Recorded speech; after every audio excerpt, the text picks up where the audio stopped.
Unmute. Professional streamer here. Ladies and gentlemen, thank you so much for joining the Normal America Show. Today, your host, robnoerr. Now, most days I'm on here bloviating about politics and stuff. It's all boring. Who cares about any of that? Today, I actually get to do something I'm very exciting. Got a little whiskey out. Super pumped because a person who I am a big fan of, who's got me through many hours of driving to the airport and doing yard work, Buzby the Grim, YouTuber who specializes in doing comedic horror content, covering horror TV shows. What I like the best is the anthologies, playing horror video games. It is my pleasure to welcome here today. Thank you so much for being here, man. I really appreciate it.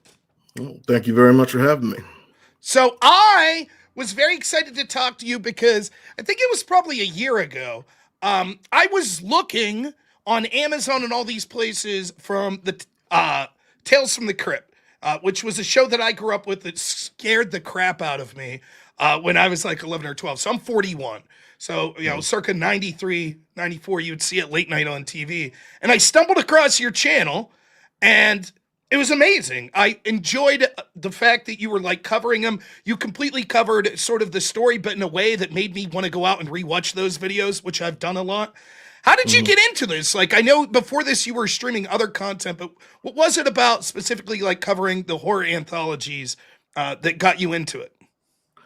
Well, it was really weird because for about 4 years I was doing gaming content and it was horror based. But 1 year for Halloween, I was just like, let me try something different.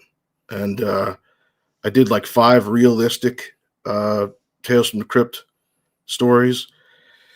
And back then it was just story recaps. It wasn't really like all the behind the scenes stuff I do now, but it took off and it was more popular probably than anything I'd ever done up to that point. So it kind of just changed the whole trajectory of my channel overnight, and I've been doing it ever since. So I watch some of your gaming content now, but for me, I think what's so brilliant is there's a lot of people that do the gaming content. I've even tried just a little of it, and it's almost oversaturated. I think you're really particular with these older horror stories. There's not a lot of people doing what you're doing, and the way that you sort of seamlessly went into just sort of recapping to now you give all these awesome, like, I have no idea where you find all the facts, but you have facts about like the actors, the production, what the directors were saying on set. It's amazing, and I don't see anyone else doing it, Yeah, it's probably one of the most challenging parts of it, aside from coming up with the thumbnail and all the metadata and all that. But yeah, Google is your friend when it comes to that kind of thing. You go on there. I got the DVD box set. I try to get the DVDs of everything I use. Very rarely do I use anything digital, just so I have all that commentary and I'll listen to it when it comes to an episode or something like that. It gives me that little extra behind the scenes stuff. Now, were you sort of a lifelong fan of like the horror genre? Is it something that even when you were young, you were drawn to? Oh yeah. Yeah? Oh yeah. I was watching Tales from the Crypt like way too young. I was probably about 5 years old when I first started watching it. Yeah. So I was I was seeing tits and ass way too young. And it shaped me into who I am. My parents would let me like, not so much Tales from the Crypt, but if it was like, I remember when it was a big deal. By the way, I'm 41. You don't have to tell me how old you are if you don't want, but just an idea. You're around that generation? I'm going to be 38 this September. 38. Okay. So like I could stay up late once in a while once I was like 12. And maybe it'd be like Showtime or HBO. There'd be some horror movie. And then it was the hands over the eyes system. While my parents was like, oh, there's some, And then it was always, once you get a little older and you got your TV in your room, it's like your parents walked in every time in a horror movie that there's like some naked chick getting killed. It's just the worst timing.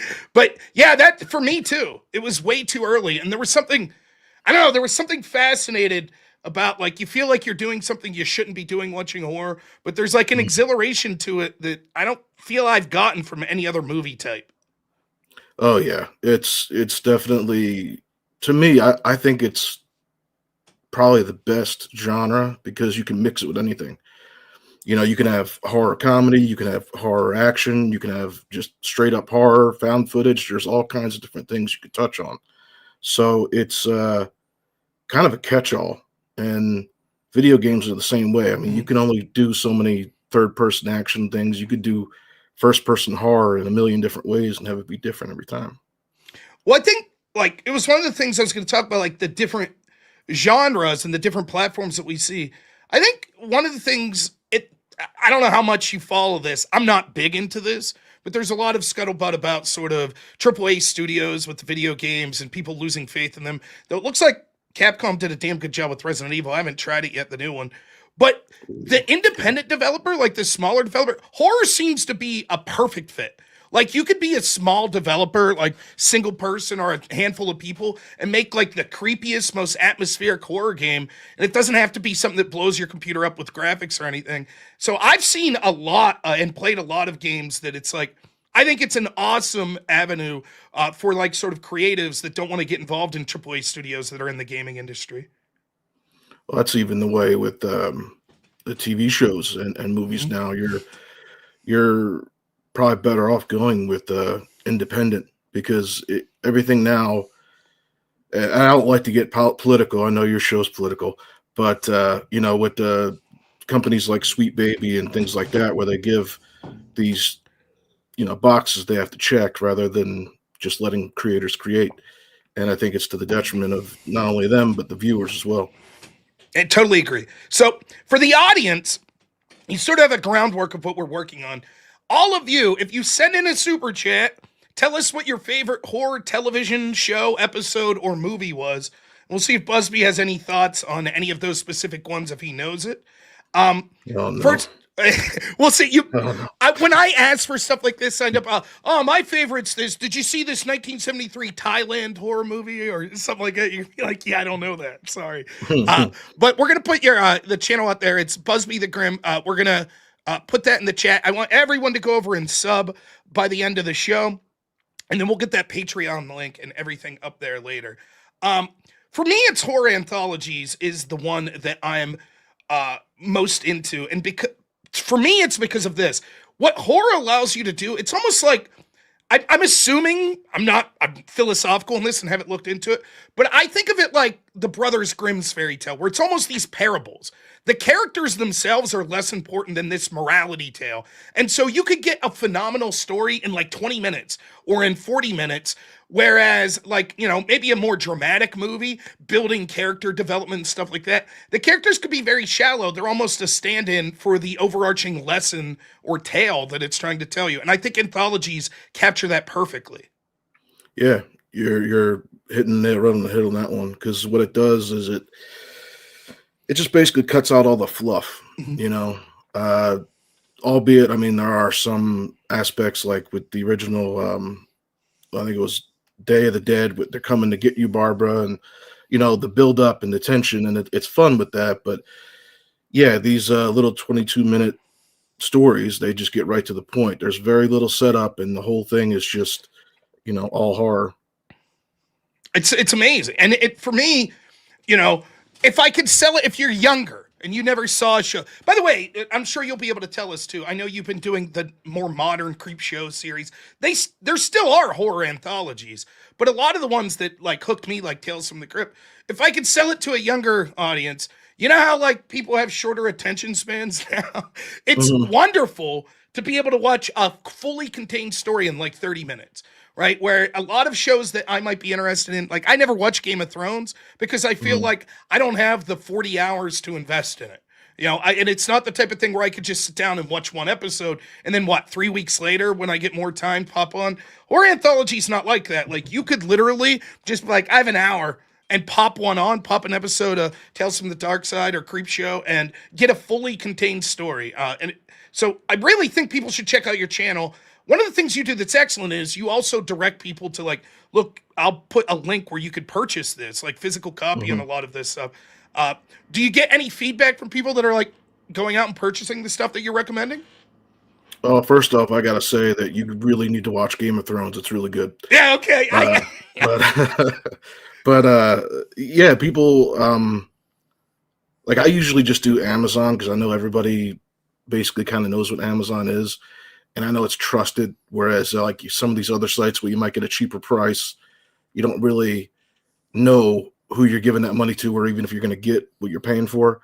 I recommend like with my DVD collection with Tales from the Crypt, I think on Amazon, it was like double the price than what it would be retail. And I got it from Macari brand new for like $70. So I got really good fans that give me very good directions that, could tell me, hey, this site over here has it on sale for used for $2. You should check this series out or this series out. And they haven't missed yet.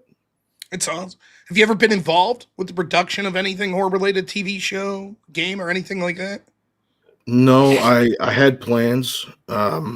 Unfortunately, I couldn't get like filming permits and all that here. I wanted to actually make something myself. But apparently where I live, even though it's the middle of nowhere, they require all these different forms and insurances and all that. I'm like, look, I just want to make a 20-minute thing. Right. I'm not trying to do a multi-million-dollar budget here. I just want to film something quick. And they're like, no. So, and with the prominence of the channel rising, it's one of those things where they'll be like, well, we know where he is. And, they'll bring the hammer down on me. But yeah, I always wanted to. I think you would be great for voice acting. For like a developer that was like doing a game, I think you would be great for it. The only thing now, this is very out there. I live in rural Pennsylvania, so there's this town near me called Katanning, and I think it was the early 2000s, there was a Richard Gere movie called The Mothman Prophecies. I don't know if you ever saw this, but it's sort of a horror movie. It's based on this crypto, the Mothman, that supposedly existed. And there's a scene in this movie where a bridge collapsed, and they filmed it in this town, Katanning, that's right next to me. So a bunch of my friends from high school were extras in that movie. They're just like teenagers that are waltzing around this town. I didn't go. I regret it, because even though that movie didn't light the world on fire, I think it would have been cool to say that I was an extra. Now, to this day, that bridge that collapsed in the end, obviously they use special effects to make it collapse. My mom will not cross that bridge because she's so freaked out by this Richard Gere movie. So that's it for me. That was the closest I have to ever being involved in a horror production. So, but yeah, I think it would be great. There's nothing cooler than I think it'd be awesome to get eaten by zombies or something in a movie, or to actually have something that you create be done. I think it'd be great. It's something you think you'll keep trying to get done? I'm not ashamed to say this, that I've been in contact with Don Mancini. He's never contacted me back, but my dream is to be a Chucky victim. I would love to be killed in a TV show or movie that have Chucky kill me. That would be awesome. That would be awesome. I love the original Chucky. I think I saw up until Bride of Chucky, and then whatever was after that, I haven't seen. But the concept of the original is so unique. And I had one of those My Buddy dolls, like when I was a kid. But my parents must have kept me away from that movie until that doll was gone. I got something to show you. I got something to show you. Oh, yeah. I actually got this probably about 2 months ago. And it is a full... Oh, man! 1-to-1 scale. Good guy, Tom. I'll put him down. That's awesome. But yeah, he's custom made. Look at and that. He has the really mean looking scowling face, and he's a full 1-to-1 scale. But yeah, I had to wait about 6 weeks to get him. That's amazing. Do you have other things in your collection? Like, obviously you got a ton of DVDs, but do you have any other memorabilia? I just got a bunch of stuff behind me. It looks like Ghostbuster car. From the cartoon, from the 80s, 90s cartoon, or is that from the movie? That's a reproduction of the cartoon. I loved that cartoon growing up. Loved it. It was awesome. great. It's hard to find. And then they remade it I don't know, later. Someone in a wheelchair and stuff. I never saw that one. But I have a 5-year-old. Oh, sorry. No. I have a 5-year-old now, so I'm trying to get him into cartoons like that. Those older 90s cartoons, Yeah. I would start with Our Real Monsters. Great one. That was a good one growing up. I know kids like that one. That Nickelodeon lineup was awesome back then. I liked Hey Arnold. Real Monsters was great. Yeah, it was good stuff. Now he's 5, so the stuff he's into, he's getting better, but this Coco Melon stuff that you went through and stuff, it's I don't know. I got him to watch some of which I think sort of a precursor to horror, in a decent way. The original Batman animated series, very Oh yeah. dark, but an excellent show. But for me, Hmm. that I think that was one of the things that got me interested in, because like I don't know how familiar you are with the show. I was just watching the episode with him the other day with Clayface. Like that's a horror episode, right? Where like he gets this terrible accident and it's like very tragic. He loved it. He Yeah. thought it was great.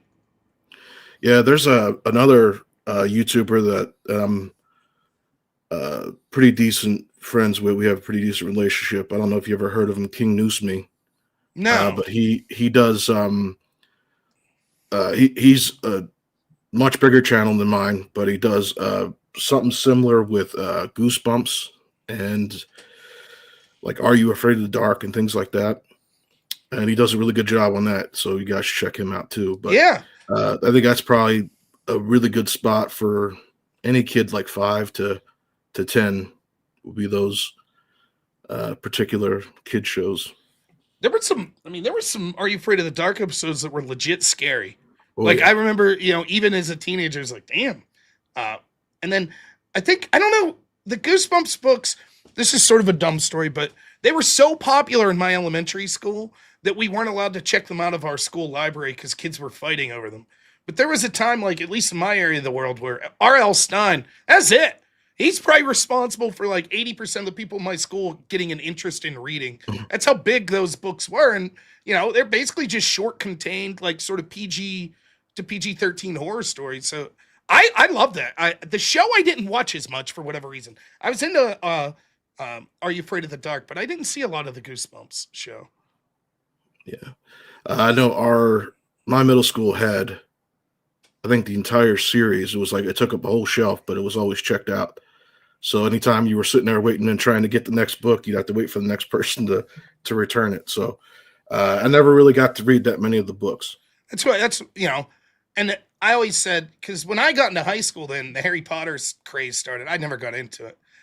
But for me, it was like the generation before that, the kids' books, it was Goosebump, man, which is funny to think like horror books, but it was.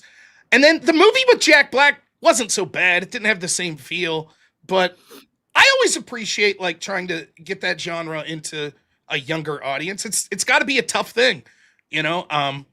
The nature of horror, to try to be like, how can we translate this to children? You have to be very creative, I think, to pull that off and have it be entertaining. Well, there was another book, and they even made a movie of it not too long ago. But I remember reading it when I was like in elementary school. It was black and white, and the illustrations were all like stringy and all that. I can't remember what the hell it was called though. Shit. I can picture the demon girl from it. Like she's got the big mouth and like the real dark eyes, the pencil drawing of it. Someone will know Yeah. in the audience. I did see they came out with that movie. Yeah, my favorite one of that one was the girl that had the bow around her neck, and she removed the bow and her head falls off. Yeah, yeah. Someone in the audience, you're gonna know. Let us know. Scary stories to tell in the dark. That's it. There you go. Nailed There it you right go. out of the gate. We'll Yep. read some the super chats that are relevant. I'll read them all later tonight, I promise. But let's see.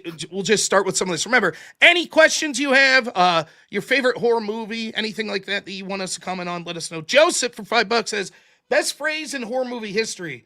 Do you read Sutter Kane? I know what that's from. You know what that's? Sutter Kane? It's one of my No. favorites. It's Mouth of Madness. It's one of my favorite horror movies. It's Sam Neill, and it's a very Lovecraftian movie. I forget who directed it, but excellent. Sutter Kane's like a stand-in for Stephen King. The plot of the movie is basically that this author, Sutter Kane, an insurance adjuster, has to go out because a bunch of people keep dying reading his books, and it turns out that he's like connected to some Lovecraftian horror, and it's basically bringing in like Cthulhu and everything. It's a very good movie. I definitely recommend it. I don't know that it's the best horror movie, but it's good. Tucker and Dale vs. Evil. Underrated. Do you know that one? Oh yeah, I've seen that one. Very good Yeah, horror it's comedy. especially the kills in that where they're all accidental and it makes them look like they're guilty of all these major crimes, and it's just like accidents these teens are stupidly falling into. As a redneck myself, I have a soft spot in my heart for that movie because it's like, yeah, blaming these poor redneck guys that didn't do nothing. They're just trying to help everyone out. AJC, $5, thanks, man, says the Exorcist series, but the one I saw when I was about 11 or 12 was Exorcist the Beginning, which took place in 47 Kenya. Scared the ass. I don't think I've seen that. I've seen the original Exorcist, but that's it, I think. Um, everybody says that that's the greatest horror movie of all time. You agree? I think it's very good, but I don't know that I would say it's the best. What do you think? I know the original Exorcist with Linda Blair, that was tops, because it's got, I'm going to cover it here eventually. And I don't know these facts off the top of my head, but the lead actress, they ended up yanking her on a cable, and she ended up like actually really injuring her back in that. A lot of people ended up getting really messed up in that movie. Yeah. This old movie, like they say there's a curse with like all the people that filmed Poltergeist, right? Yeah. That like it was like legit were passing away within like years of the movie. I never looked into it, but I don't know. Those old productions though, they're so creepy. I think what makes The Exorcist stand out is just being so creepy is the fact that just how good Linda Blair was in it. Like and the makeup and just like the juxtaposition of seeing this like scared little girl and then all of a sudden saying the most vile things you can imagine. It's like, it's pretty damn intimidating, you know, is a great one. Kids are creepy, man, you know. that's especially in horror movies, they're really good at being creepy. Just now, like Little Gage. Like I know man, that movie, like Pet Sematary, the first one. Yeah. I have never teared up in any movie until after I was a father, and my kid was around the same age Gage was, and we were watching that around Halloween, and that truck scene came up, and I started tearing up, and my wife's like, "Are you crying?" I'm like, "Shut up! Don't look at me," you know, because I was just like picturing, because he's the same size as my kid, had the same kind of hair and everything, and it tripped me up. It's a ballsy thing, right? To do that to kids in a movie. I remember, believe it or not, even though I think objectively the first Pet Sematary is better, the second one had more of an impact on me because the scene with the bike ripping the guy's face, and like I had all my friends had dirt bikes and stuff. And I don't know what it was, that scene. I was just like, it just creeped me out. I vividly remember that. I remember watching that as a young teenager, and like that scene creeping me out. That's Clancy Brown, man. You gotta like the second one better. Come on. It's Clancy. I mean, Clancy Brown, man. Now listen, I know it's not a horror movie, but I know everybody knows Mr. Krabs, but the Kurgan, right? Like I think one of the best menacing villains in movie history. Just this, you know, with the safety pins on the neck, holding his neck flaps. Happy Halloween, ladies. What a great role. I heard him talking about that movie the other day, just a random clip. And he was like, yeah, I showed up to do the scenes with Sean Connery and no one picked me up at the bus stop. So I had to get an escort by the police. Because he's like a no-name at the time, you know. Yeah. It's like, yeah, Sean, I'm going to do a scene with James Bond. I don't know if you ever heard of him, you know. It's like Hugh Jackman. He was like, he was telling a story about when he got cast as Wolverine. And they got stopped at the airport, and they're like, "Why do you keep coming in here? And why do you always have these bruises and all?" And they were all questioning him. He's like, "I'm in a movie." They're like, "What movie?" And he's like, "X-Men." And they're like, "Oh, I know who you're playing." Just the way you look. And he's like, "Shit, I got to tell him and break the NDA and all." But that's funny. It's fun. Yeah. We got some others. Event Horizon. Thank you so much, Hot Snuggles. Love it. I don't know what your feelings are in it. It's a very creepy, disturbing movie. If you watch that in the dark, you will probably want to wear your brown pants. There's something about like it seems to turn so fast, that movie. It's like startling. Like the first, when they see like all the torture victims and stuff. And it's just like, I don't know. It's one of those movies where like a lot of horror movies, they'll have like, you know, where the action starts to pick up. That one, it comes a little early in the movie, but it keeps it suspenseful the whole time. And again, that Sam Neill is one of my favorite actors, underrated in that. So damn menacing in that movie. Like he plays like, I never really got it. If he's supposed to be Satan or if he's just, here, spoiler alerts, I guess. Or if there's a demon inside him. But either way, man, yeah, that's a brutal movie. Very good. I know, like, anytime that they, for some reason, a lot of these horror directors, when they depict hell, they go overboard and they end up cutting most of it out. I know that there's a big chunk of that got cut from Event Horizon, and then I think it was Talk to Me. There was the hell where Riley went, where he went into hell and was getting tortured, and they said they had to cut like 4 to 6 minutes out of that to prevent an X rating. That So sucks. yeah, I wish they would release the full thing, but then again, it's kind of one of those things where the creators are like, "This is so messed up, we don't want to show it." You know, do you really want to see it? Kind of Right, thing. right. Space horror. That's such a niche. Like there's something about like, the original Alien, right? The idea Mhm. of like the claustrophobia of like a spaceship and some demon or monster running around in it. It's great. It's what a great setting. So I thought Event Horizon always, and the acting at Lawrence Fishburne, Yeah. just it was great. It was a great movie. Um, I think that one's got a cult following. I remember when it came out, and I don't remember how popular it was, but a lot of people I talked about movies now, that's one of their favorite horrors. So I think it's done very well, probably on like DVDs and like after it's been released. Um, Next person says, Lavin says, what are your feelings on the Conjuring movies? Um, I'm probably gonna have a controversial opinion about this one. Go Uh, for Ed, it. Ed and Lorraine Warren, I'm kind of on the fence about. I think a lot of what they did was scam work. And it's going to be divisive. And I know I'm probably going to split some people here, but I think some of the things happened, but I don't think they happened the way they damn sure didn't happen the way they're depicted in the movie. But I don't think they exactly happened the same way that they said it happened either. There's a lot of evidence in the real world anyway, and I covered this in a video before where they were caught fabricating some evidence and things like that. And I don't know, it's kind of one of those things where once you know that what it's based on is kind of contested, it kind of ruins it for you. That's, I feel very similar. I think that is, whatever you think of their paranormal abilities, I think their greatest abilities was self-promotion. I think they were Oh very yeah, good at that. yeah. Which is, I guess, fine, whatever. But for me, those movies, I feel like they started to wane on me a little. They felt a little formulaic, as they went on. I liked the first one, but for me, it was never, I would never put it in like the top echelon of what I felt of horror movies. It's kind of like Call of Duty. Once you play one, you kind of played them all. Yeah. And, it's just the formula does get old.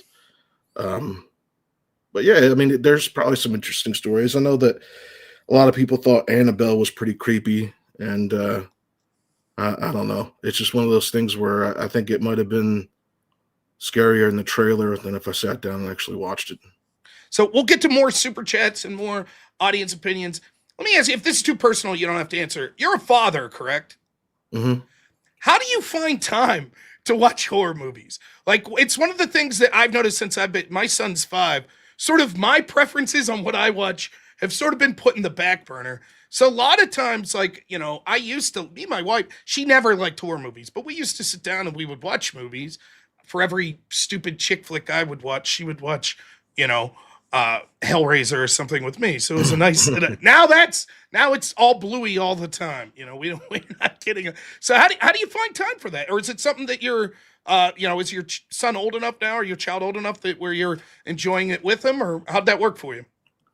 Well, I'm for sure happy that Coca Melon's out of my life. Yeah.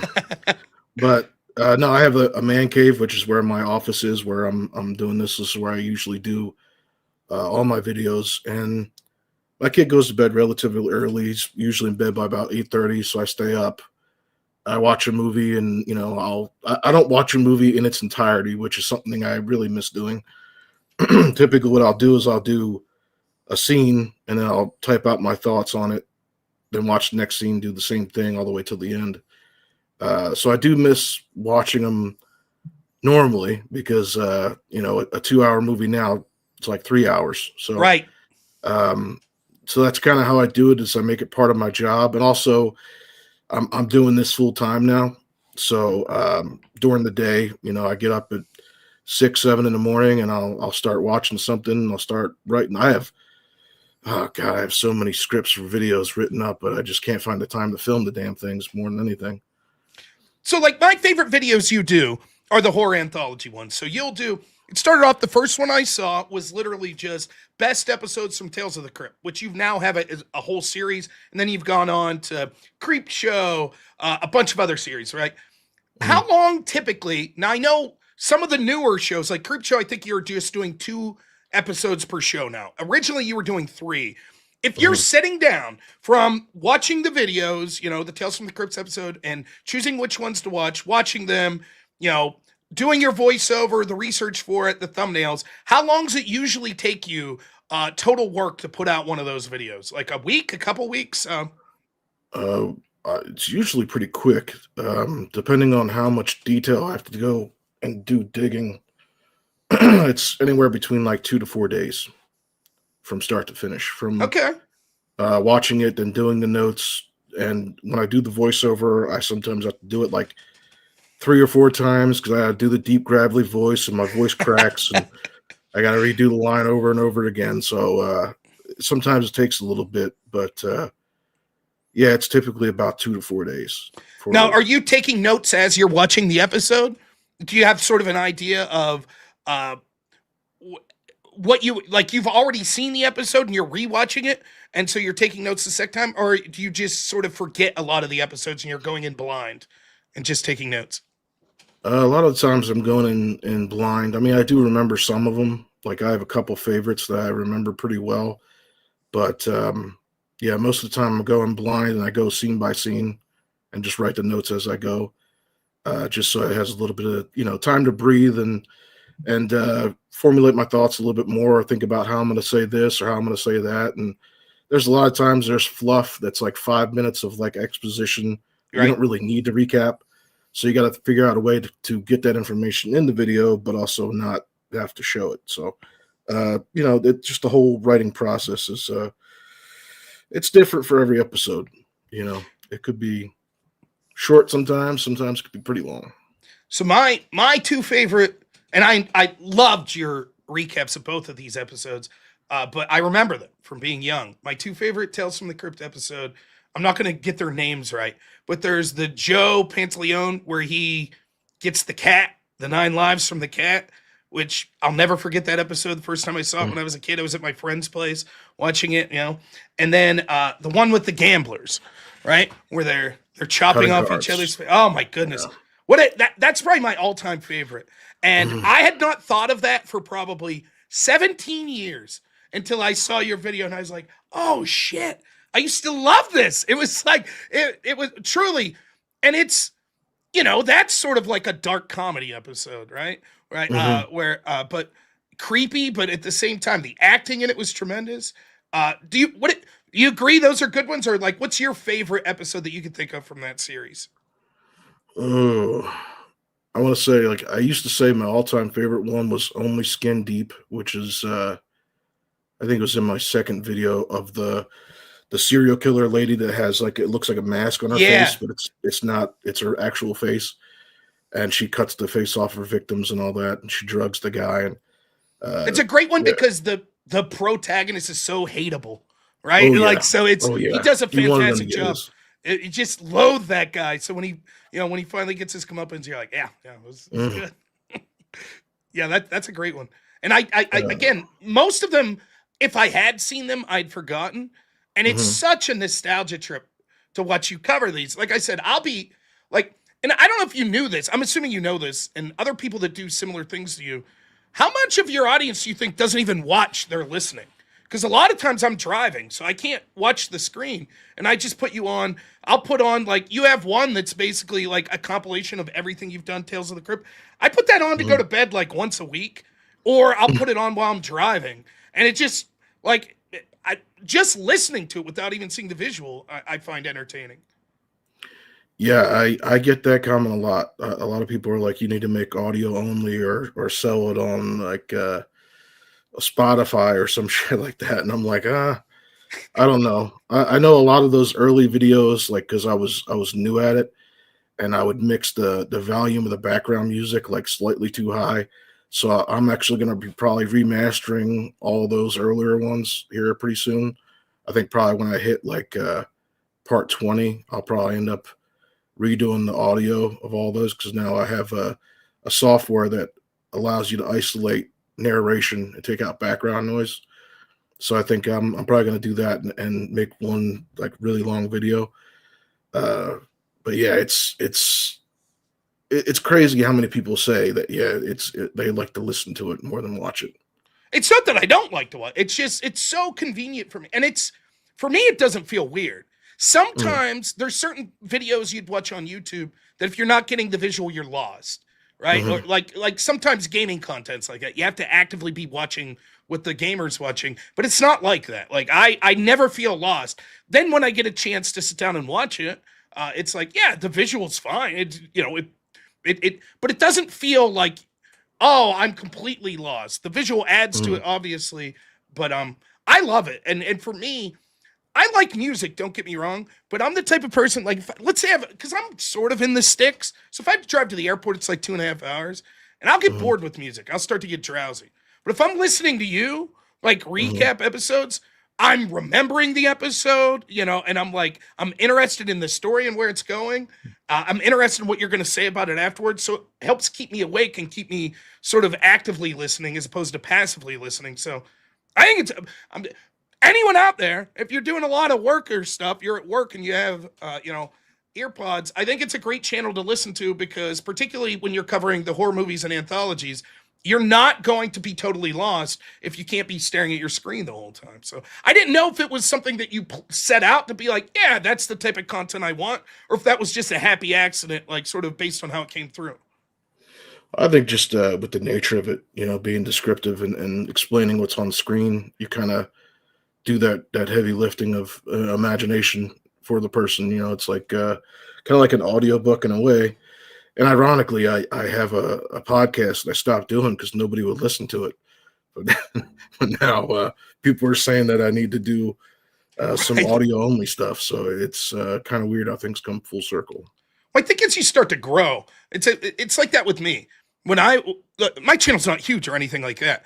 People watch me to watch debates. I debated in college, so they want to see me debate. And that's afforded me the opportunity to do other stuff, right? Whereas if me and you would have sat down and talked 5 years ago when I just started my channel, we'd have 3 people watching. Like, no, at least on my end, no one would care, right? I tried to do chess streams, and no one watched. Now people are like, you should do a chess stream. We'd watch, play it's like, so a lot of it's like you have to find your niche. I feel that you hook people in, and then they're interested in you, and they're like, I want to see you do other stuff. So I think your channel's going to keep growing, and I wouldn't be surprised if a lot of your supporters talk you back into doing a podcast. I know you do some stuff with your brother, correct? Like you do. Yeah.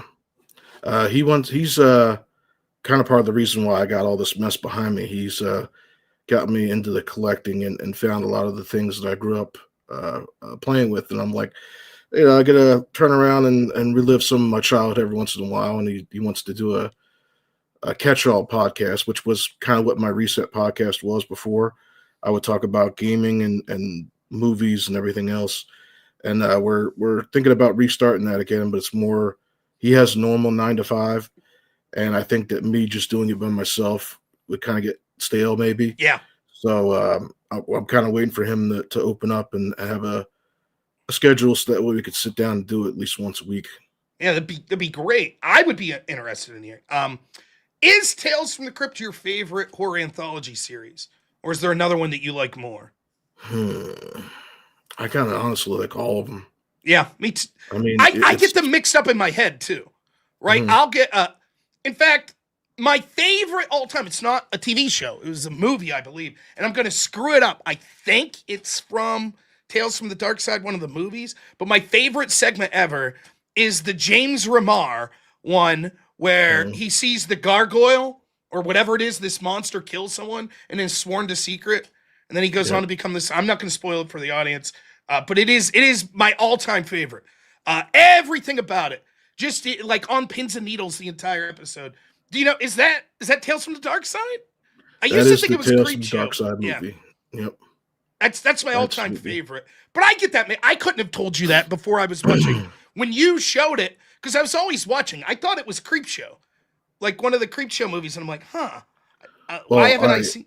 You know, ironically though, that it technically is the third Creepshow movie, right? and that's gonna probably piss some people off me saying that, but it was supposed to be. I think the Cat from Hell and Lover's Vow were two stories that came from the original concept of the original third Creepshow movie. But the studio, I guess for whatever reason, didn't want to back George Romero or Stephen King, which I think was a very dumb decision. And they went with, I think, Paramount, and they revived Tales from the Dark Side and added in a third story and made a new movie out of it. Yeah, it's the some of these anthology series then turn movies. It could be hit or miss. I got the vibe. I'm guessing here. You're not the biggest Dennis Miller fan. Watching you cover Bordello of Blood, objectively a bad movie in my opinion, but it sounds like based on what you were saying, he was sort of insufferable on the set of that one as well, with everything else going on with it. Oh, I know there's fans out there that are just mad at me saying that. It's not that I hate him as a person. If I met the guy in the bar, I would sit down, talk to him, I'd be polite. It's the fact that he always has to be the smartest character in every story. He always has to have the best jokes, and I don't think he has a serious line in that entire Bordello of Blood. I think he has I had a running tally. I don't know what the hell I did with the file, but I think it was 277 sarcastic jokes, and he never said one single legitimate, progressive, or part of the story that wasn't sarcasm. If you compare him to the previous, what was the previous Tales from the Crypt with Billy Zane? That movie's awesome. Yeah. Billy Zane's an underrated actor in my opinion. I think he's. I loved him in Sniper with Tom Berenger as his understudy. But yeah, I mean him in that role. I forget the name of that one, but it's a great sort of action horror movie. It has a lot of action towards. It reminds me of John Carpenter's Vampires, right? Where James Wood is James Wood the badass all of a sudden, which is kind of funny, but it works. It's cheesy, but I enjoy that, this sort of mystical action / horror aspect. Do you remember the name of that Tales from the Crypt movie? The one with Billy Zane? Demon Knights. Demon Knights. That was it. I like that one. I don't know how well it did, but I really enjoyed it. It was a damn sight better than Bordello of Blood. That's for sure. They all started off as different. They weren't originally meant to be Tales from the Crypt movies. They started off as studio rejects, basically, stories that nobody really wanted to publish until the Tales from the Crypt name came onto it. But yeah, Billy Zane is incredible in that movie. He's kind of like John Travolta, where he plays a good guy, but he's an even better bad guy. Yep. Yeah, he's great in it. And then, for me, I always am interested when I'm watching you cover them. And one of the things you always somehow dredge up, and I didn't even know this was the case. I could have intuited it. So many of these anthology series are based on old comic books. Did you ever read any of those old comics yourself? Or how did you come about? It seems that you're very good at finding each specific episode or tale, that it was based on some older, 1950s or 60s comic. Yeah, they have, I think it's Tales from the Crypt fandom. You can actually go on there, and it's broken down by the episode name and what comic it originated from. And you can't find, well, you probably could, but you're going to pay a lot of money. They're all from the 50s, 40s, so you're going to be paying a pretty penny even for a damaged one. But I think on Amazon, you can get the anthology of the comics, and I think they're up to the third or fourth series or volume of them now. They have 10 or 15 of them in there. And the funny thing is, even the comic books, each of these stories that end up becoming episodes are only 4 or 5, 8 pages out of the comic, so they're kind of short in themselves. But yeah, that's probably the best way to do it. I think there's probably some digital platforms that have them. I know that EC Comic has kind of a weird legal standing at this current moment, so that's why the Tales from the Crypt series isn't showing up on HBO Max or anything because the Gaines family is going through some legal issues with that stuff. So I remember I used to get it convinced. So that when I was a kid, the first time I saw the Crypt Creeper scared the shit out of me. Like that design, it is so. And then when you as an adult, when you watch it, it's funny as shit. Like the Crypt Creeper's hilarious. He's not scary to me now. He's hilarious. But that design, man, just something about it just oozes like sort of menace. So it's a great. I thought he was a great character. That definitely left a mark. And what did it air on? TBS? Or maybe I can't remember. But if you were ever watching, something and then it came on, it would scare the crap out of 12-year-old me. I was like, we gotta change the channel. And then once I was like, got through that, it was like, oh, this shit's great.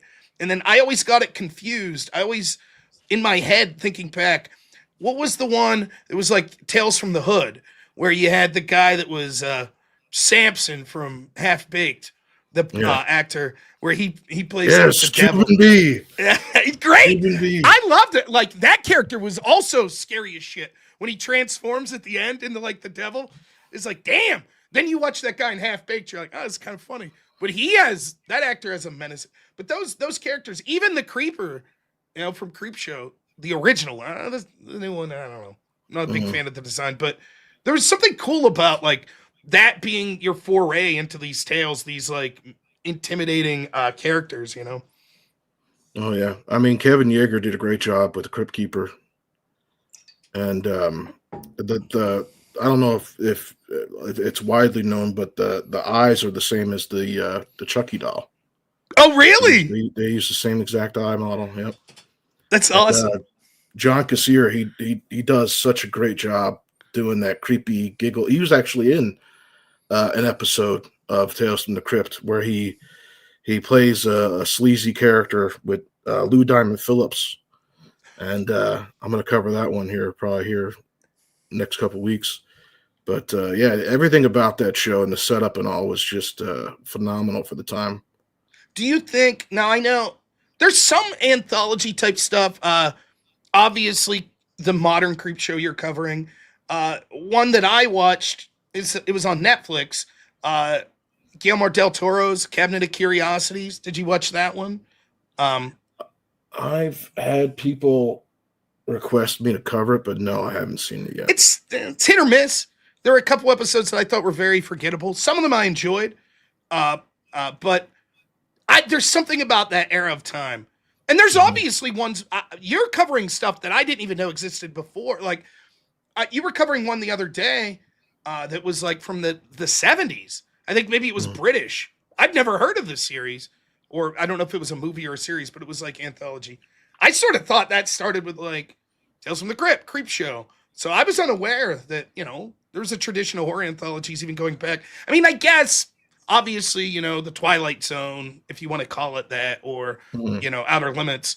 But, yeah, there's a huge history. How do you think it stacks up, like current day sort of attempts at anthology? Do you feel that they could do it better, or do you think that it carries on the tradition nicely?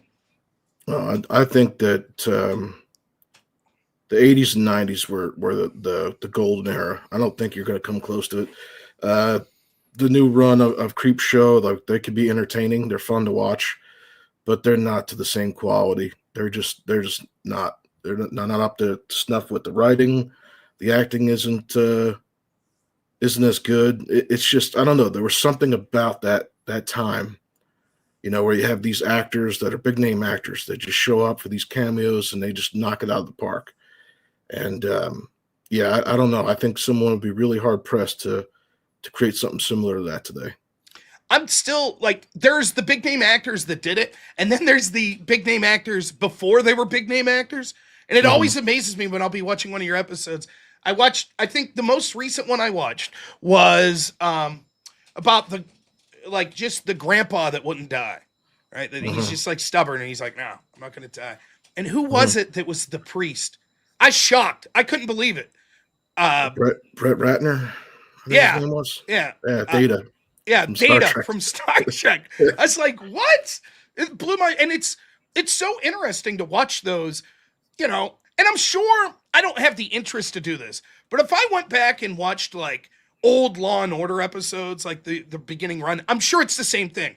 We have these up and coming actors that get this one off, to do one show on something, and then all of a sudden 4 years later, there's they're a big name in a big studio, and all of a sudden they're a household name. So then you go back and you watch their earlier stuff. So it is amazing how many big names did like Tales from the Crypt, though. It really is. Do you want to know one that will blow your mind? Have you ever seen the second Crow movie with Vince Perez? Yeah.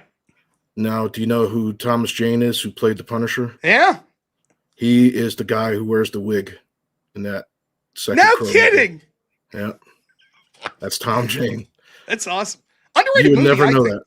Oh, yeah, so it was great. I like the second Crow, and I also like that Punisher movie. I know a lot of diehard fans of the comic. The character was different, but I enjoyed that movie. I thought there was some good cheese in that Punisher movie. Some more super chats here. Kyle ran a mile. $2 says, "Have you ever watched Suspiria?" A long time ago, I did. I know it's heavily influential, but I watched it at a college party one time, like drunk off my ass. It was in the background, so I can't speak much on it, Yeah, I keep getting this, and what the hell was the other one? I know Monsters was one that people kept requesting that I do. Black Mirror. I keep hearing things about Black Mirror, and Black Mirror it's fallen off, in my opinion. that's it. I thought the first couple seasons were good. The theme of Black Mirror, it's definitely, there are horror elements to it, but it's really just dystopian technology, right? Like that's the whole theme of Black Mirror. So how can technology go wrong? And there's some scary shit. Like there's an episode of Black Mirror, you think all the time, like, what are fates worse than death? And there's an episode of Black Mirror where this guy, like, through technology, basically has his reality slowed down to a crawl. And he's basically, his conscience is put into this, like, space where he's, like, in a cabin alone. And his lifespan in there will be, like, hundreds upon hundreds of thousands of years that he will experience. And you're like, oh, God. It's so, like, there's definitely horror elements to it like that, where it's like, but I feel like, I don't know, it's hit or miss, and I think one of the newer episodes starred Miley Cyrus. She actually wasn't that bad, but it's like, not my cup of tea. Sam Slenderman, The Void. I enjoyed The Void. I don't know if you saw it. I am getting reamed here. I have. I would, in your defense, like a lot of what you're covering is older stuff. The Void's probably 5-6 years old. I think you would like it if you are a fan of like sort of Hellraiser or sort of like Lovecraftian horror. It's definitely reminds me of Hellraiser, where it's just absurdist, like it's not like torture stuff like you would see in like Hostel or Human Centipede. I don't get into much of that. It's definitely more it's grotesque, like body horror, but it's neat. It's about like dark gods and stuff. So I don't know. I thought it was all right. This person, Sam Sunderman, again, $5 says the Warrens were cons, but the first two films were great as long as you ignore the true events disclaimer. That's sort of how I looked at it. I try to displace myself from the trying to make sense of it as a real world thing. I mean, you'll know this, right? Like, I'm actually curious to get your thoughts. The effectiveness of based on true events. Like, my father-in-law is a sucker for that.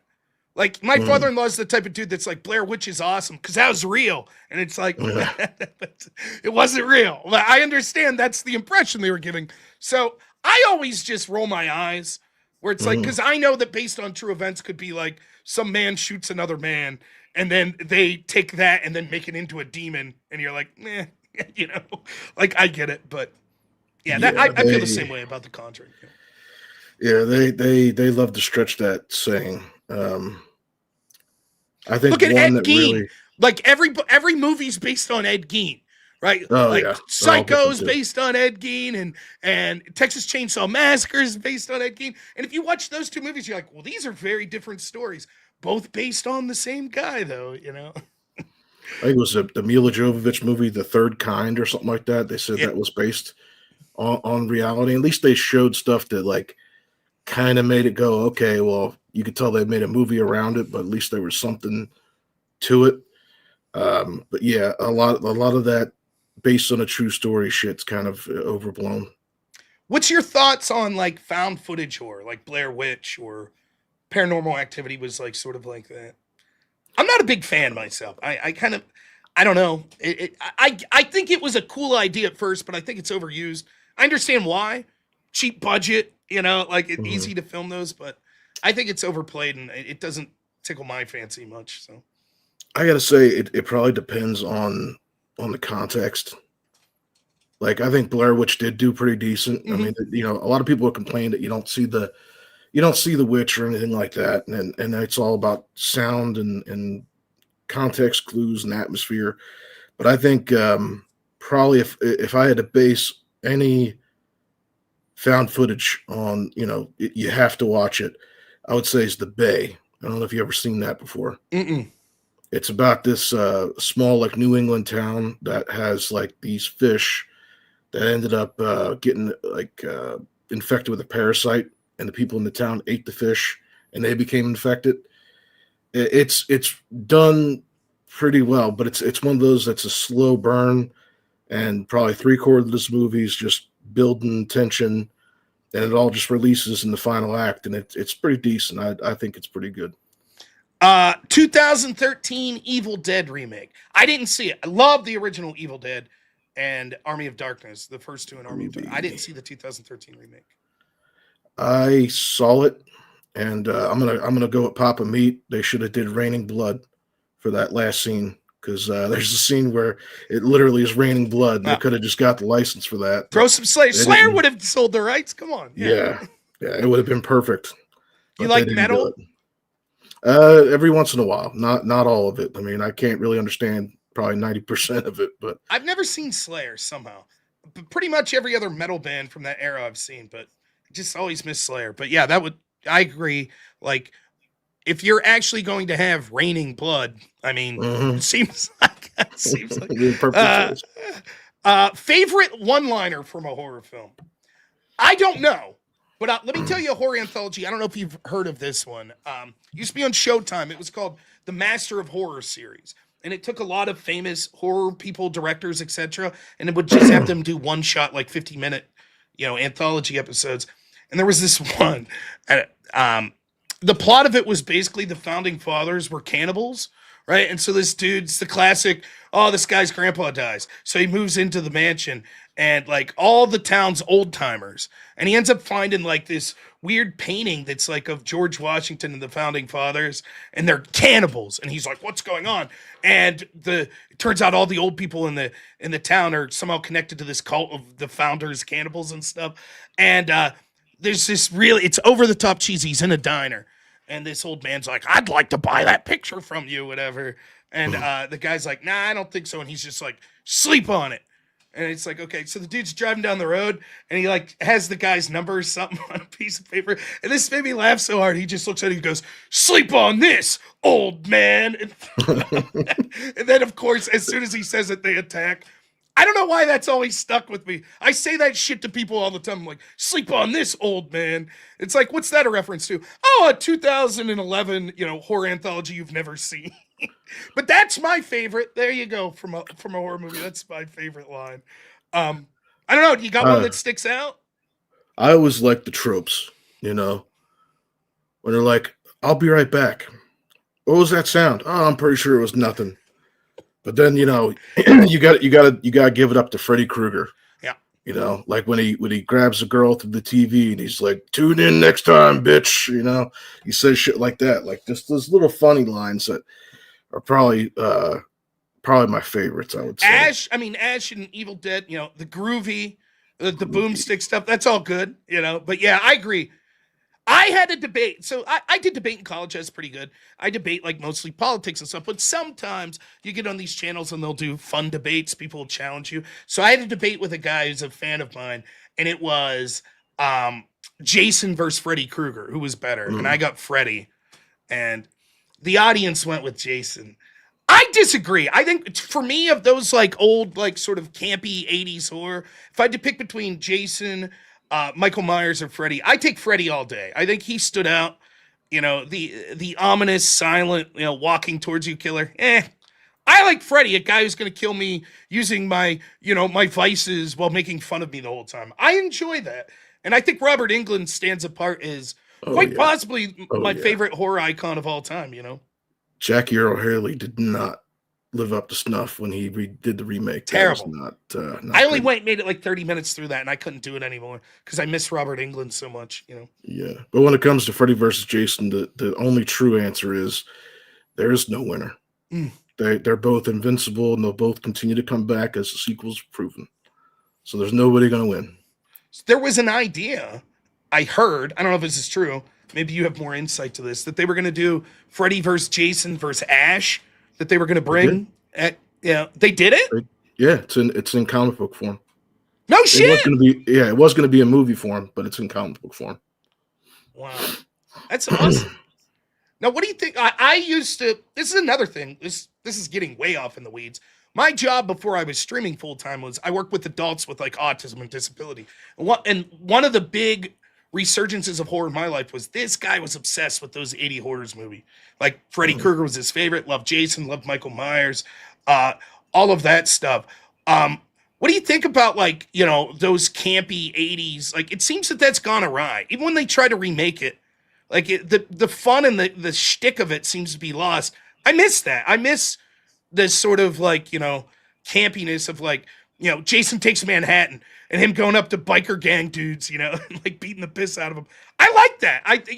Obviously less scary, maybe takes you out of the moment, but there was something about that, I don't know if it's just nostalgia or what, but I really enjoy that with my horror. I think Chucky has that in spades, right? Where there's the campy horror of it. It can go too far. I don't know if you want to see Chucky getting married, Yeah. but I miss that. I don't see that in movies much anymore.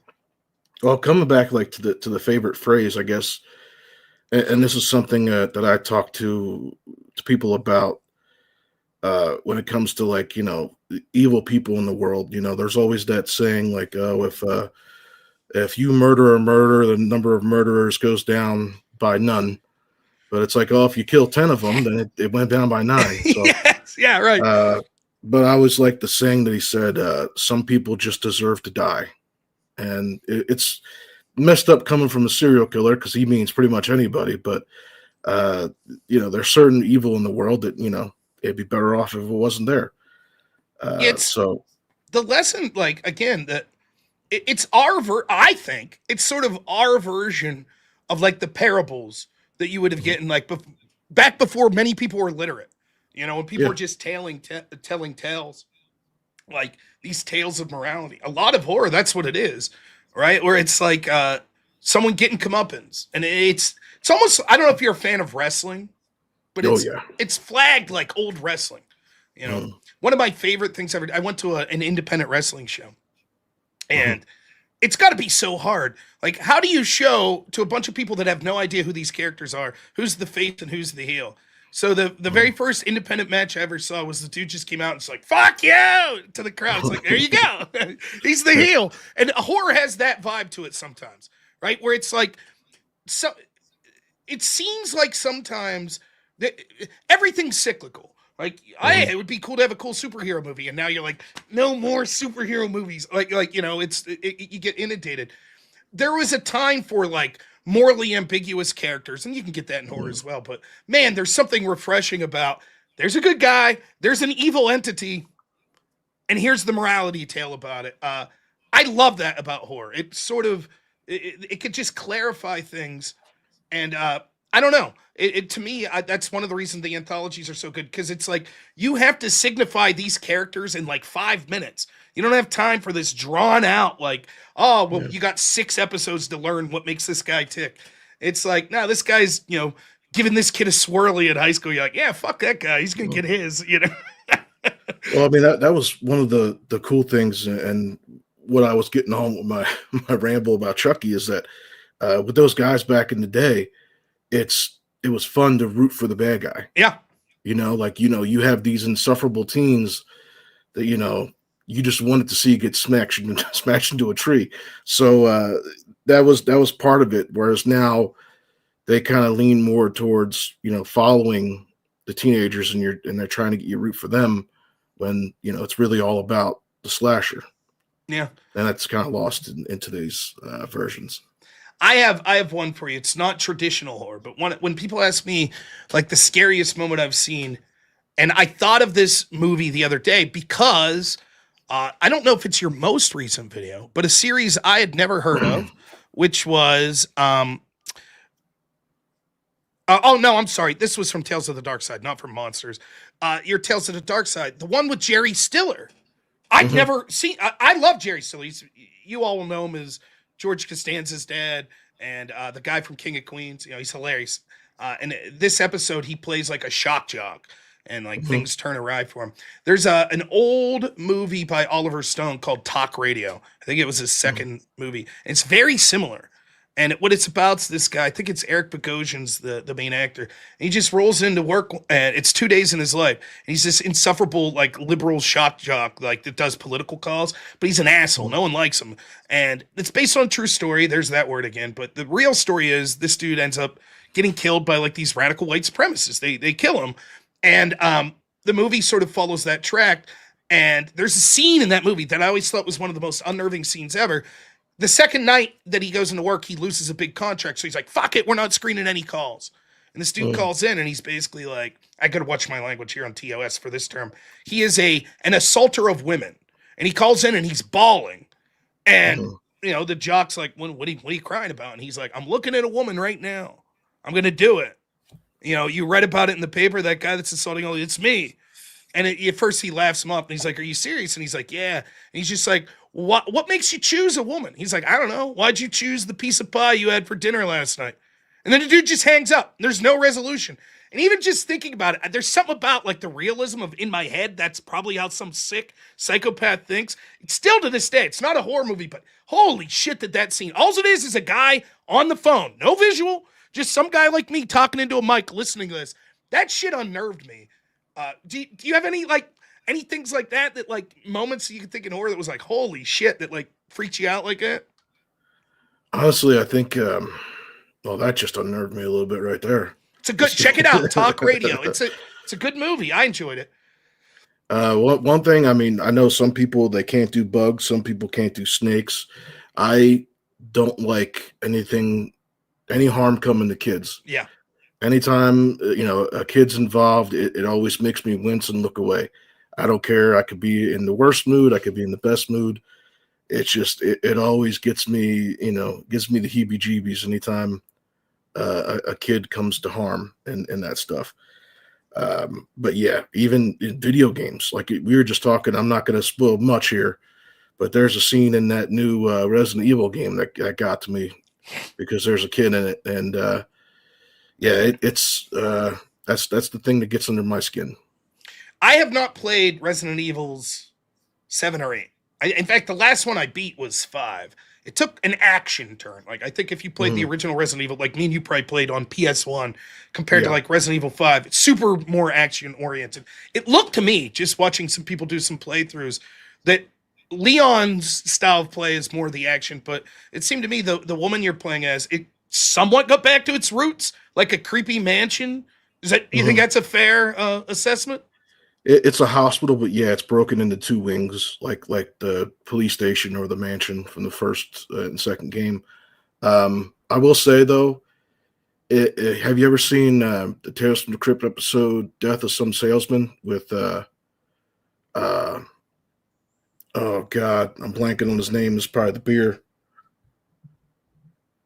Oh, he played in it. Tim Curry. There you go. Tim Curry. Yeah. I'm so sorry that I forgot his name, but he plays multiple characters in this episode. And if you watch that episode and then play Resident Evil 7, you'll see that there had to be an inspiration from that episode. It's very, very creepily close. Tim Curry's great. There's another horror icon. Oh, yeah. He played the devil in that movie Legend. Creeped the shit out of me when I was a kid. Also, I just played a Tim Curry clip the other day. My all-time, one of the best delivered lines from the game Command and Conquer. Did you ever see that line with Tim Curry where he's talking about capitalism? I've seen the memes. Oh, it's so good. He can't hold in the laughter. And the best part, it's so campy. The director is like, fuck it, keep it in. Looks good to me. He's the laughing. moon. Gonna go to the It's so good. But yeah, I love Tim Curry. I think he's great. Unfortunately, going through a bad time. I think he has some health. I mean, one of the yeah, things stroke. of our age, right? Those people, because if we were 12, 13, getting into horror icons that were 30, it's getting to that age where a lot of these people had to get out of acting or they're having health problems. It's a bummer, and like to me, Tim Curry, he's an icon, man. He's all over the place too. I mean, Rocky Horror, and then to all the movies and TV show he did. So Bruce Campbell just came out and said he got cancer. that's He's what I heard. stepping back. It's terrible. It's kind of really sad to hear. Yeah. Yeah, he's an OG of it. I remember watching Briscoe County Jr. I don't know if you remember that show, old Bruce Campbell Western that had like sci-fi elements to it. I thoroughly enjoyed that. A couple more super chats people had. Let's see. I promise I'll get to the rest of them. I'm just trying to use what my but I'll be streaming after this too. Mount Rushmore of horror films. That's hard for me to do. I don't know if you have something in your head. I think of it more like characters. Like, so for me, like Freddy's on the Mount Rushmore. Obviously, Jason. Yeah. Chucky, Leprechaun. Oh, Leprechaun. Dude, Leprechaun's so good. I think my favorite Leprechaun's 3, where is it in Vegas? Is that the one that's like in Vegas? I love that one. That's a great movie. That's a good one. Yeah. It is. Then he went, they're like, what are we going to do next? Let's send him to space. Let's send him to the hood. Back to the hood, baby. Let's do it. Yeah.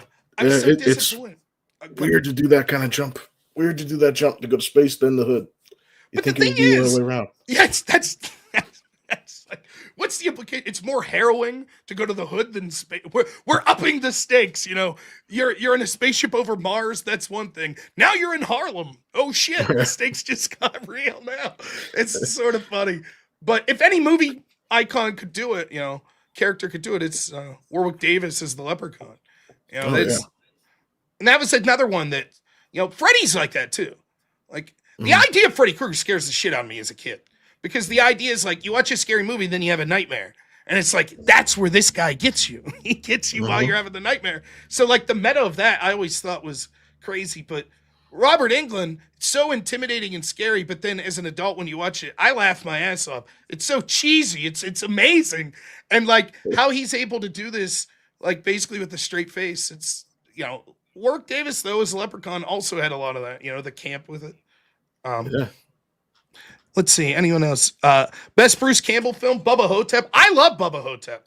I don't know if you've seen that one where he plays an elderly Elvis in a nursing home. Yeah. It's worth checking out. I mean, like the Evil Dead. Army of Darkness was my favorite. Yeah. But there was the one where I remember for now, it's a long time ago, but he did the one where he plays himself.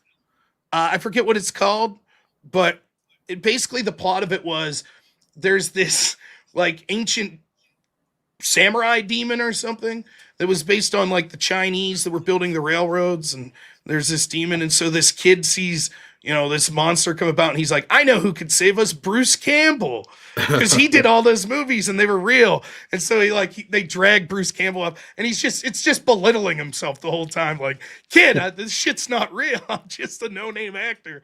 That was a good one. I can't remember the name of it though, but yeah, I didn't watch any of the Evil Dead series, unfortunately. Oh, it's good. Is it? It's really good. Oh yeah. Yeah. He's spitting out one-liners like "Hail to the King, baby." He says all that stuff. It's phenomenal. You got to definitely watch it. I'll check it out. I know for the autistic gentleman I worked with, his favorite horror-related show, he liked the show Supernatural. And I thought the first few seasons of it were pretty good, where it was sort of a monster of the week type thing. Oh, there's a demon. Oh, there's a ghost. There's a Wendigo. But then it I don't know. I thought it drug on. All of a sudden it got angels fighting demons and stuff. But I did like the idea that there was like a network TV show that was dealing with monsters, and these guys fighting them. But my wife loves that show. She really, she well, the can't guys, get enough of it.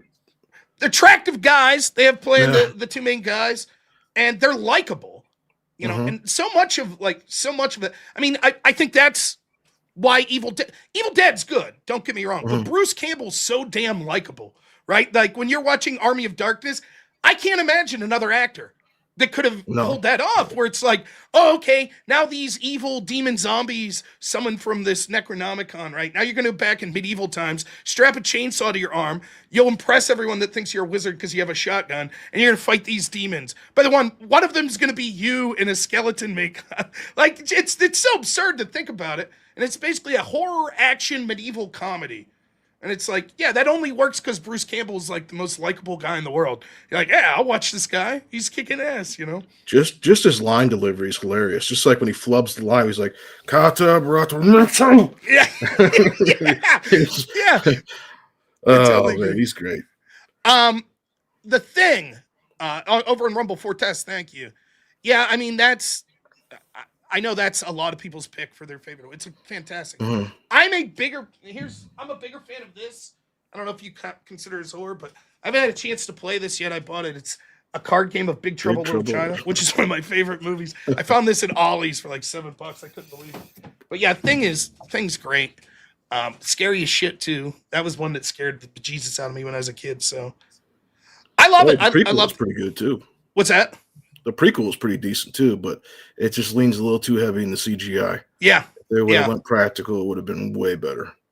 So I have a story for you. This is the only connection to like a horror icon that I have. I have a friend that went to school for like set design, things of that nature, but he really wanted to do like practical effects. That's what he wanted to do.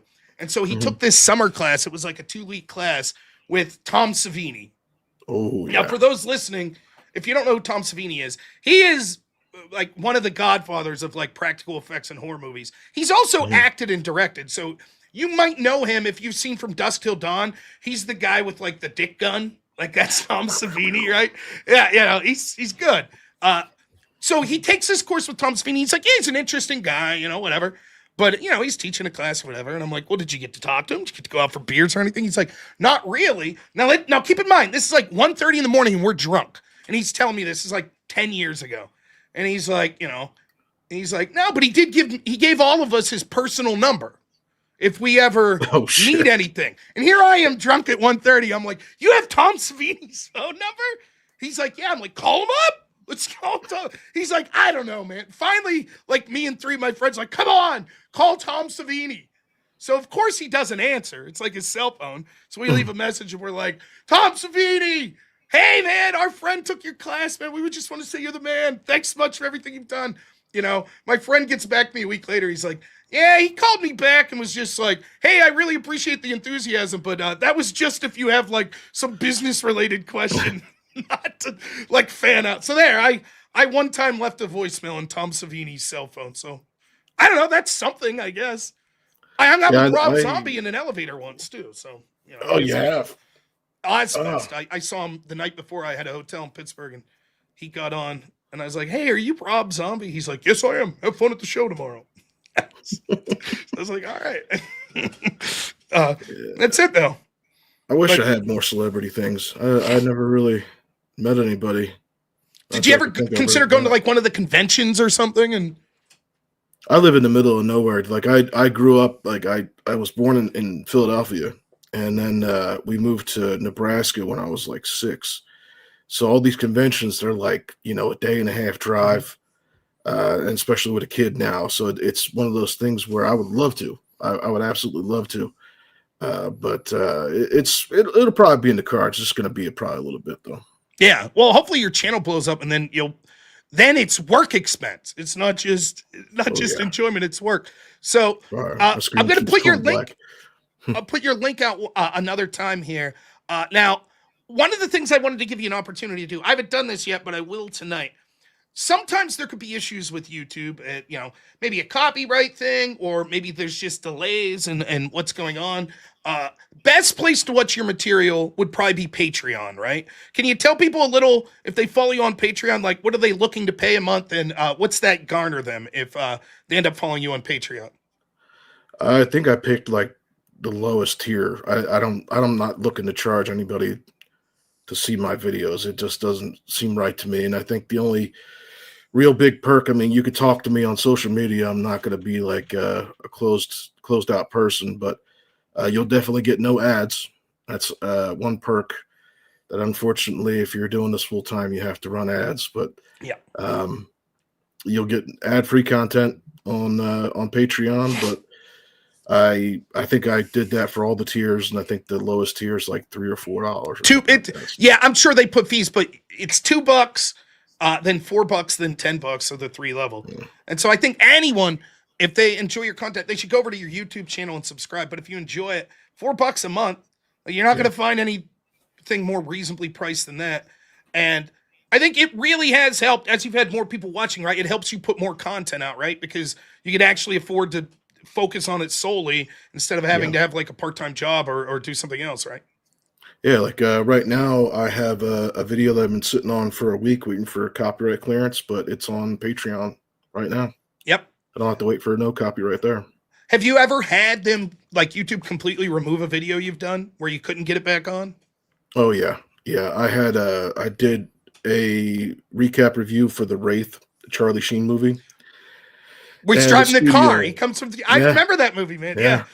That was an awesome car. I wish I mean, it's technically a real car. It's a turbo interceptor Dodge, but it's a concept car. But anyway, I spent a long time editing that, and the studio, even though, and this is the really funny part, if you go on YouTube, the whole video, the whole movie is available for free.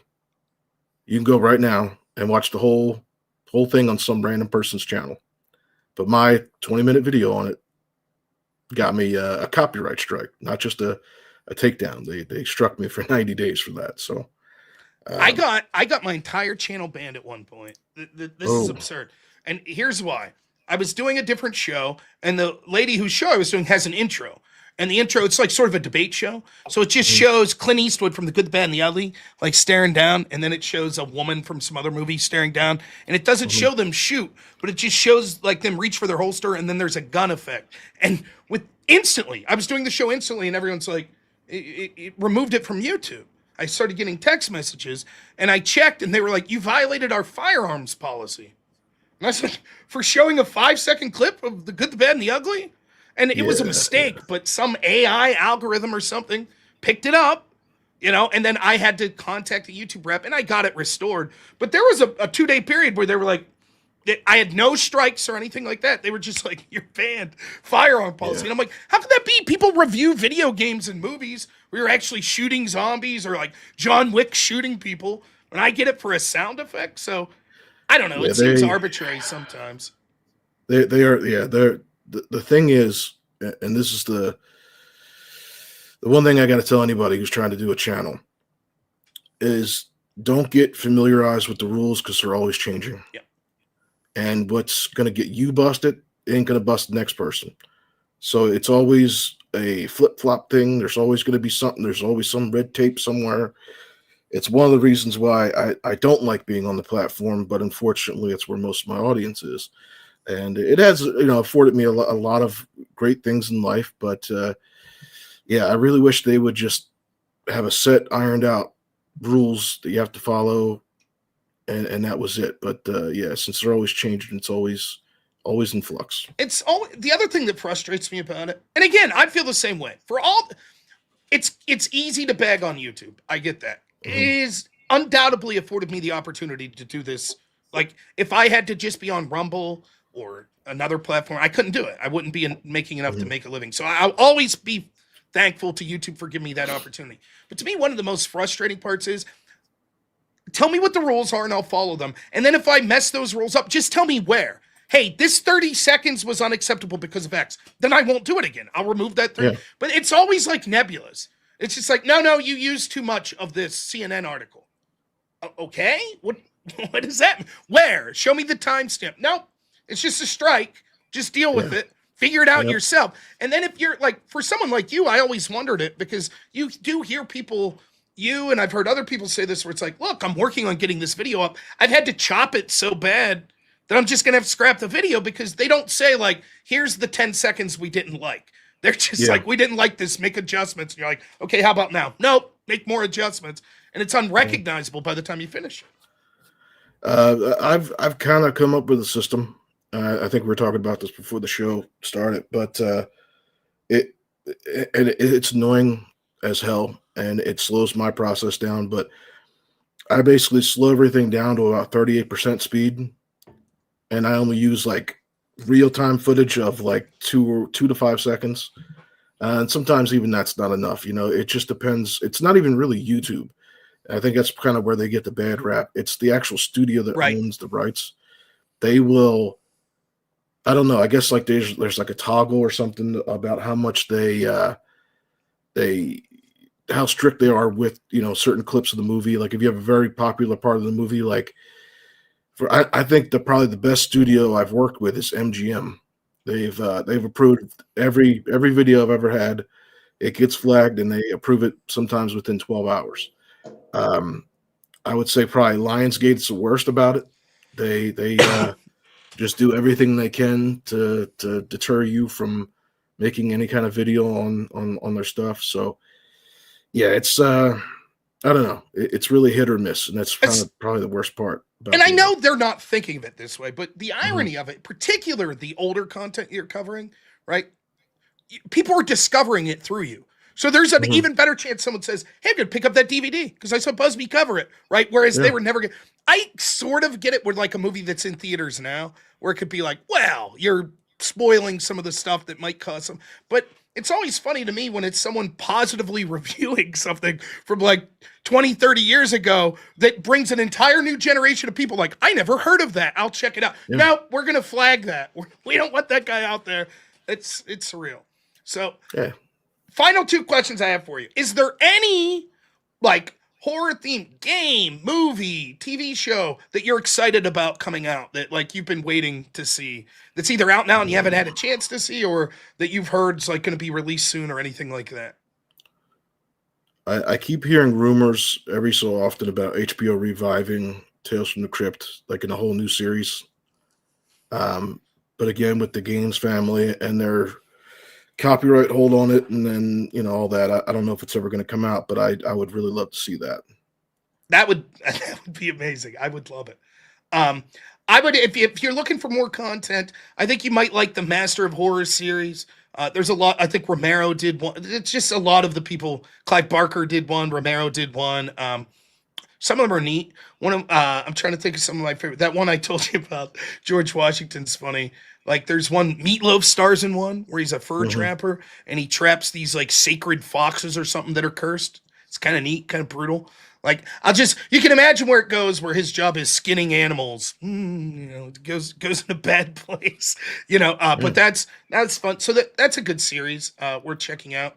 Um, I mean, honestly, I think if we just stop with the box checking for a lot of these studios, I mean, honestly, if they did a horror anthology, even just here on YouTube, and they had like celebrities show up and other YouTubers do directors and do stories, and like Markiplier did that Iron Lung movie. yeah, It's was a done hit. pretty damn good. So I mean, it just shows you that there is other people out there that could be really creative.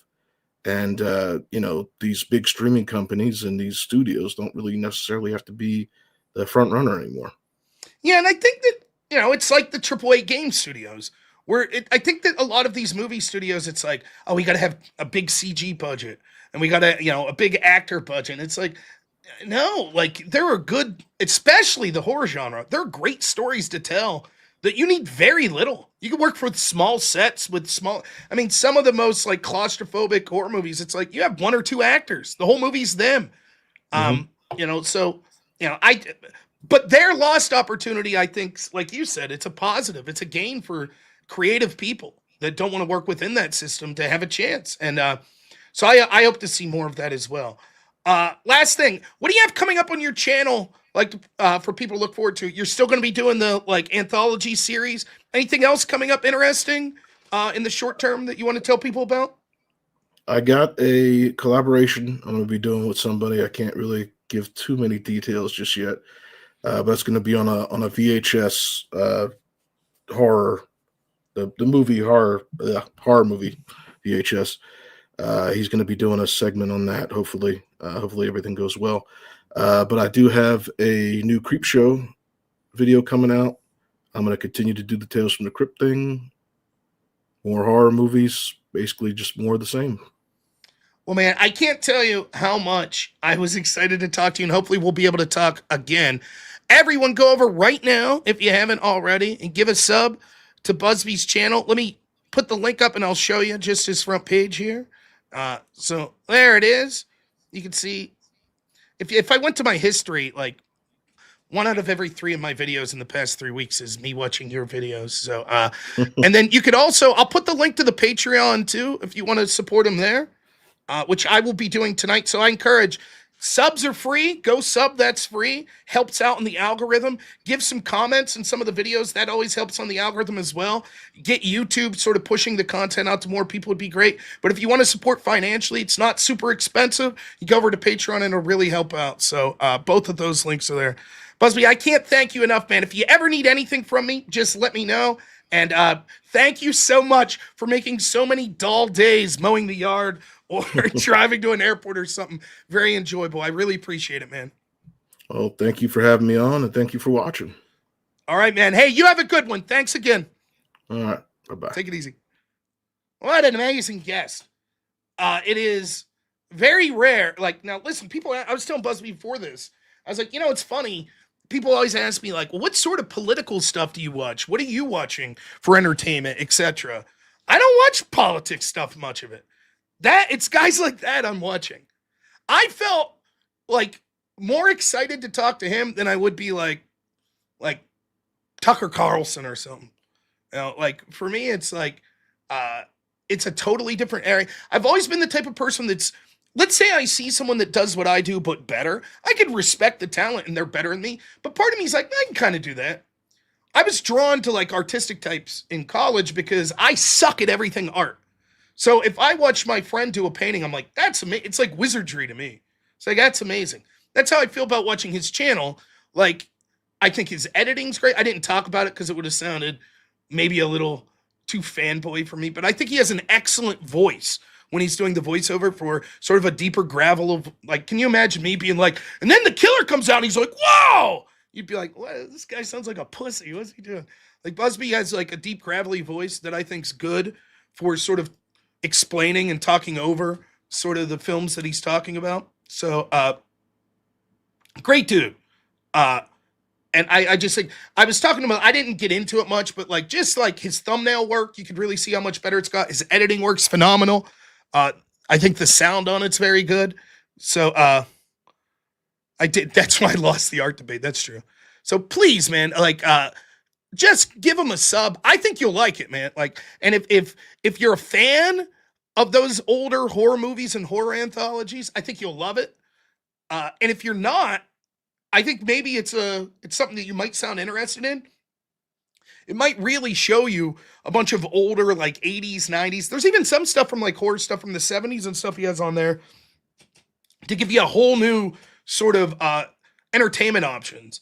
If you think that Hollywood's too woke, consider checking out this stuff that was before that was the case. And the other thing, the reason that I love horror anthologies is, like I said, the contained story. So if you're someone like me that's like, I don't know that I have 60 hours to invest into a TV show, like, dude, you watch one of his episodes, right? You'll get 3 of the best episodes of Tales from the Crypt or Creep Show or something like that. You'd be like, that one looks good. Check it out. And now you're watching like a 30 to 45 minute episode. So, have I watched Dead Meat on YouTube? No. So, yeah, I think he's doing a great thing over there, and I hope his channel continues to grow. I look forward to when he's, doing how do you say the guy's name? Markiplier? When he's doing like him and he's doing his own like horror movie that's making millions of dollars, I'll say, I knew that guy. He came on my show and did an interview. So he also told me, I think that's the first like sort of interview he's ever done, which you wouldn't know it. I thought he did phenomenally. So it is absolutely my pleasure. And just a disclaimer before we transition into the politics portion of the show, I have zero clue what his politics are. He is not co-signing on to any of my politics at all. As far as I know, he doesn't even know what my politics are.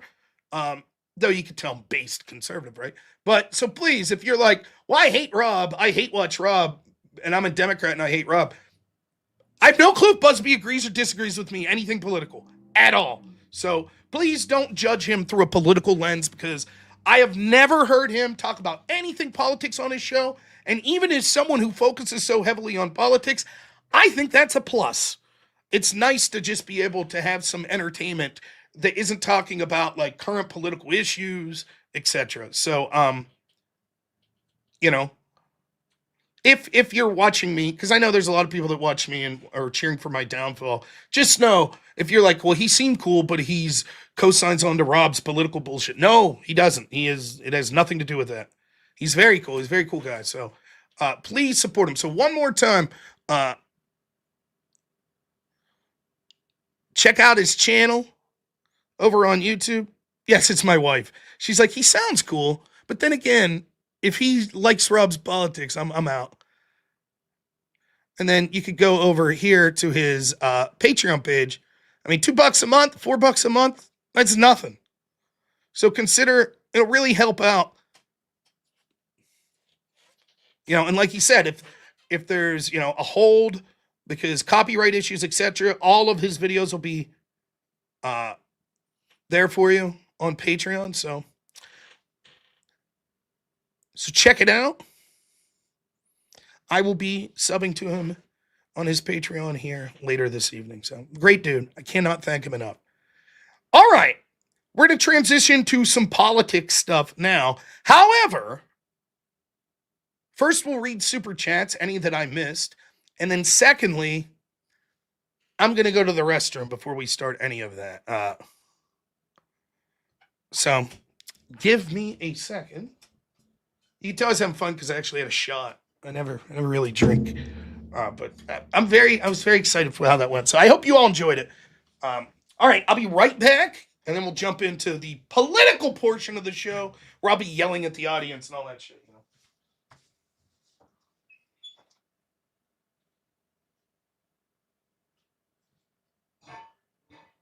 This is the robnoerr Show. It's not the Noir Rob Show. This is my favorite show because it is my show. If this was your show, you'd probably like it more. But maybe that's just because it was your show, but it's not your show. It's the robnoerr Show.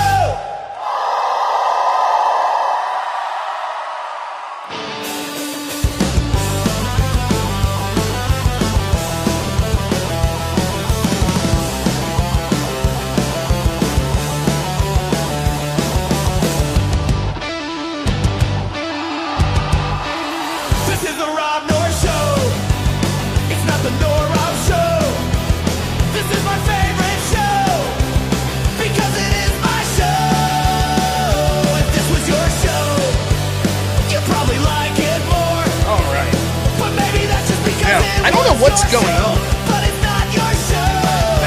But I counted like 8 ladybugs. This happens like every year. We get a, I don't know what it is, a rash of ladybugs. Strange, but I was just finishing up the grift. I don't have my headset on. One second. Oh. Sorry, go I ahead. was finishing up the grift. We still have the robnoerr shop. Yes, robnoerr.shop. Check it out for your hats, t-shirts, and hoodie needs. T-shirts and hats. Someday I'll fix those graphics to the only ones you can get, the colors. I forgot. I actually hard muted myself when you were on with him, just so that in case something happened when I was clicking, I didn't get like come and interrupt, and so I went up and I was hard muted. Enjoy the show, chat. Ready for the back half. Yeah, let's do it. I hope everyone enjoyed it. I hope you do. And I do plan, just so you know, on bringing in some more interviews of people that do less political content. Just, you know, not every night, but once in a blue moon. I think it's a nice change of pace. I know it's not everyone's cup of tea. People want to see me yell about politics and debate people every night. And don't get me wrong, that's still my favorite thing to do. But so let's get those super chats in. Now I know some of you that normally give $5-10, you're like, Rob, I would send, but I just signed up to Buzby's Patreon. That's okay. We'll take that. No problem whatsoever. So, monthly chess stream against the viewers. I could. I'll get beat around. There's the risk in that is I'll lose every game and people be like, this guy is an idiot. Why don't I listen to anything he says? But sure, I'd be open to that. Super chats. Christopher Scott, thank you so much for the $5. Always appreciate it, man. Naughty Germ, is always $5. Thank you. Josette, $5. Best phrase in horror movie history. Do you read Sutter Kane? Yeah, you know, I think he would really like Mouth of Madness. That's one of my favorites. Trix Laser, $5 says Tucker and Dale vs. Evil, underrated Cabin in the Woods film. Agreed. AJC, $5 says Exorcist series, but I saw the one back 11, 12 years ago. Exorcist the beginning, which took place in 47 Kenya, scared the S out of me. I haven't seen that one. Event Horizon, we talked about. Great. Thank you, Haas Knuckles, for the 5. Lavin for 2 says Conjuring movies we talked about. Kyle Random Mouse Suspiria, we talked about. Like I said, it's been a long time since I saw it. I have seen The Void. Sam Slenderman, creepy, body horror, like sort of Hellraiser-esque. Very good. And then another 5 from Sam Slenderman, thank you, says, I agree the Warrens were cons, but the first 2 films were great as long as you ignore the true events. I agree with that. It sort of played out, I thought, after a while. But Sam Slenderman, again, $2. I didn't get to this one. Thoughts on animated horror films? You know, off the top of my head, I can't think of any. I'm sure it's a whole genre, but I don't know. $5 again from Sam Slenderman. A few of my favorites. Hereditary, The Witch. I've never seen Hereditary. The Witch, I don't think I've seen, but I know of it. The Mist, fucking one of the all-time bummer endings. The Lighthouse, I've seen. X, I have not. The Void, I have seen. Borgman, I have not. Babadook, I've seen. Very good. Barbarian, I have not. Insidious, great. The Wailing, that's the weird, like, Asian one, right? That's a creepy one. I've not seen The Wailing, but I've seen someone review it, and it looked very good. Beanstalk, $2 says, couldn't sleep after the 2000 Evil Dead remake. Hellstorm, Beer Run, going to Culver's. Anyone want anything? I'm good, thank you. Kyle Random Out, $2 says, favorite one-liner, we talked about it. Sam Slenderman, $5 says, always love your political takes are up, but it's great to shake things up and do a chill stream, and horror is my favorite film, book, TV, and game genre. Glad it worked out for you, man. I enjoyed it thoroughly. High Plains Grifter says, did you ever watch the TV series Millennium, starring Lance Hendrickson from X-File writer Chris Carter? Mix of psychological thrill and horror. I've not. Never even heard of it. Millennium. Sounds interesting, though. Kyle Random Out, $2. Mount Rushmore of horror films. Simon Sunderman, $2 says, Rob, Resident Evil went back to its roots with 7. Excellent. Did it? Yeah, I went through a phase once my son was born. I just wasn't playing many video games. I play here and there now, but I'll probably not get the new Resident Evil, but it looks good. Slam Sunderman, $2 says, best Bruce Campbell film, Bubba Hotep. Great. If you're into mummies sucking people's souls out of their butts and Elvis Presley fighting them in a nursing home, might I suggest Bubba Hotep? Great movie. Reverse Massage, $5 says, I'm 48 minutes behind, but 1408 was a super disturbing movie and one of my favorites with John Cusack. Yeah, very good. Intel Wild, $5, gives his list. Halloween, the original, very good. Friday the 13th, 1 through 4. Very good. The original Texas Chainsaw Massacre. I wasn't a fan. I know everyone likes it, but I don't know. Something about it I didn't really care for it. Original Nightmare on Elm Street, very good. Jaws, if you consider Jaws a horror movie, which I argue as well it is my favorite horror movie. I think Jaws is one of the greatest movies of all time. It's a damn near flawless movie in my opinion. I could watch Jaws endlessly. Why can't I think of the actor's name? But where he's doing the speech in the boat where he's all drunk. It's one of the best movie speeches in history. Where he's talking about the sharks eating his sailor buddies. Their cold, dead eyes. Like doll eyes. Fucking, wow, it's great. Intel Wild, $5 says, I have a signed photo by Nick Castle. He played the OG Michael Myers in the 78 original. Kyle Random Out, $2. Ever watch Dead Meat? I have not. Kyle Random Out, then $5. Says the chair is spitting tonight. The great Zach Gelpy, $5 says, yes, the Rob North Show. We're back, baby. Achilles, appreciate it as always, man. Becomes a member. And then Angela Straven, $10 says, if you like horror content, I highly recommend my buddy who has a channel called Wrestling with Horror 420. Does a live review on Tuesday. Some other videos about. All right. Yeah, I'll check it out. All right. And then over on Rumble, the Rumblers. Thank you so much, everyone over there. Our good friend Byron, Robert W. Chambers, The King in Yellow. Barker's Book of the Blood. The Great and Secret Show. This is my playground, brother. I know, Byron. I know you've been recommended The King in Yellow I know what it's about. And I'll definitely have to check it out. By the way, your books came, Byron, so thank you so much. The asshole postman didn't put it in my mailbox, so it got just a tad bit wet, but it's fine. And I really appreciate it. Thank you. For Task for $5 as The Thing, Kurt Russell. Not the stupid prequel. I like the Kurt Russell thing. Great movie. I'm a huge Kurt Russell fan. So, there's Leon Kennedy. Supernatural. I like Supernatural as well. And then Chop $5 says Maximum Overdrive with AC/DC doing the best horror film. Big Rig with the goblin face mowing people down. Yeah, great soundtrack. Let's have Big Rigs just coming to life and taking people out. Put AC/DC as the soundtrack. Hit. All right. Roy Schneider. That's good. Richard Dreyfuss. But what's the other guy? Why can't I think of his name? He's phenomenal. He was also one of the villains from Russia with Love. Robert Shaw.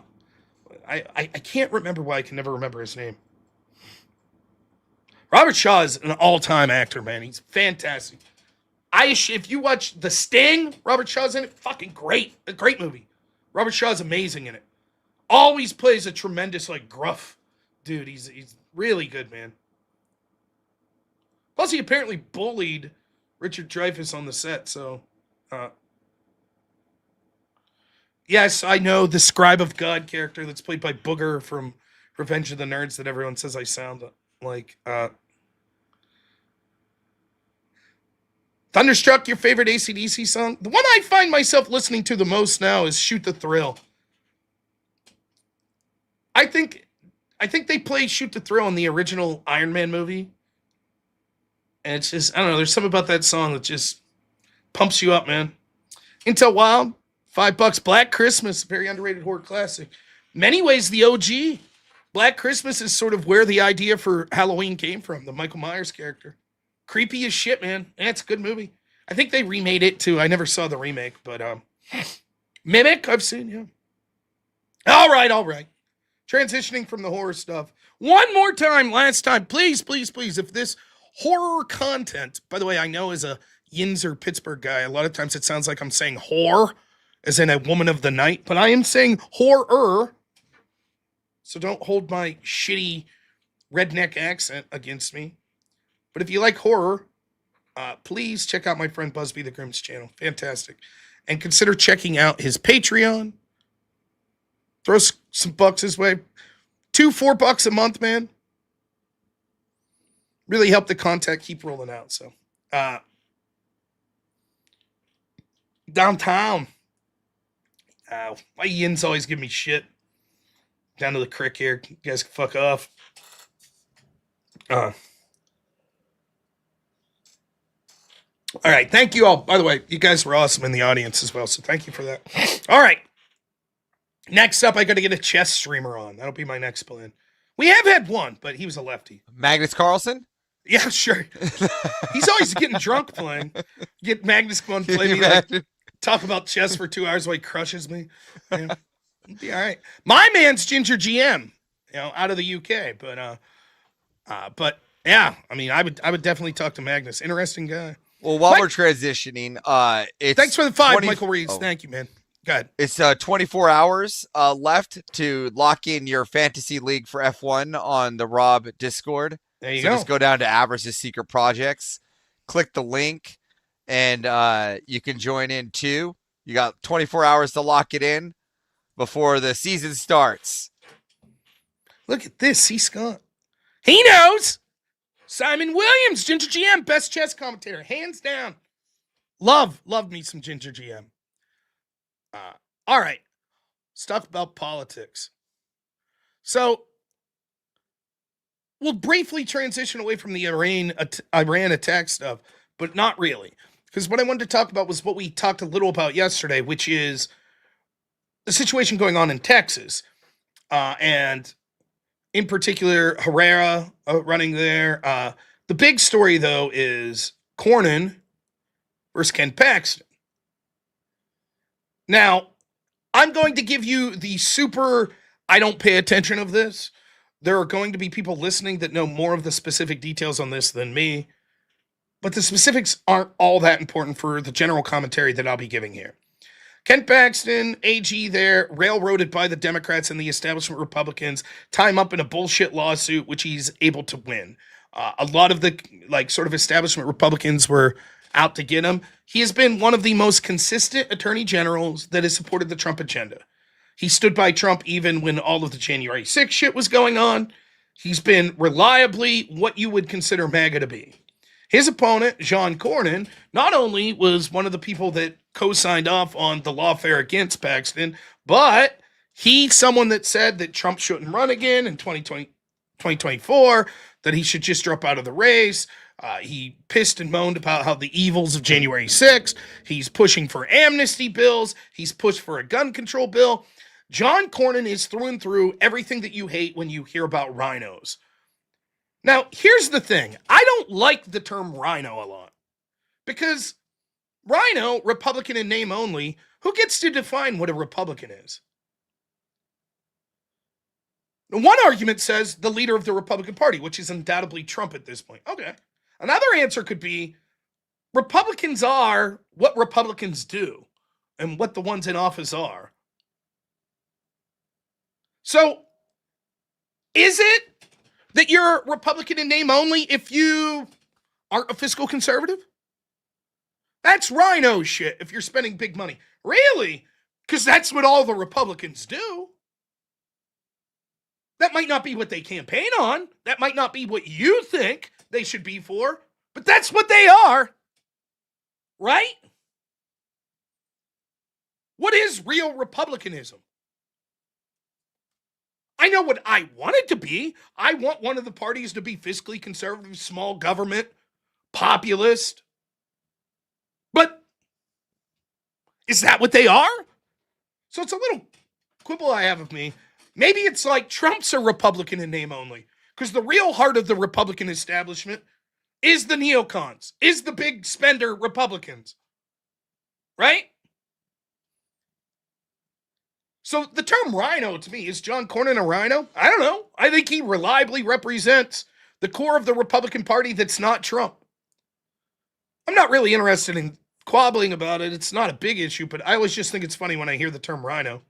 It's like, But when you hear that term, that's John Cornyn. He's right at the heart of it. And he's in positions, he's in leadership positions in the Senate.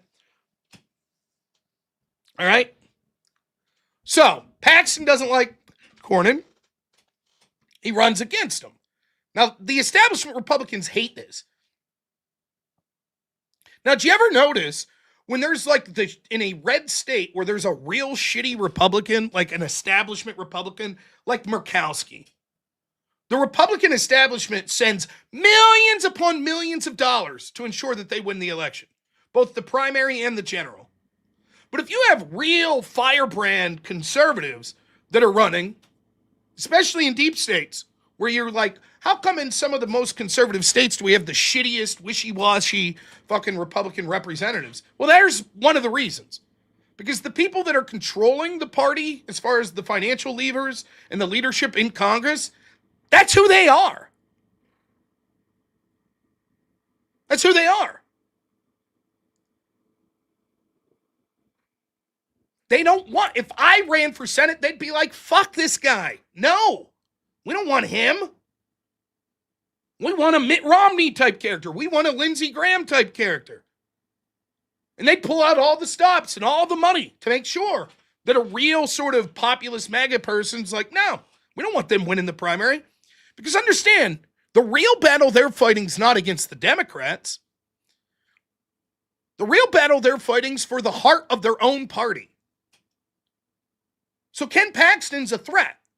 Not because, they're telling you, well, he might lose to a Democrat, but because he might win. That's why he's a threat. They're not worried that Paxton will lose. I'm sure they probably would not want that, though that's debatable.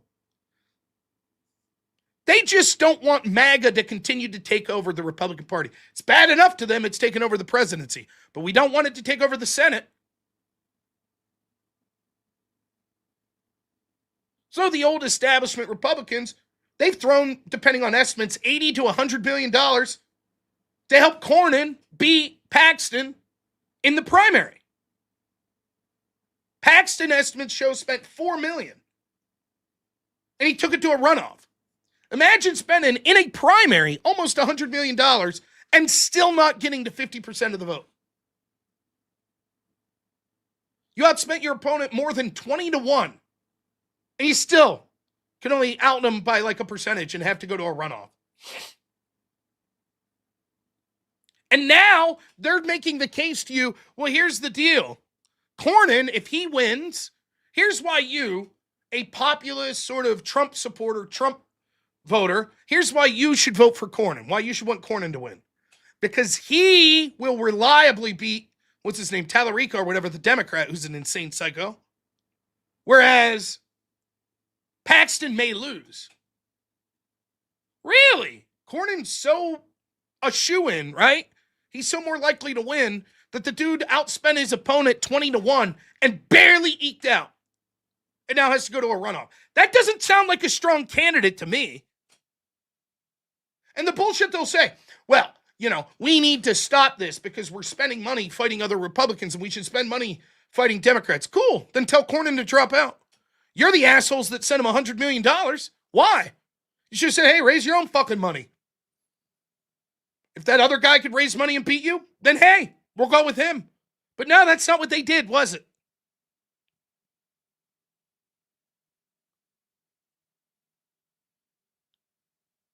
They spend all this money and go, why'd you make us spend the money? We didn't, assholes. You chose to do that. You could have said, let the chips fall where they may in the primary. We're not getting involved. Whoever wins the primary, we'll support if this election's so important. So you already pissed away $100 million. You should have told Cornyn to step down. If he needed $100 million just to be somewhat competitive, then he clearly wasn't a good candidate.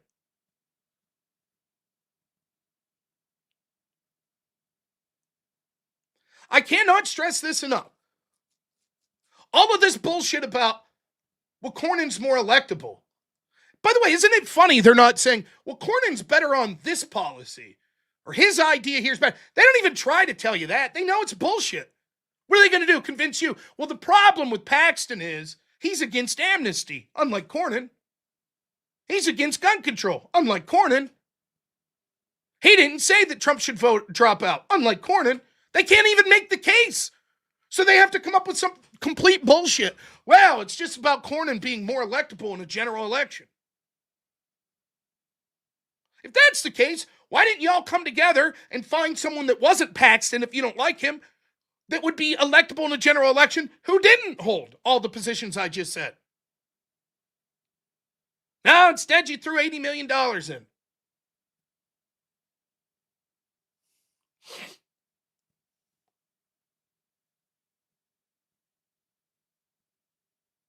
Now we have Trump comes out and says, I'm going to endorse one of these two, and when I do, I expect the other to drop out. And look, I don't even have to tell you how this ends.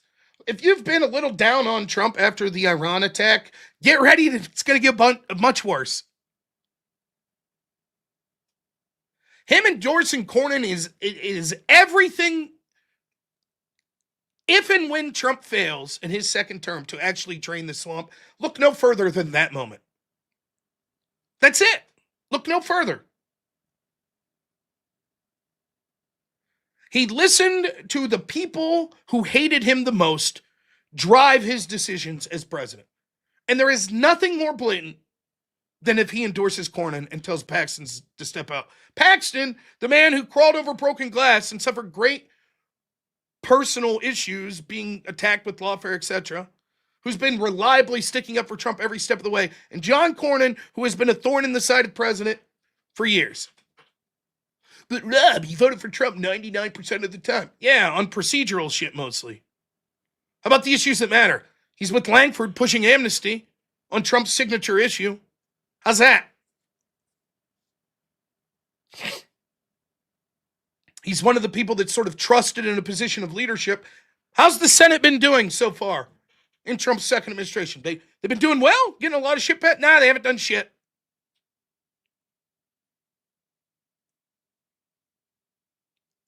That's who Cornyn is. Cornyn is Mitt Romney. Cornyn is Jeff Flake. Cornyn is Lindsey Graham. That's who he is. Paxton's like the up-and-comer MAGA guy. And so if Trump endorses the swamp, based on that, well, I have to because it's just more palpable in a general election, why does it matter?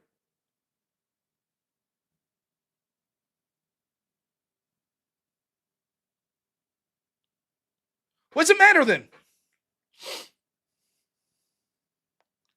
Hey, listen, MAGA voters, you have to vote for the guy that wants amnesty, that will ensure that Trump doesn't get to put any of his appointees in, that's not going to bring the SAVE Act to a vote. You have to endorse that guy. Because otherwise, there's a 1% chance more that Paxton might lose a general election.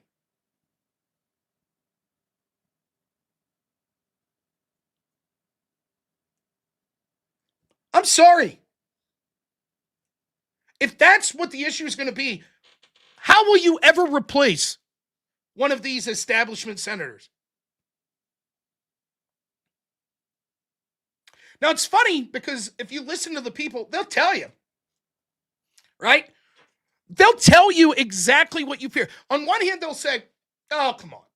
Cornyn's not this big anti-Trump guy. Come on. Hey, vote with him 99% of the time. But on the other hand, they'll say, well, here's the issue. If Trump doesn't endorse him, then he'll sabotage Trump's agenda. Oh, yeah, he sounds like a real great MAGA guy. Now, think about that for a second. Think about you, or think about me. If we were running for office, and for whatever reason Trump didn't endorse us, you'd say, hey, these are my policies. And if you were in office and Trump didn't endorse you, would you say, you know what? I'm going to reverse all of the real policy positions I hold just because fuck Trump. Would you do that? But that's what the establishment Republicans do, right? That's what Mitch McConnell does. That's what Tom Tillis does. And that's what Cornyn would do. So if you believe that, well, listen, he has to endorse Cornyn, otherwise Cornyn could do some real damage and hold things up here in these crucial next year of the Trump administration till the next senator would be sworn in. Okay, if you believe that's the character of Cornyn, keep in mind, Cornyn's like 74, 76, something like that. He ain't going to be running again. Well, maybe. So he could give a shit. As soon as he wins, he'll be like, oh, okay, fuck you, Trump. Now what you can do? Nothing. If he's that petty and he dislikes the policies that Trump wants that much, and he would only be bargaining to do them, once you lose that bargaining power, what's to stop him?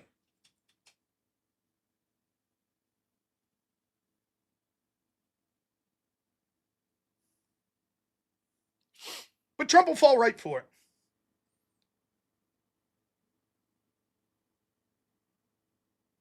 But listen to the big brains tonight, right?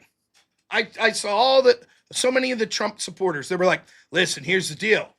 If this leads to a bargain and leads to the SAVE Act, so consider this, Cornyn sits in the room, it's like he has with him Toon and Tillis, and all these, Lindsey Graham, all these other people, Langford and company. And they're like, here's the deal.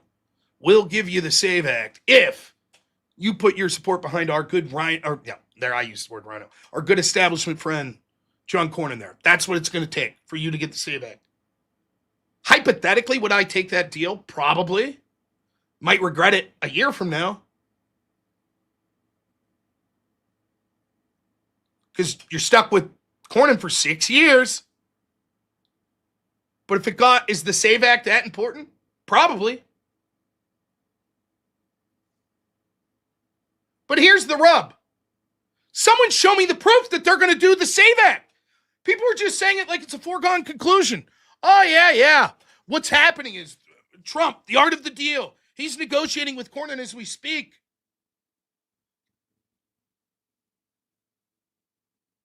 To force the talking filibuster. That'll lead to the SAVE Act getting passed. I'm here to tell you that ain't going to happen. It could. It's in the realm of possibility. It's not even in the absurdist sphere. Like, I would say there's maybe a 15 to 20% chance that the SAVE Act would get passed. But what most likely would happen, this is how this would play out. If this is even part of the negotiations, which I'm already skeptical of. I'm already skeptical that Trump's like, Cornyn, I'll support you if you can help ensure the SAVE Act gets passed. I'm already skeptical that's happening. But if it was, here's how it would most likely play out. Cornyn would be like, okay, yeah, man, I'll vote for the talking filibuster. And Toon would be like, sure. And then it would be like, we can only get 49 Republicans on board. So, hey, we tried. Cornyn will say, I tried. I told them. Ah, well, what can you do? Hey, thanks so much for your endorsement.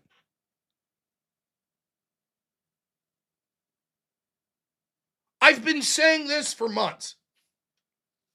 The reason that Trump's not getting parts of his agenda isn't because the dastardly Democrats don't want it.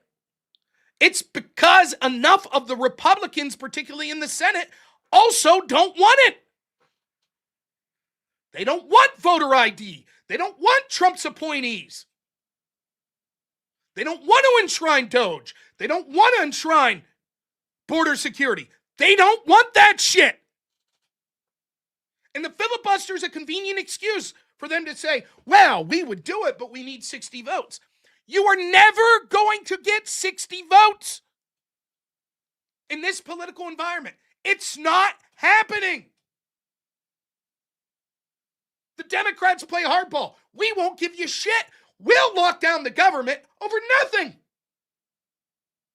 Now, the Democrats are always gnashing their teeth and flipping the fuck out about lockdowns, how it's the worst thing ever. They just had one of the longest lockdowns ever, and they got nothing. Nothing. And it's out of the fucking narrative. Republicans couldn't even capitalize on their own bullshit. That's the hardball Democrats play. Fuck you. We won't compromise on shit. How about that? The Republicans put up a CR that was literally the exact CR that Democrats had in 2024, and Democrats like, nah, you have to give us shit. But we're the majority. We don't give a fuck. Oh, do you want to be blamed for the lockdown? We won't be blamed because the media will be on our side and you Republicans are too stupid to control a narrative. Part of it is incompetence, but the other part of it is those key Republicans, the establishment, they're more than happy. They're like, good. We want Trump to fail. They want the party back from Trump. And the best way for that to happen is Trump to fall on his fucking face, which, by the way, Trump may help them not only by pushing people like Cornyn, but pushing the neocon agenda. Those people, the Cornyn-Paxton thing is a metaphor for how the entire second Trump administration's gone. Cornyn, a guy who hates Trump, who actively pushed to get Trump to drop out, right? Supported by Trump. Paxton, the dude that's had Trump's back the whole time, is going to be told by Trump, you're a bad man if you don't drop out. The neocons that hate Trump, they get everything they want. We want Maduro taken out. You got it. We want Iran bombed. You got it. We want escalated conflict in Iran. You got it. Like I said last night, why didn't Trump negotiate before the Iran attack? Okay? You neocons want this? You're going to give me the fucking SAVE Act. Hell, at least you're going to go into recess and give me recess appointments. They won't even do that.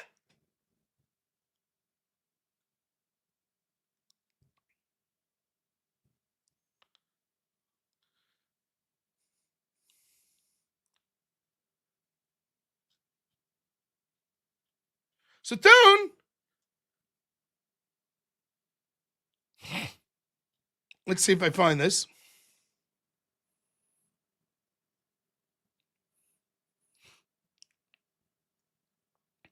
Thune's going to send the Senate on vacation, but he's going to hold what they call pro forma sessions.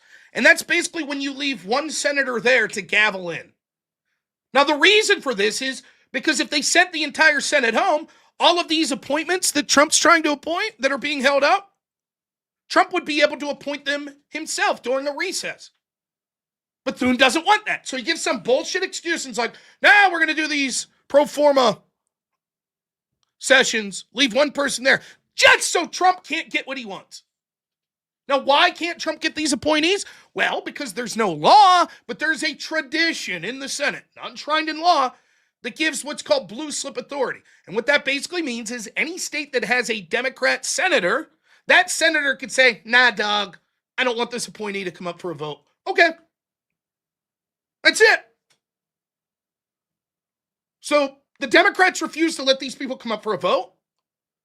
Thune is like, we're not even going to allow them to do recess appointments. Is it not becoming clear that Thune and the Republican leadership in the Senate fucking hates Trump? They don't want his agenda. They want him to fail. They want to lose the midterms. They all want to keep their phony baloney positions, but they want to have the excuse, shucks.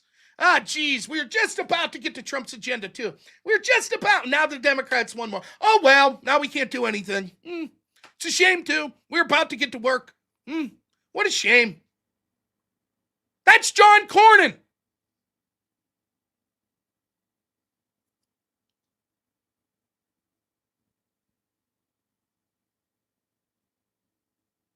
And Trump is going to make the same mistake that he makes 90% of the time. He's going to listen to the exact wrong people. He's going to listen to the people that despise him and want him to fail. And he's going to support Cornyn.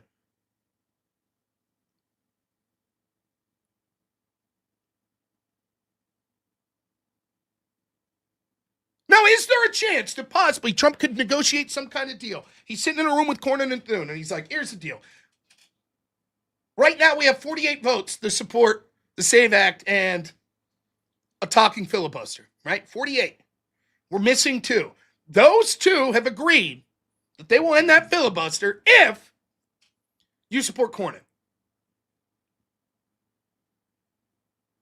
Even if that occurred and they followed through with that, I'm not so sure all the Republicans would vote for it. I don't know. They might say, sure, we'll end the filibuster, and we're a no on the SAVE Act. But let's say, hypothetically, that didn't happen. They follow through. The Democrats go and they fucking filibuster for a month or whatever, and then the vote comes up, the SAVE Act passed. Would it have been worth it? Probably.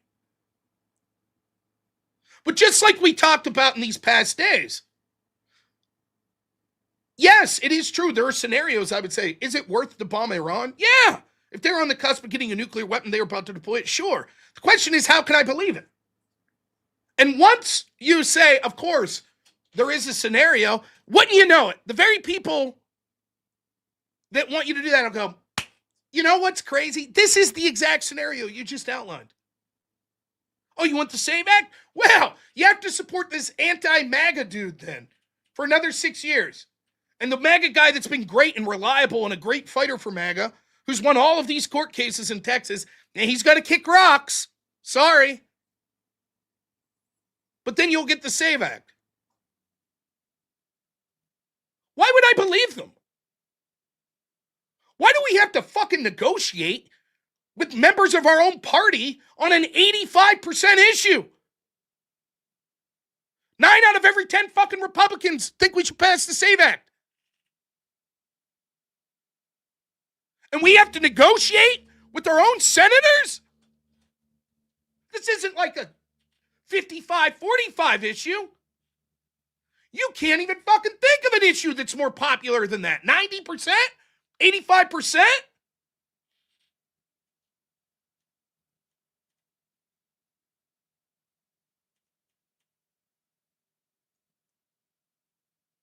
So until then, they're going, that's the one narrative you're getting. Oh, it's all master, art of the deal. Okay, if that's the case, and Trump backs Cornyn, and we don't get the SAVE Act, what are these people going to say? I'm telling you right, let's turn it. Oh yeah, Rob, what will you say if we get the SAVE Act? I'll say, okay, good. I was skeptical. I'm glad that happened. Very good. Awesome. I'm cheering for the SAVE Act. I'll be happy to say, I guess I was wrong. I didn't think that would happen. I guess it would.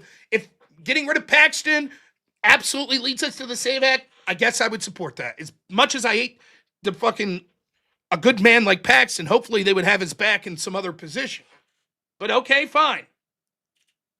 Now, my question to those that are saying this is, What if we support Cornyn and then we don't get the SAFE Act? Then what?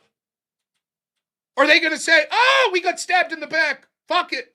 No, they're going to say, well, you know, we tried. We still got to support Republicans. And the next time that an establishment anti-MAGA Republican comes up for election, we're always going to have to find a reason. Always find a reason why we have to support them. Sorry. These motherfucking people, especially the conservative influencers that you hear that are out there saying this, one of the things they tell you all the time, it's cliche at this point. Well, here's the deal. We got to get out there and primary these people. Then when we do, they're like, nah, you can't. Sorry, not this time. The stakes are too high. You don't think the stakes are going to be high 2 years from now? They're not going to find another issue? Oh, well, you know, in any other year, yes, but, you know, this border security measure that's coming up for a vote, oh boy, we can't kick out this establishment Republican now. We have to endorse them. I remind you, the Senate's for 6 fucking years. So if you make a mistake and put an anti-MAGA person in there, 4 years after Trump's out of office, that motherfucker's still going to be there, working with Democrats for open borders and amnesty. Meanwhile, the Democrats play for keeps. They ain't fucking around. By the way, when you debate Democrats, they say this all the time. When I debate left-wing people, they're like, well, look at how much Biden got. Bipartisanship Biden got passed. Yeah. Republicans are happy to work with Democrats. Not the other way around, though. But the Democrats you're debating never say, oh, that's bad of the Democrats. They're unwilling to negotiate. They're just like, well, Trump's evil orange man. Of course, give him nothing. See, that's a failure of Trump. If Republicans even challenge a fucking spending bill of the Democrats, Jimmy Kimmel's on TV crying, oh my God, kids aren't going to get their WIC benefits, no! And Republicans cave in.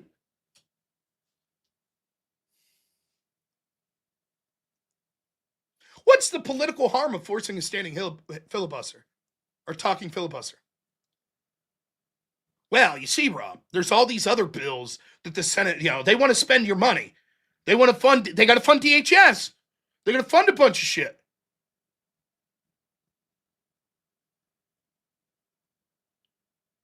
Have to fund a bunch of shit. So, we can't have the Democrats holding up that. Why?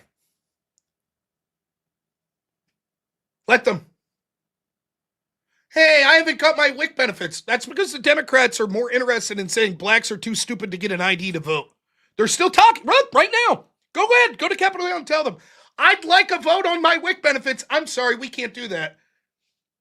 AOC's been talking for 8 hours about how Democrats are too stupid. Black people are too stupid to get IDs. But I'm black. I want my WIC benefits. I have an ID. No, you must be mistaken. AOC disagree. The Democrats disagree with you.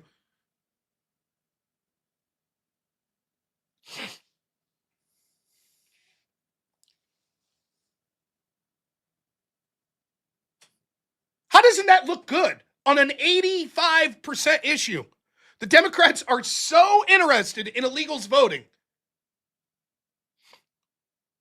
that all they're doing is shouting, telling the black community they're too stupid to get an ID, and telling women they're too stupid to get an ID. So they won't pass this issue that 80% of the country wants, and they're holding up everything else. How's that not a political victory? By the way, bonus for me, they shut down the fucking government. Great.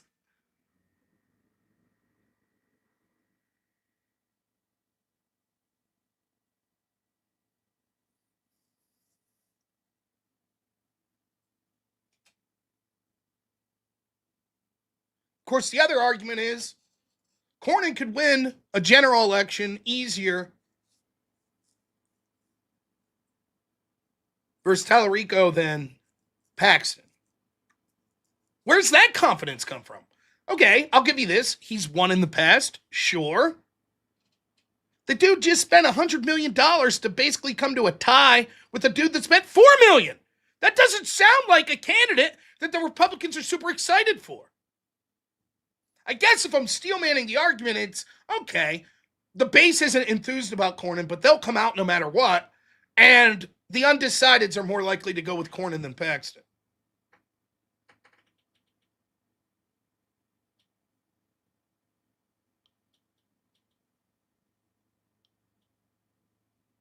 Show me the proof. I'm just supposed to believe that on a wing and a prayer?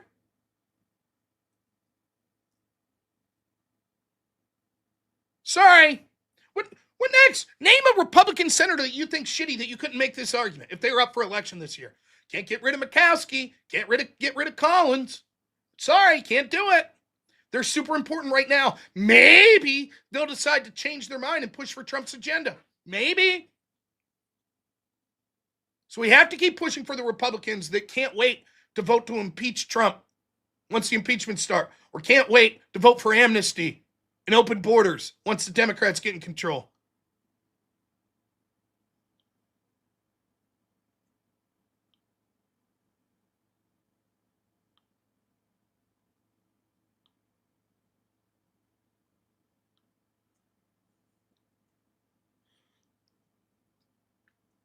And I'm telling you right now, it's going to happen. It may have happened while I was interviewing my friend there. Did Trump endorse Cornyn yet?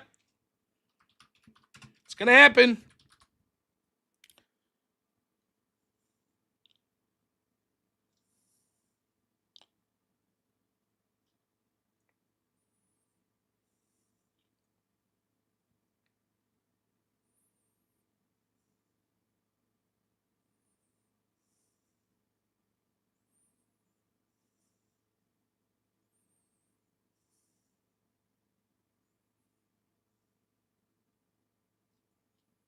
The only hope at this point is if there's so much backlash on social media that Trump sees.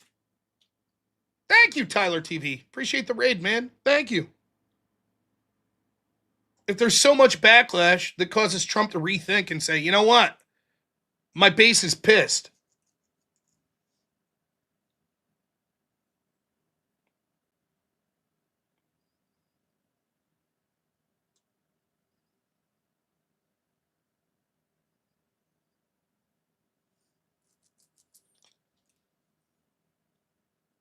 It's just, I mean, I wonder if I could steelman Trump's position with all of this, why he gives the neocon branch more than his core base. I guess it goes something like this. My core base will support me no matter what because they know how bad the Democrats are. But these neocon type people, they don't give a shit. They don't care about any of that. They care about their specific agenda. So on the things I want, border security, SAVE Act, I got to give them shit to get it. So I'll just tell my base, look, you got to shovel shit more. Sorry. Again, you got to shovel shit. Sorry.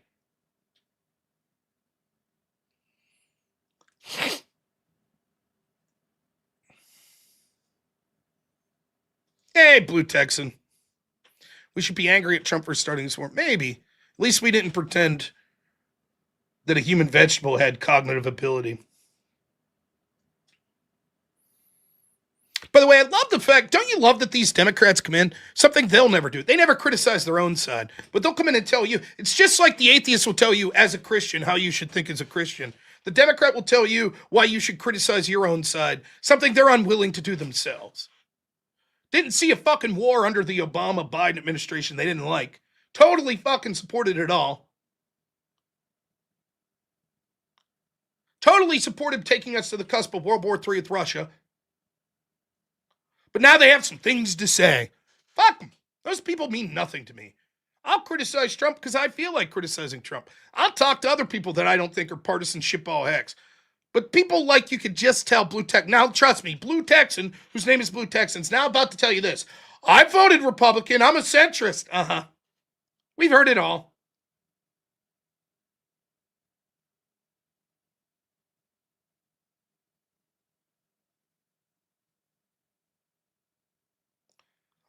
I saw Bill Kristol and Chuck Schumer and all these other Democrats for years running their mouth about how we have to stop Iran. We got to do something. I may not like that Trump did it, but don't fucking pretend that you didn't support all those people that constantly were pushing for that.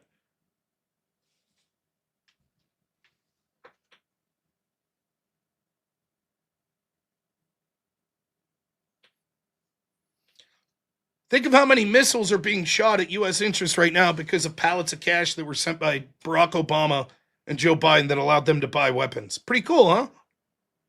Nice. So spare me your bullshit. Anyways, dealt with that. In many ways, if you're a populist conservative that didn't like Trump's bombing of Iran because you think it goes against the sort of drain the swamp message, an endorsement of Cornyn is far more of a slap in the fucking face. It just is. It might be less consequential in the grand scheme of things, but it's more of a blatant slap in the face.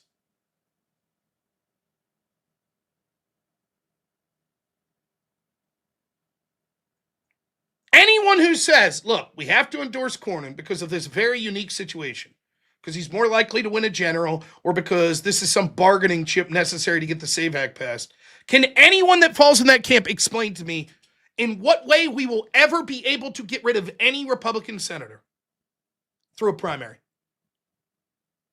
I guess you hope they retire when they're 90 like fucking Mitch McConnell and they're wheeling them out like fucking Hannibal Lecter? Is that the plan? Just stick it out for another 40 to 50 years. AI's coming. We'll be able to hook Mitch McConnell's brain up to a fucking computer. He could run for another 200 years, you know? Wade Boggs chats majority whip. I like that. That's good. That's really funny.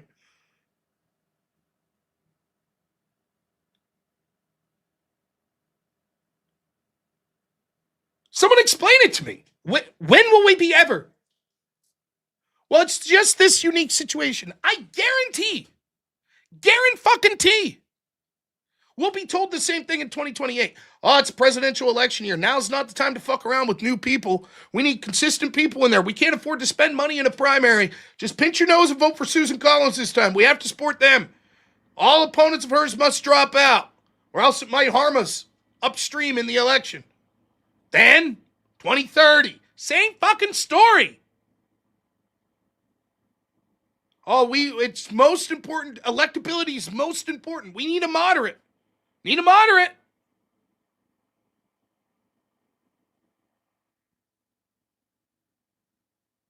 I saw Dan Crenshaw lost, yeah. Excellent.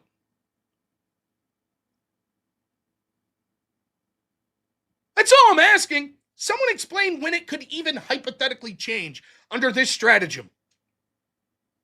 Well, you can't get out bad establishment Republicans that hate Trump and his agenda right now because that makes them more electable.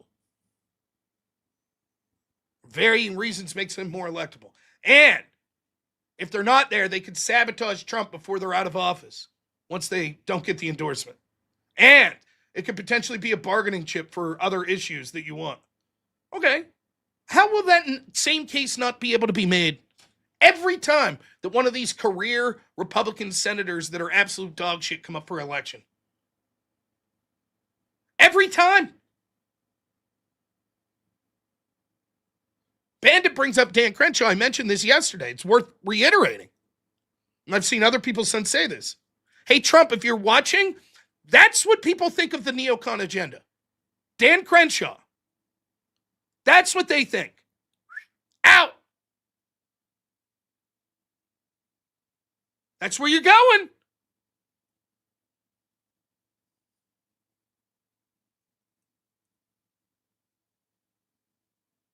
That's fucking Cornyn.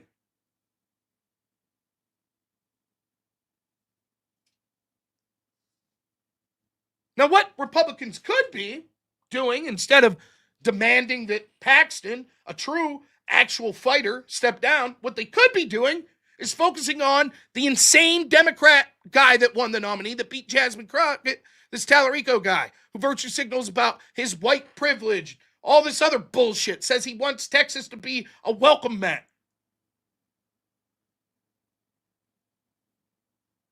That's what they could be doing. Say, hey, we're not spending money in this primary. Cornyn wants to raise money, if Paxton wants to raise money, fine. We're raising money for the general. Whoever wins out of it, so be it.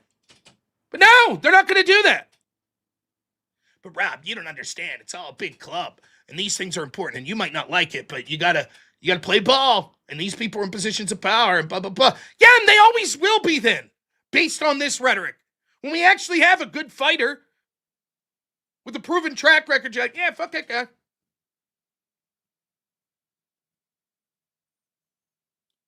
What's the argument here? That Republicans are going to sabotage Paxton if he wins the primary?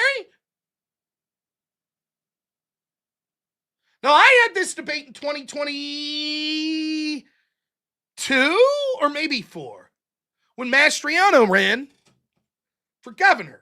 It would have been 24, I guess. Now, it would have been 22.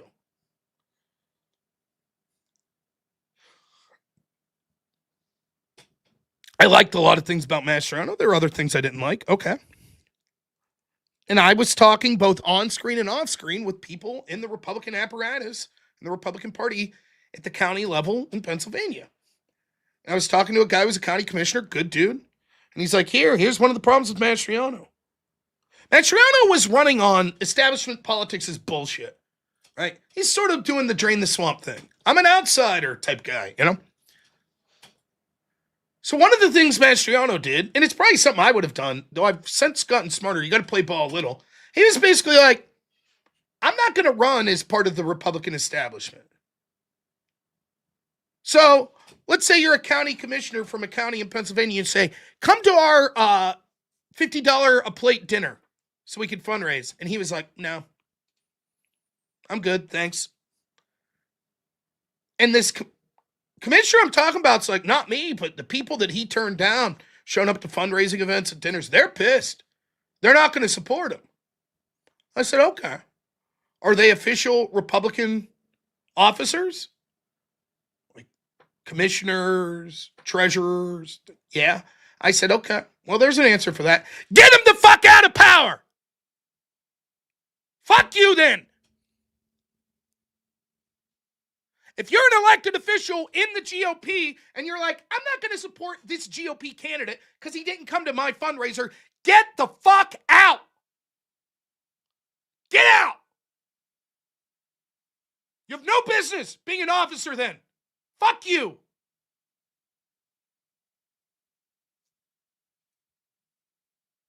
He was really mad at me. I was like, fuck them all then. If it's up to me, if I had to keep if I had to choose between getting rid of all of these motherfuckers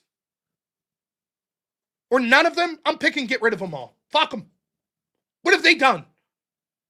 Especially here in Pennsylvania. What the fuck have the GOP in Pennsylvania done? They lost to a man who had a fucking stroke and couldn't speak.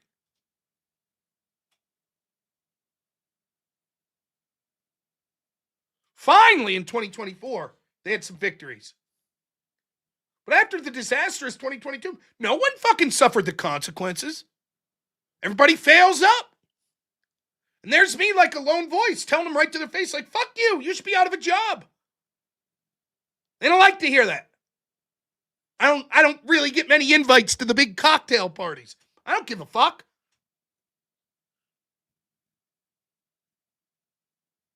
Constantly, I'm told, hey, you gotta play ball. Ah, you got it, all right. Your agenda's not on our list this year. Try again next year. Okay, what? After we allow in another 100 million illegals, then we'll get around and go, hey, geez, now we're ready to talk about what you wanted to talk about, Rob. But you know what? Wouldn't you know it? We've been overran by illegals. So, oh, well. Hey, an interesting thought you had there 20 years ago, though. Shame. Yeah, we probably dodged a fucking bullet with Fetterman winning instead of... I mean, not really. Fetterman's still a Democrat, but... could be way worse.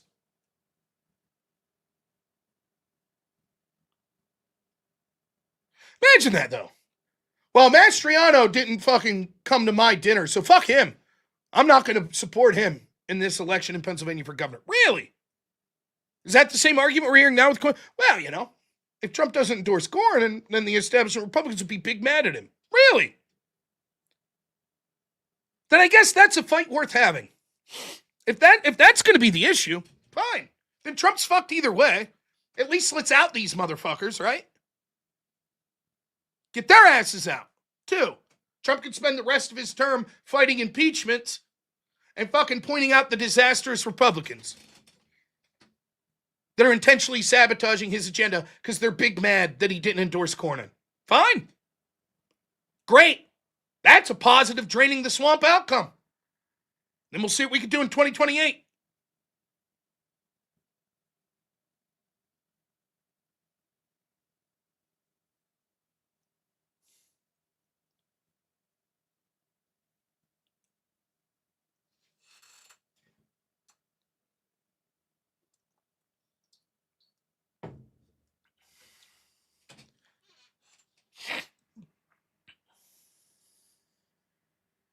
Yeah, hey, we know we're supposedly on your side, but if you don't give us everything we exactly want, which much of it's against your own agenda, we're going to sabotage you. But hey, we're on your side.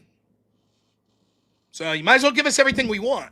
Those other guys over there that support you, like Paxton, yeah, they'll support you anyways.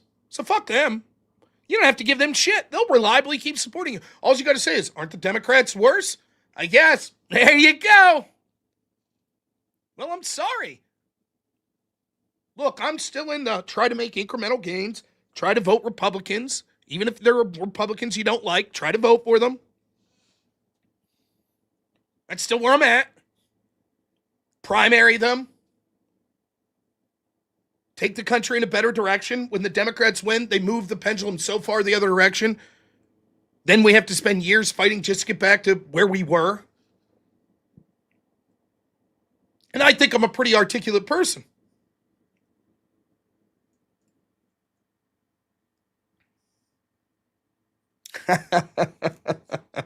Americans want socialism. Go fuck yourself. Uninterested in you pieces of shit that are so generous with other people's money. Fuck you. Go to New York. I hear it's paradise. You'll be great. Maybe we give you border control if you turn socialist.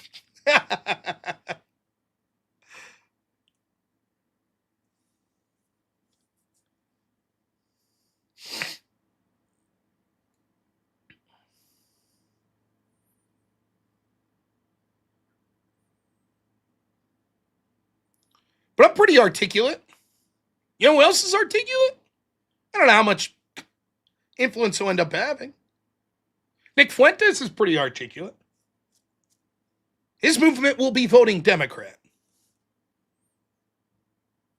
Maybe that's 0.01% of the electorate. Okay. How about the other people like that? How about the other people? I see him on my channel. My friend Kurt, one of the most base dudes I've ever fucking had the pleasure of meeting on here. I'm arguing with him the other day on here. Kurt, welder, father, husband, absolute fucking man's man. Great dude. He's like, I'm black pilled. I'm voting Democrat to accelerate it. That's where he's at. I push back, but I ain't going to win that debate with everyone. Kurt may very well say, Rob, I appreciate you. I think you're a good debater. I don't give a shit anymore.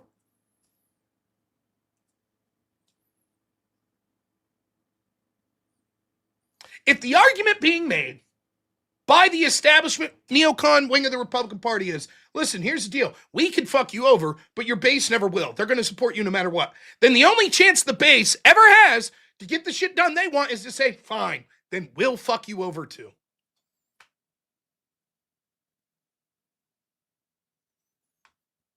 Okay. Now, we all understand this. If you're a right-winger, because I've said this to the black community for years. Hey, black community, Democrats don't give a fuck about you. They use you as a token. Your usefulness has ran its course. Now they're on to transgenders and illegals and Muslims. You ain't shit. They'll take your communities that you've worked hard to build and they'll give them to illegals and say, fuck you. You get nothing. How about that? They don't give a fuck. As long as you keep voting for them, it'll never change. If you would vote against them once in a while, they'll say, oh shit, now we have to, this wing of our support, we have to give them stuff. How's that any different for us MAGA voters? Again, I'm not blackbilling. I'm not saying vote Democrat. I'm not an accelerationist. I think it's a bad idea. But I understand why people are falling to that. Because they're like, that's the only chance. At this point, if it's option A, the neocons get what they want every single time. And if there's some overlap, then we're okay with it here and there. But we never get the important things we want, like the SAVE Act, the mass deportations, etc., the actual draining of the swamp, because the neocons aren't interested. So they get whatever they want. Or option B, we lose short term, and then hopefully the next person goes, oh, we can't fuck over the MAGA portion of the base because they'll not come out for us. They won't. So we can't just say, here, neocons, you get everything you want.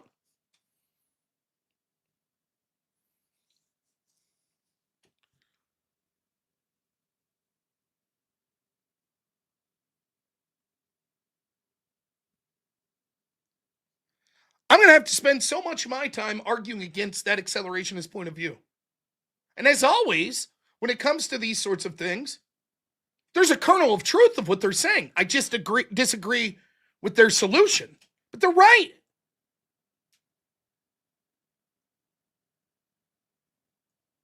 If the argument is you can never get what you want because you're going to support Trump no matter what, but the neocons have to keep getting shit or they'll turn on Trump, how do I ever get what I want?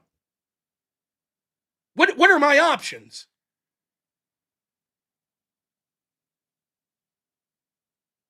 Well, vote in a primary. Yeah, we can't do that now because the neocons are like, yeah, not really. If you try that, then we're going to just intentionally sabotage. So, Trump, you have to put all your weight behind the neocon candidate.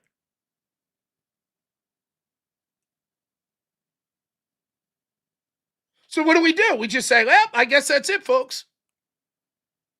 We, the base, are most responsible as a voting bloc for getting Trump across the finish line. One of the most improbable elections ever in 2016, and one of the greatest comeback stories in politics ever in 2024. But sorry, you can't get the vast majority of what you want.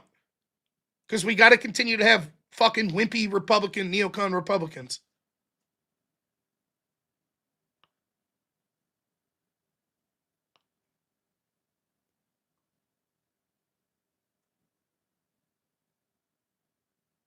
Oh yeah, accelerationism's a terrible idea, and I argued against it, and I'll have to keep arguing against it. Yeah, we primaried Crenshaw. Did Trump endorse Crenshaw? Understand the context of what I'm saying right now is a reliably anti-Trump person, John Cornyn, who excoriated Trump for January 6th and the January 6th people and said that the support's no longer behind Trump. He needs to drop out. He said in the 2024 election cycle, who's voted for amnesty, who's voted for gun control. He's running against one of the most reliable attorney generals for the MAGA agenda in the country, who's had Trump's back the entire time. And what we're being told by the establishment Republicans is, that may be, but you must support Cornyn. And Trump's going to support Cornyn.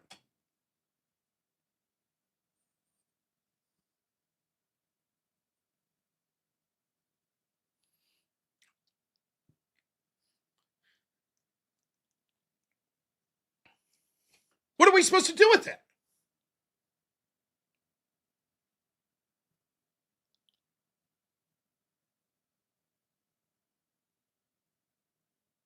Now, here's the deal.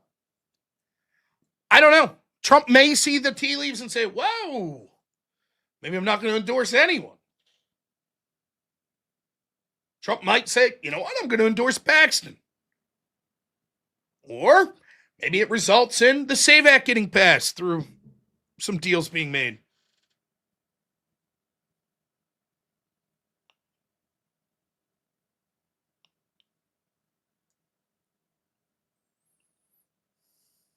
Could happen. But it's real bleak right now if you're a populist and you're not a neocon. Someone who's hesitant to want wars of intervention. Who doesn't like the neocons. Real slim pickings for you to be excited about right now.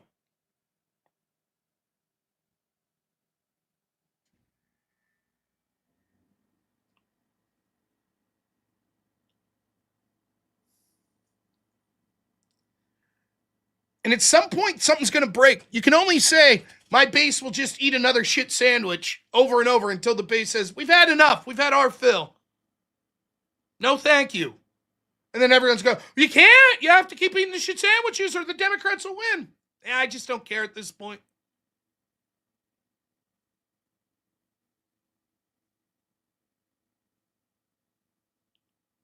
Sure, I'd rather have a neocon than a liberal. Probably as well.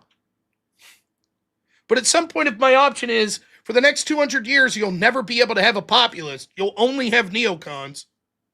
But that's better than a liberal. Or you could say, I'm going to stay home and let the liberals win once. And then next time you get a populist, I'd probably go with that.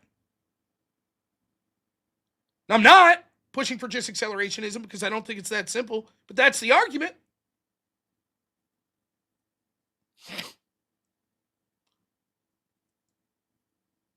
Verifier, haven't you been here? You can't figure out my grievance?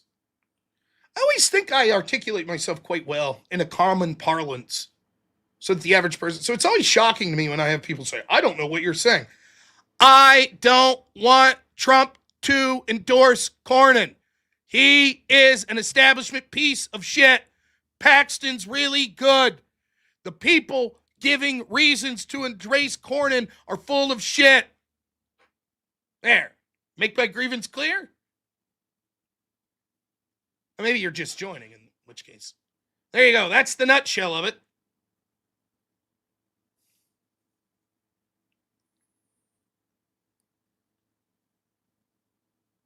I just don't know. It's like when Trump put that tweet out today, I was like, what the fuck are we doing? What are we doing? Trump.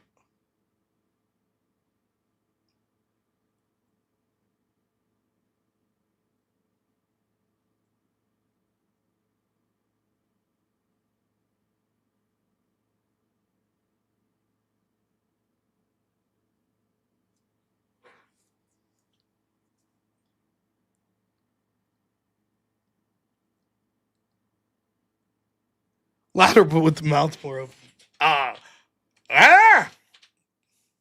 Let's read super chats, shall we? You guys are the best. Thanks for putting up with my sour attitude.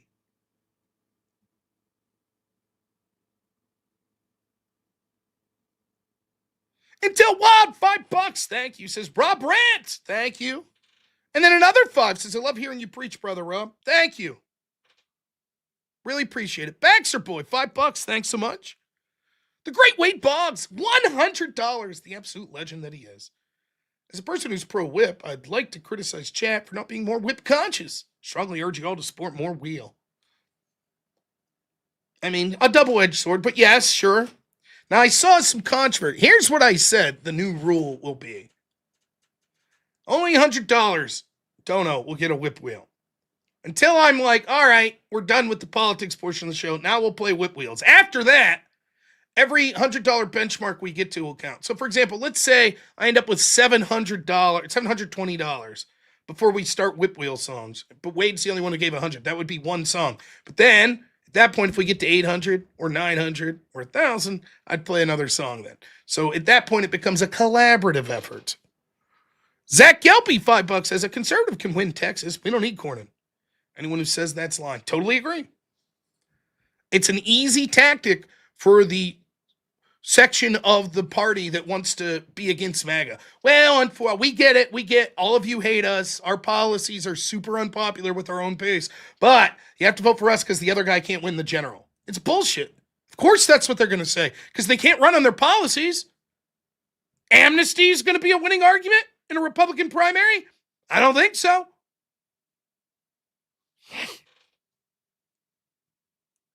Adam Adamant.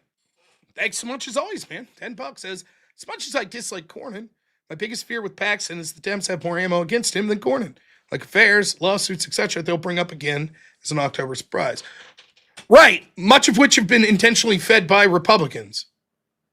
So here's what we're going to do. We're going to encourage lawsuits against you because you're not an establishment Republican. And then we'll say, it's unfortunate that those lawsuits are out there against you. That'll be ammo from Democrats. So vote for us. No, I'm sorry. I don't buy it. There's an equal, if not greater, fear that Cornyn will be unable to turn out the base because of his disastrous policies on signature issues, particularly in places like Texas, of immigration. He supported amnesty. I'll tell you right now, if I was in Texas and I have to vote for amnesty John Cornyn, I'd probably be like, I don't know. It's raining today. I don't know how excited I am to get out to vote. Intel Wild, $5 says, let's get rid of the rhinos who are against the SAVE Act. They should be primaried. Kirk Sense, $5 says, Fuente seems like a cult leader to me, just saying. Zach Gelpy, $10 says, acceleration is Smith's one crucial thing. If the socialists get control, and I mean total control like every communist nation, they don't relinquish it. That's right, you can already see it. Democrats won't hesitate to end the filibuster. They won't hesitate to pack the Supreme Court. They're going to do it. They ain't going to hesitate. They'll really use lawfare to go after their opponents. You saw it last time. This time it'll be 10 times worse. They'll put in that disinformation board to censor you online. Yep. They ain't going to fuck around.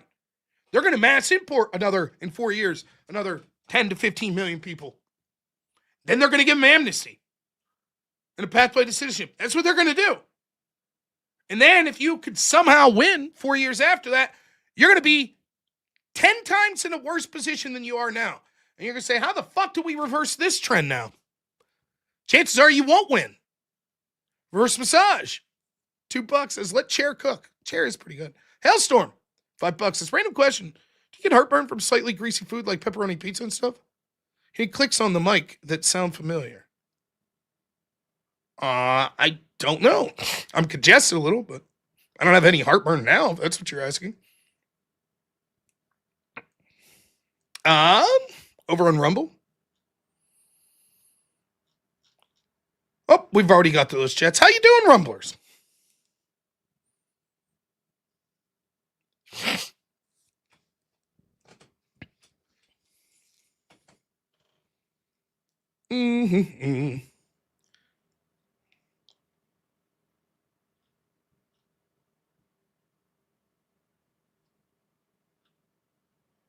Here's some of Ken Paxton's resume.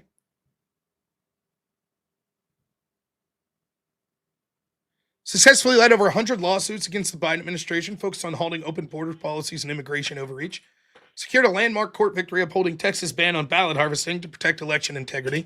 Defended Texas in election laws, limiting mail-in voting and requiring voter ID, ensuring fair elections. Won major cases blocking EPA regulations like the Waters of the United States rule and Clean Power Plan, preserving state control over resources. Ruled Obamacare unconstitutional in a multi-state lawsuit, advancing efforts to dismantle federal health care mandates. Established a special unit to combat human trafficking, leading to high-profile arrests and prosecutions. Partnered with Trump to deport illegal aliens and struck down in-state tuition benefits for undocumented immigrants. Protected religious liberty and the unborn through legislation and legal defenses in state and federal courts.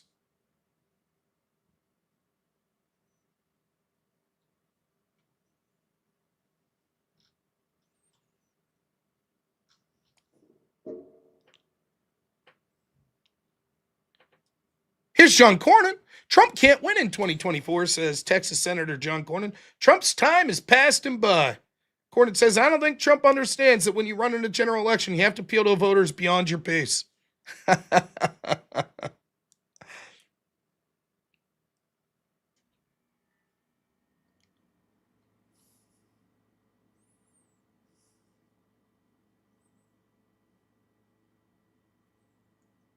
Here's some more Cornyn. I haven't watched this, but I think I know what it says. President's role in the speech he gave, he's no longer president. That used to be punishment enough. I think it was a big mistake to give that speech in front of this large crowd and then to tell them to go to the Capitol. I think what we need to hear is what really the president intended, because incitement is really about your intention based on what we saw on TV and social media and what we saw in person.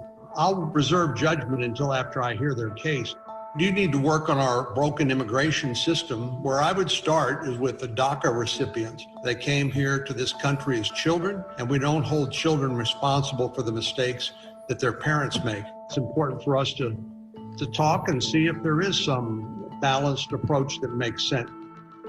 President Biden gave a very inspiring speech at the inaugural. I attended the inaugural. I thought that was important to demonstrate that we were involved in a peaceful transition of power, but he called for unity. I think in the end, we're all interested in getting things done for the country, moving past this terrible event, learning from it, making sure it never happens again, but trying to continue to do our work. What a cool guy. Hell, maybe he'll get interviewed on Destiny's channel, right? They could chat up some January 6th shit.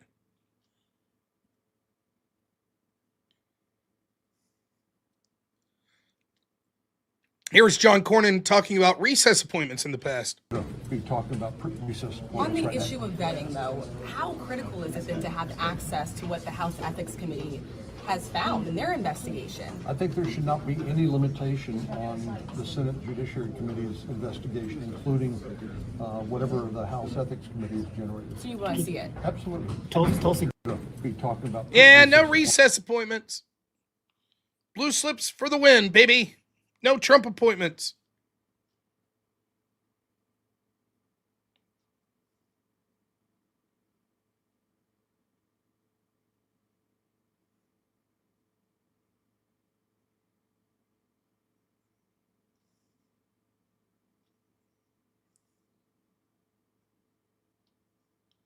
John Thune, Cornyn's buddy here. Senate's only working 4 days a week in March. Then they're vanishing for a 17-day break on March 28th. They won't be back until April 13. Even during this long break, Thune plans to use pro forma session, those fake 2-minute meetings, to block Trump from making recess appointments. Dozens of critical appointees and judges are rotting in limbo after more than a year in office. The Senate hasn't confirmed a single Trump nominee since August 2025. There you go. But hey, we can't do anything. We have to listen to Thune say it's time to embrace Cornyn. Amnesty Cornyn. Have to.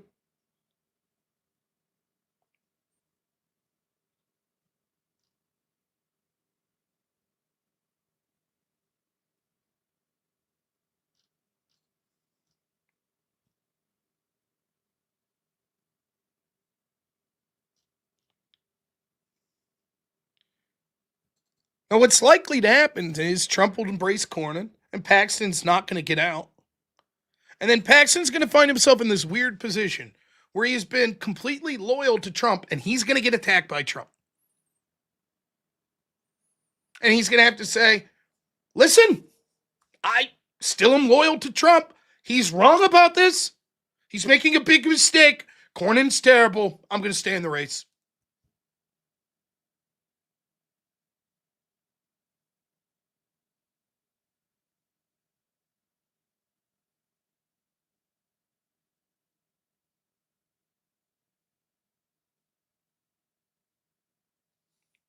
I mean,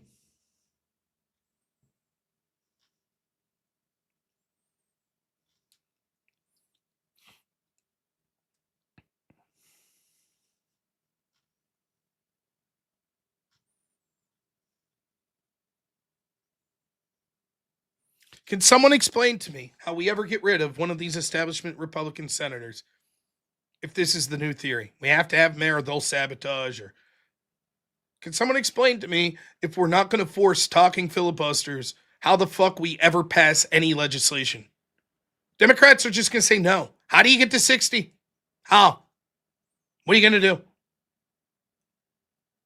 Here's this issue that 85% of Americans want, voter ID. Democrats are like, no, non-negotiable. Nope. Nope. What do you do? What if we open the border again and leave 10 million people in? How about 50 million? Then maybe we'll consider it.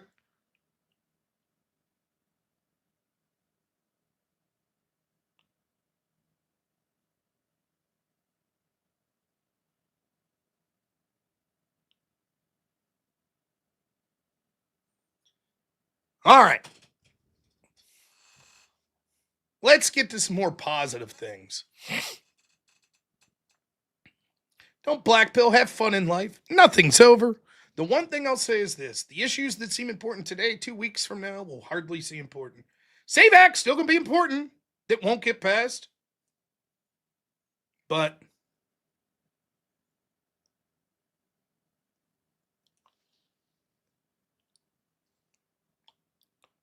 the great Jasmine Crockett lost her primary to this Talarico guy. to a white man of all people. And I saw this ad. I thought it was one of the greatest political ads of all time. This is one of Crockett's ads for Senate. Now brace yourself. You're about to see one of the most epic political ads you've ever seen. Truly inspiring. You ready? You guys ready for this?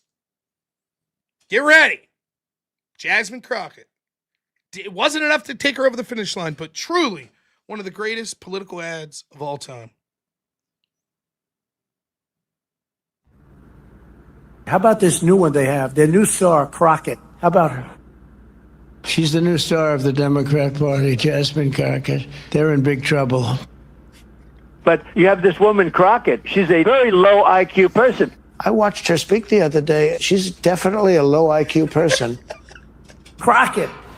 Oh, man. Oh, man. She's a very low IQ person. Somebody said the other day she's one of the leaders of the party. I said, you got to be kidding. Now they're going to rely on Crockett. Crockett's going to bring them back.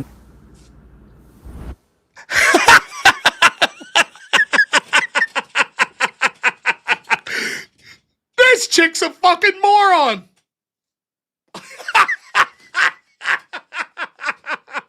That's so fucking funny. Woo, that's a good one. Well, you did it, Crockett. I know it's a good idea. How about me just slowly rotating to a camera with my arms crossed, smiling? Someone calls me a fucking moron for a minute. Oh, that's real. That's a real ad. Yeah. Whew. She showed him she wasn't low IQ. Ah, my goodness. I was so pleased. Good stuff. Oh, man.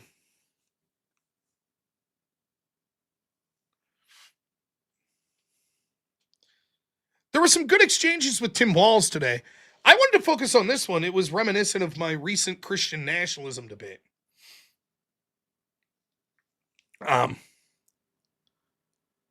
So this is Representative Michael Cloud. And there's a Democrat pastor lady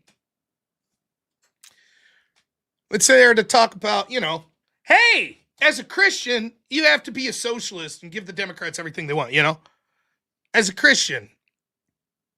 And this lady's a pastor. So she knows. Now, Representative Cloud here is going to make an argument that I've made many times. In many ways, he makes it better than me because he's, unlike me, not a total doofus, and he actually is able to quote scripture.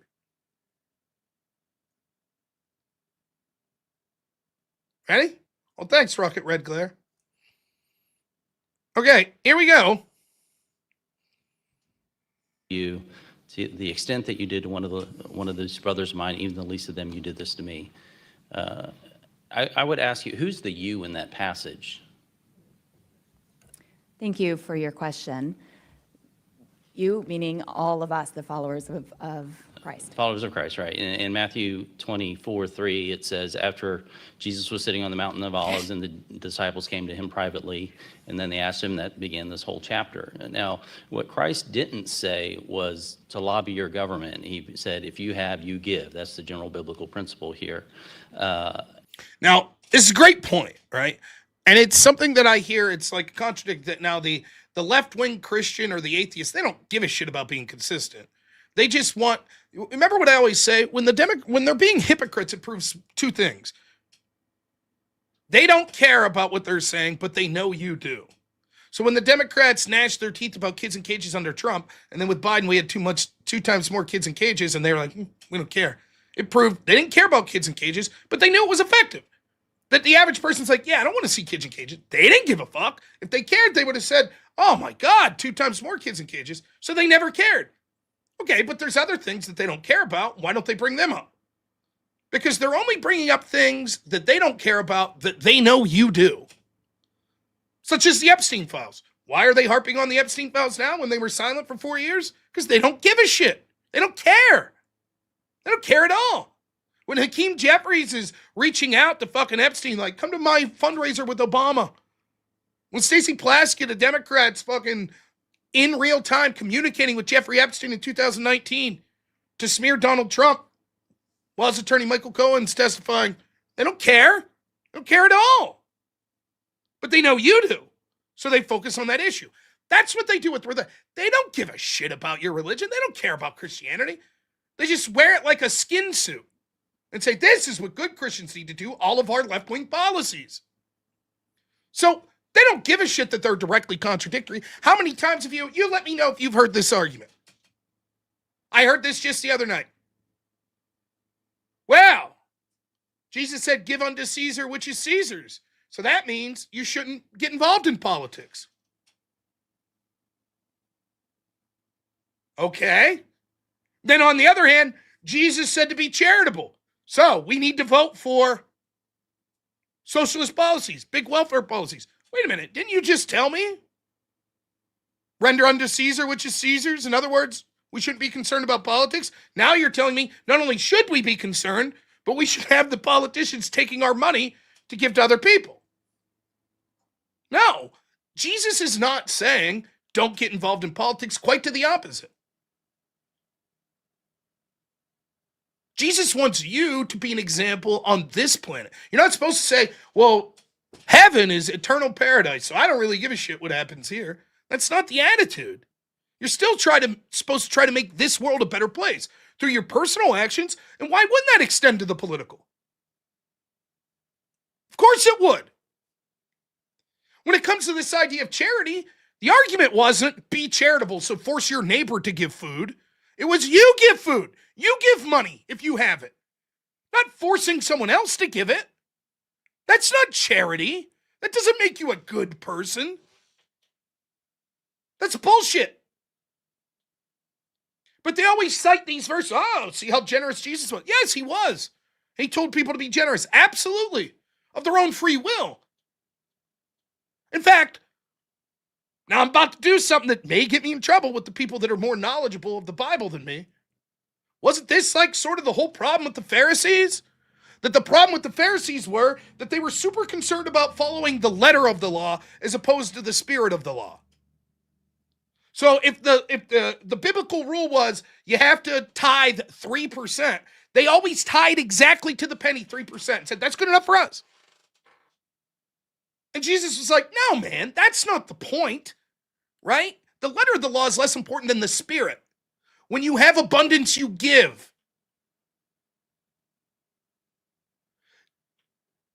So the logical extension of that is you're not moral because the government tells you we're going to throw you in jail if you don't give 50% of your worth as taxes. That doesn't make you a moral person. You, of your own free volition, not being coerced, deciding to be generous. That's moral. You're not a good person because you don't rob a store because it's illegal.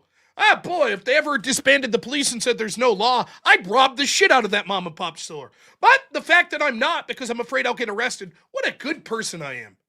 Same applies to your taxes.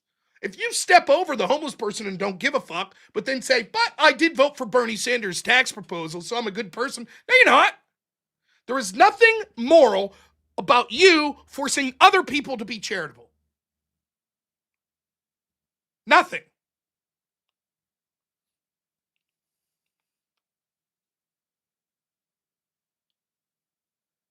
So Michael Cloud's going to make that point very articulately here. You know, 2 Corinthians chapter 9 gives us probably the best scriptural understanding of what charity is. It says, each of you should give what you've decided in your heart to give, not reluctantly, under compulsion, for God loves a cheerful giver. Would you say that tax...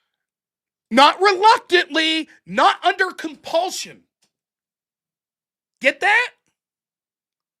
So what Jesus is saying there is like, you should be charitable, not like, I feel like I have to do that. Not because someone's forcing you, but because you want to.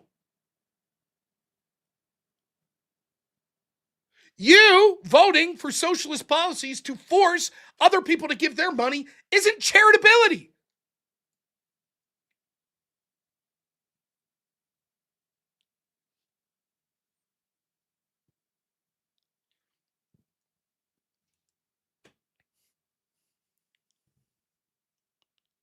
So the idea that it's like, oh no, Jesus would have been charitable, so therefore we should vote to take people's money via taxes and then be charitable. No. He would say that's forcing people to do this under coercion. By the way, the data backs up. Wouldn't you know it? People that tend to be more conservative and Christian, far more charitable with their personal wealth than the more liberal and secular you become. Why?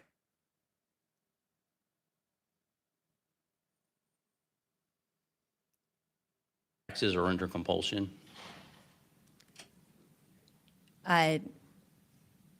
Taxes are not my area of expertise, but But are they given Are taxes compulsion? Oh, it's not my area of expertise. I mean, come on. Yes, of course. under compulsion? Do you pay your taxes?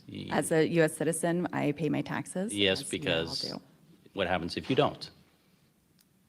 We don't have the services that we need to support our.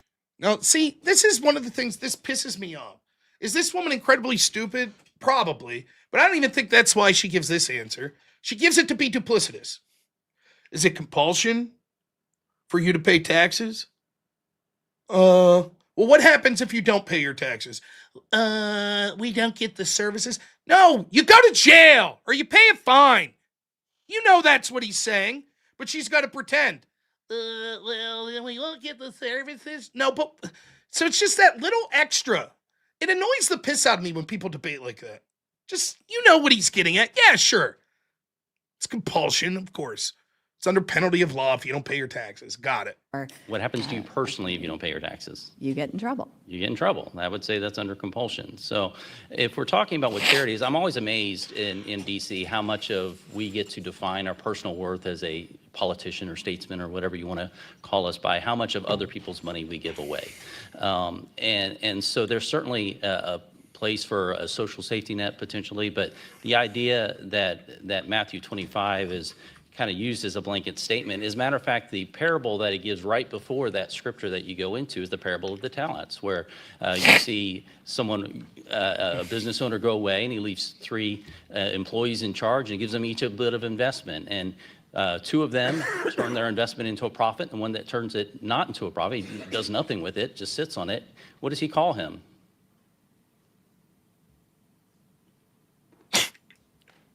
You're a pastor, right?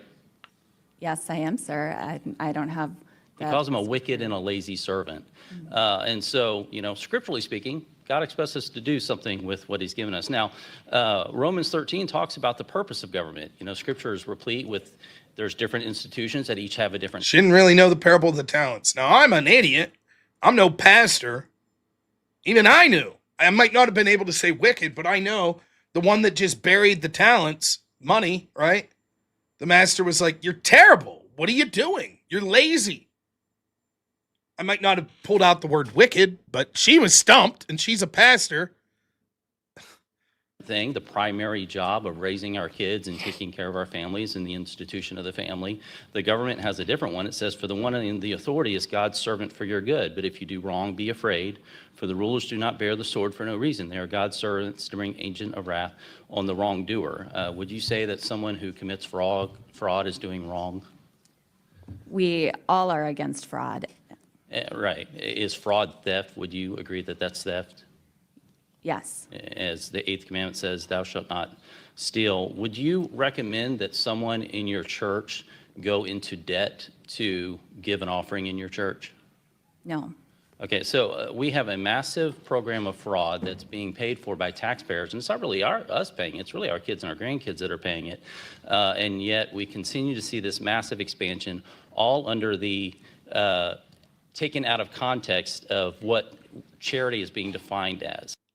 Now, the point he makes there is excellent, right? He lines that up. Excellent debate strategy. She walks right into the trap, right? We don't have to support theft and fraud, right? Like the Romans verse I just read says, listen, you're not obligated to support, there's punishments. Yeah, okay, sure. And you wouldn't suggest someone go into debt to be charitable, would you? Of course not. Okay, well, we have a huge debt because we're funding theft. So why would you say the Bible says to support that. Even if it wasn't theft, it is not moral to run up debts for our children to support things, and it's even worse when what we're supporting is theft. Now understand, someone's going to be like, well, I don't give a shit. I'm not a Christian, blah, blah, blah. Fine, great. But this is a response to a left-winger trying to weaponize Christianity against Christians and say, here's why you should continue to fund massive government.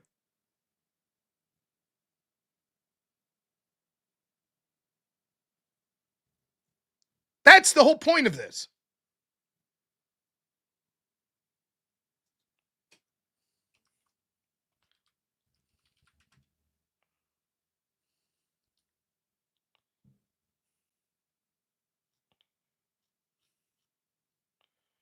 I'm looking for this one particular video.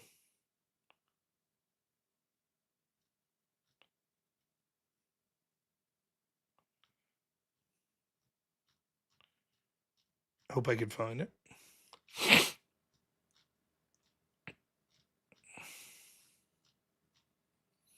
Of course I can't.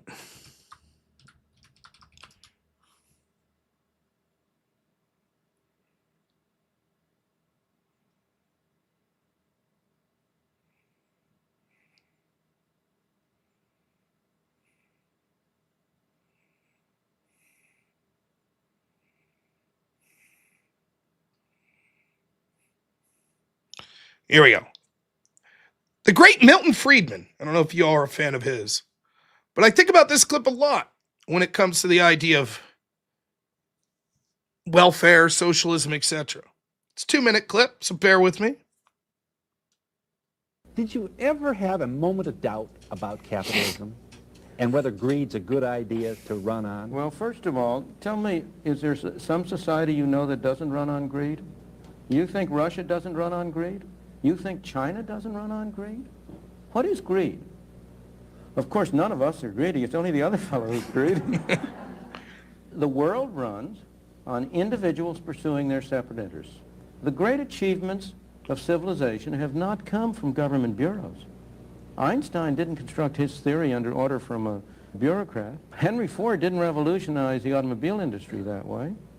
In the only cases in which the masses have escaped from the kind of grinding poverty you're talking about, the only cases in recorded history are where they have had capitalism and largely free trade. If you want to know... Now, the first point he makes is excellent there. What's greed? It's always the other guy's greedy. That's part and parcel to the socialists. In fact, I'll lower here and I'll talk about this for a second. The best analogous situation I can give is it's COVID. You know how many times I talked to people during COVID and they told me that I was greedy or I was selfish if I didn't want to do exactly what they wanted. Lockdowns, vaccine mandates, selfishness. Because that's how serious this illness was. Okay, fine. What are you doing? Oh, I'm doing great. I'm doing what you're supposed to. And what is that? How many times you go in grocery shopping a week? 3 times. You mean you go into public 3 times a week, risking the spreading of infection? 3 times? You couldn't curb that back to 2? Did you go on any protests? Well, I went to a few protests. How selfish. How selfish of you. That risks spreading. And wouldn't you know it, almost every single person was doing exactly the right amount. Exactly. They criticize you. Oh, you don't wear your mask when you're at Walmart. You left your house 3 times this week. Okay, you left your house twice. Yeah, but that's okay. Twice is the good number. Twice or less is good. Exactly what I'm doing's good. You're selfish. It's sort of, if you want to take it one step further, I saw a joke once where a guy's like, everyone who drives and even a little bit faster than me is an unhinged maniac. Everyone who drives even 1 mile an hour lower needs to get off the fucking street because their grandma holding us up. See, it's exactly what they're doing that's right. Greed's the same thing. Remember I talked to that liberal cluck during my 24-hour stream to start it out? Oh, we need to enforce charity through the government. Are you charitable? Well, you know how sometimes when you go through fast food, it says, do you want to round up the dollar for the students? Yeah, I do that. My mistake. Quite charitable yourself. They're not greedy. Exactly, their situation's okay.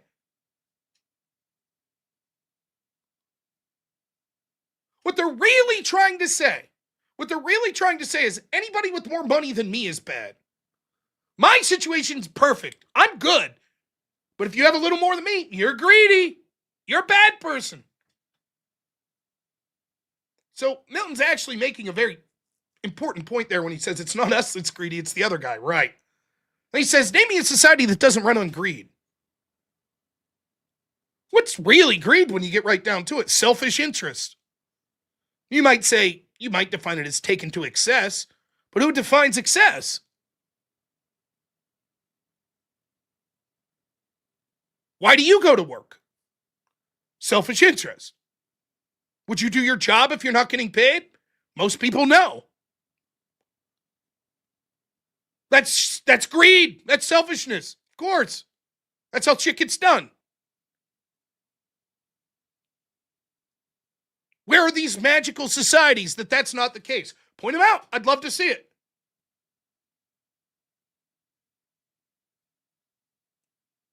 If we have big social programs, all of a sudden that there's no greed, there's no self-interest, bullshit.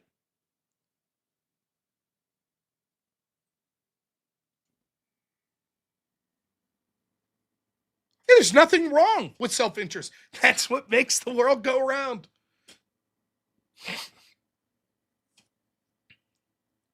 It gets to a more fundamental issue that you debate all the time with these people. Tribalism. We're too tribal. Really?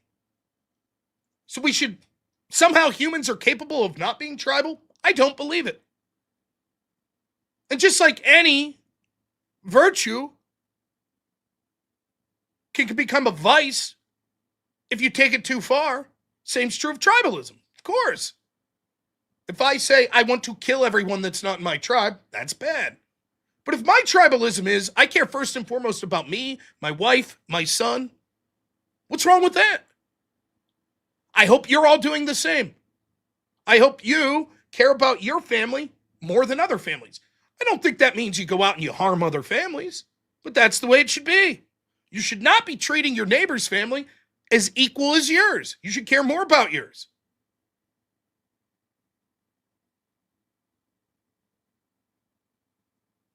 So these fucking pie-in-the-sky narratives, the greed. But believe it or not, that's not even why I played this clip. It's the end portion of this is why I was playing the clip. Where the masses are worst off, it's exactly in the kinds of societies that depart from that.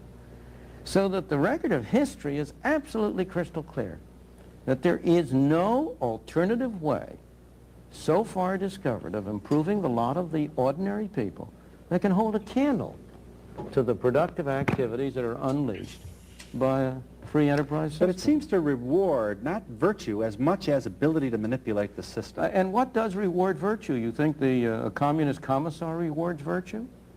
You think a Hitler rewards virtue? You think, excuse me, if you'll pardon me, do you think American presidents reward virtue? Do they choose their appointees on the basis of the virtue of the people appointed or on the basis of their political clout?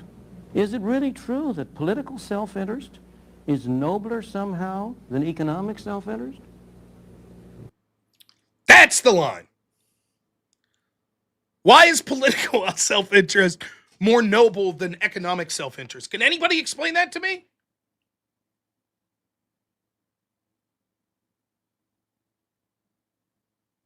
That's the line. Why is it moral for you to want to give other people's shit away? For you to have the power to do that? That's somehow more moral?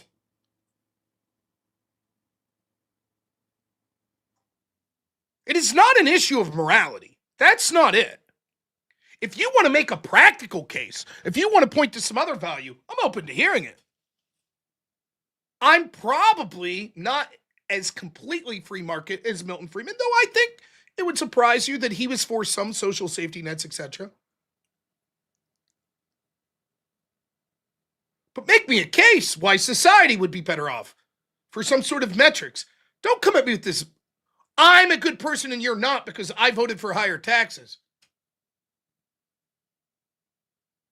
What you've really said is this: I'm better than you because I voted to have the government, through the threat of force, take more people's money away and redistribute it to people that I want to see get that money. That's not moral. A moral position would be saying, I am choosing to voluntarily give my money. Why is your economic self-interest less noble? Hey, I want a bigger house. Hey, I want to go on vacation. That's greed. Hey, I want my party to win. Hey, I want my friends to get political positions. Why is that somehow more noble?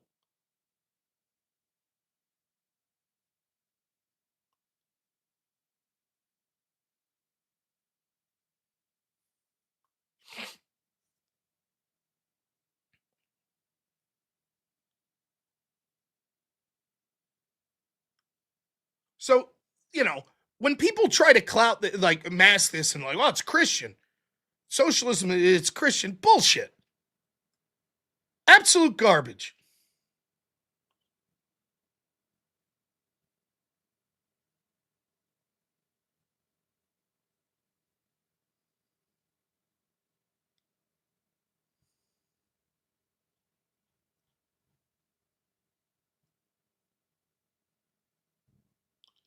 What else did I have for you? Oh, wait.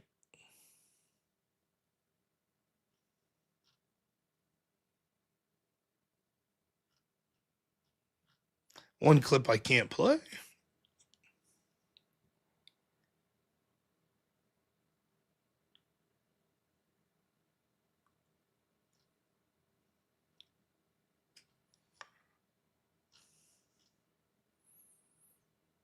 We can do that here in a minute. That's funny. All right. We'll do this. Some super chats real quick. GG, $2, my friend. Thank you. Says giving from abundance. I hear you loud and clear. Thank you. Really appreciate it. Kyle ran a mile. $2 for a super sticker. Thank you. Kirk Sense, $5 says, and this is why God told women to sit down and shut up. Our good friend Caleb, how's it going? $5 says, late fee reminder, smash the like. Make sure Rob hits the goal. Rumor is Andrew and Mr. E hold him down and play Destiny on loop if he doesn't. Cruel bastards. And Intel Wild, $5 says, ever since Iran invasion ops, I meant bombing. Haven't seen or heard about illegal deportations here at home. It's not a priority right now. Another reason, not a big fan of that. Taco 86, $5 says Brum 1. She's a female pastor. Yep.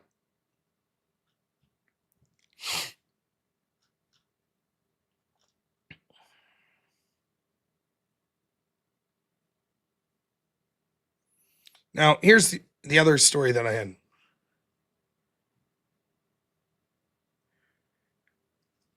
I did a little digging, and this characterization seems to be correct.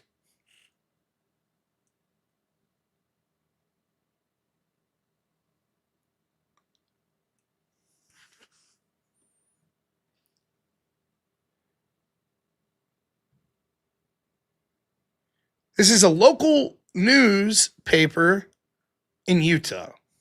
Here's their article, KSL.com. Francisco Aguilar expressed remorse for killing his 16-year-old girlfriend in 2023. Oh, that's nice. Well, how about that? Here's a guy who killed someone. He expressed remorse. Good article. And then look at this top comment underneath it. Says, delete this post right now and fire your social media manager. A piece of shit shoots and murders his girlfriend in cold blood, attempts to murder her friend trying to help her, dumps the girlfriend's body on a dirt road. The family is grieving and fighting to keep him in jail at a parole hearing.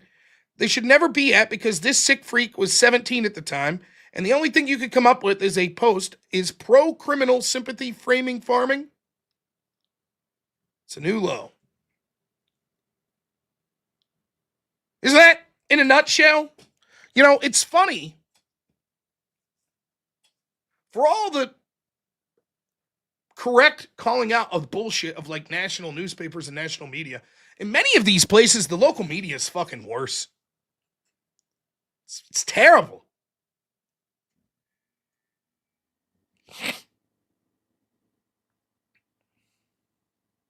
It really is. I mean, imagine being that family. 17-year-old brutally murders your daughter, and you got to watch your local newspaper be like, he's remorseful.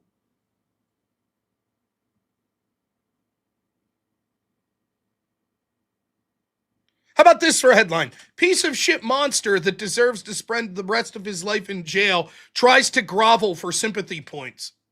How's that for a headline?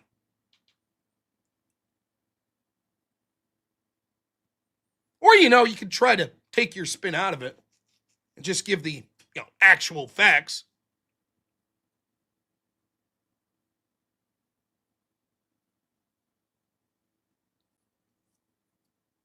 How many times do we have to hear? I mean, I'm sorry, I talked about this the other day, and it's actually a change I've had in life, probably in the last 2 to 3 years. Maybe having a son's.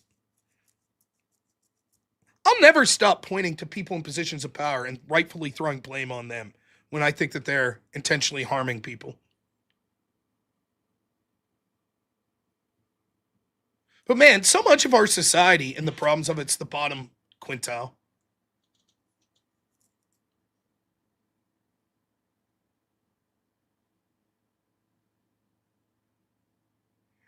I live in an area of the world where there's not a lot of crime. There's been murders and stuff, but few and far between. But okay, most of it's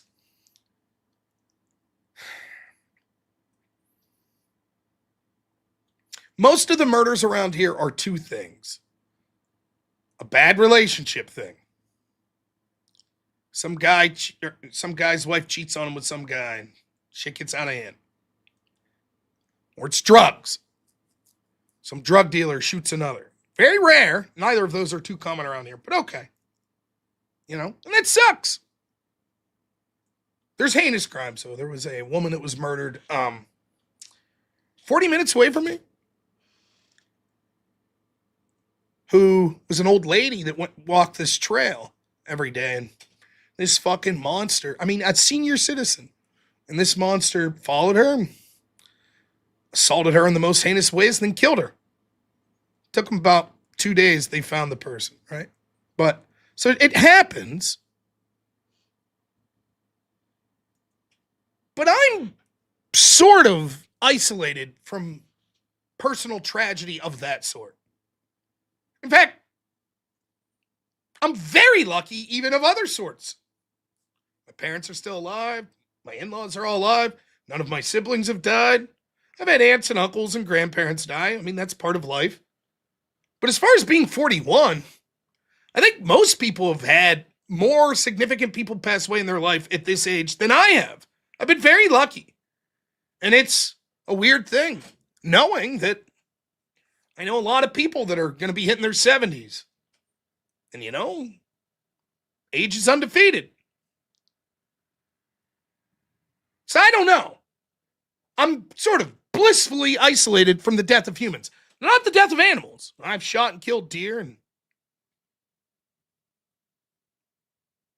seen animals slaughtered, etc. Okay. But I'm sort of a puss. I don't even kill the spiders in my room here.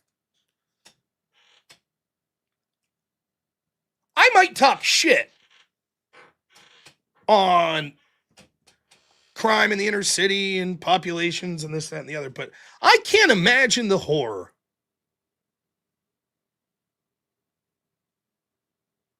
of being afraid to allow my son to play in my backyard because every year 3 or 4 kids get shot in my street. It's a foreign world to me. You might as well be explaining fucking Martians living on Mars. I can't comprehend it. Why the fuck don't you get out of the area? Like, I know it's not that easy, but how could you live life like that? So, for me, I kind of shrug my shoulders when I see, like, crime stories of the city. You know, I'm like, I don't know. I'm sort of pleasantly isolated from that. For now. But even still, when I see these stories and it's like, this fucking guy murdered this woman. He's been arrested 26 times. 2 months ago, he was arrested for armed robbery, but he was left out in bail. How many fucking times do we have to hear that story? When are people just going to say, no, no more?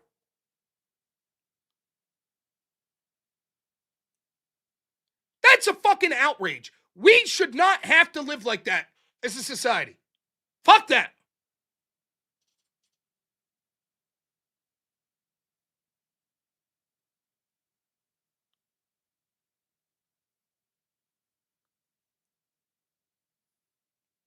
I don't particularly want an authoritarian state that's out of control. But if I grew up in El Salvador, the murder capital of the world, and then this guy Bukele comes around and is like, yeah, fuck all that. And they're like, hey, you can't say that. These cartels and gangs, they're going to kill you. Fuck them. I'm going to do everything I can to throw these shitheads in prison. Why wouldn't I look at him as a hero? Yeah, but what about this one time they messed up? Terrible. And? What about the 100 people a month that aren't being gunned down? How about them?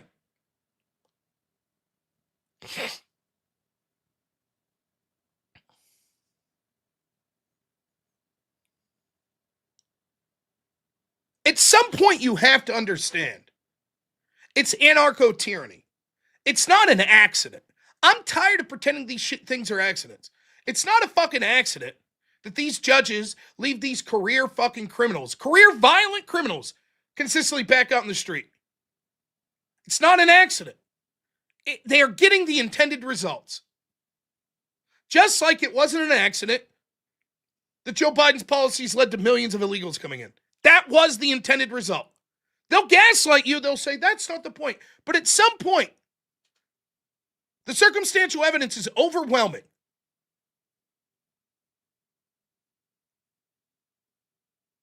When you're leaving out a career criminal that just got arrested again for a violent crime, and then you go, oh, we didn't know. We didn't know they would commit a violent crime. While simultaneously you go as aggressively as possible about people that aren't your in-group.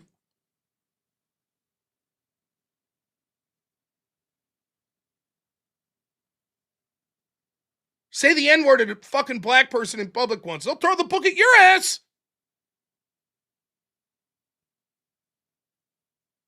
They ain't fuck around with that.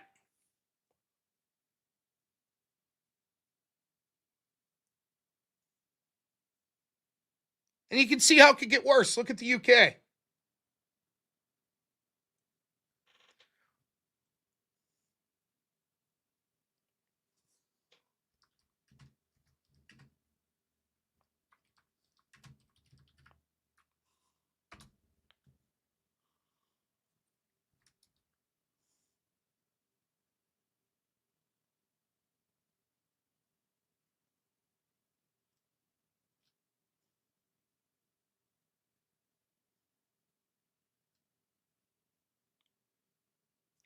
I know I said we were just going to have fun the rest of the night, but I'm going to show this one. I'm going to show this story. And if, for whatever reason, if there's any youngsters watching me, in all seriousness, tell them to leave the room. And if you're squeamish, it's a really horrible story. So, I'll give you a chance here now.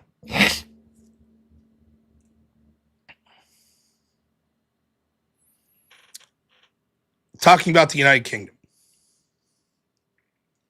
Hear about this story?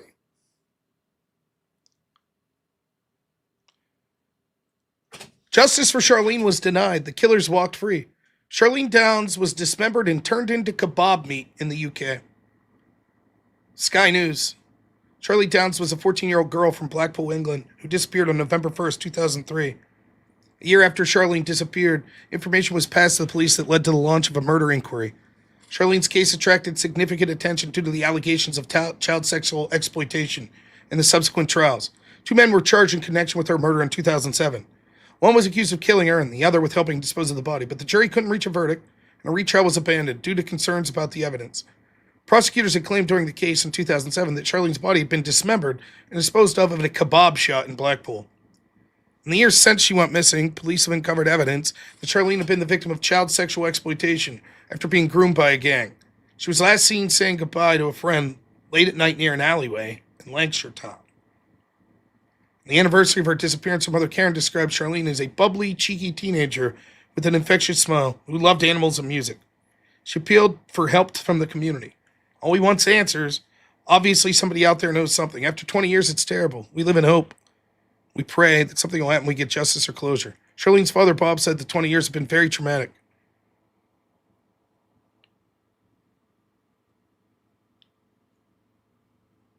Now, if I'm not mistaken, I believe there was an arrest eventually. Not of one of the killers, but of someone commenting on this case on social media. They found that person. They got him.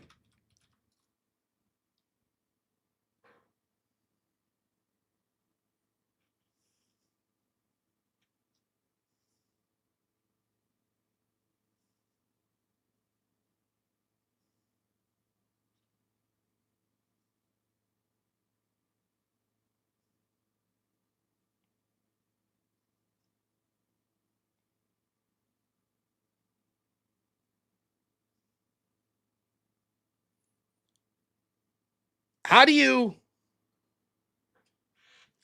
call that anything but anarcho-tyranny? And if you don't think it could get worse here, wait and see.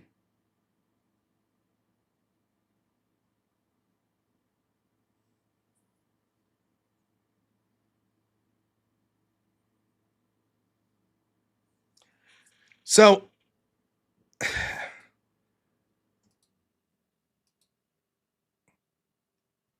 when you see these media posts, there's no accident here. Oh, the very remorseful killer of this girl in Utah, trying to get probation. It's all designed for the same outcomes. You're white, you're an oppressor. People of color are oppressed. You're Christian, you're an oppressor. People of color are oppressed. You're a man, you're an oppressor. People that aren't men are oppressed. You're straight, you're an oppressor. People that aren't straight are oppressed. Law enforcement are oppressors. People that law enforcement target are oppressed. So, judge, jury, the accused is a person of color. Oppressed. Remember I played you that clip there a couple weeks ago where the judge was like, well, you're a black boy, it's been traumatic, blah, blah, blah. And he said, that's what you're trying to make me to be. Didn't matter. Judge said, we're cutting your sentence in half because you're black. You're oppressed. The whole time he's like, fuck you. No, I'm not remorseful. Doesn't matter.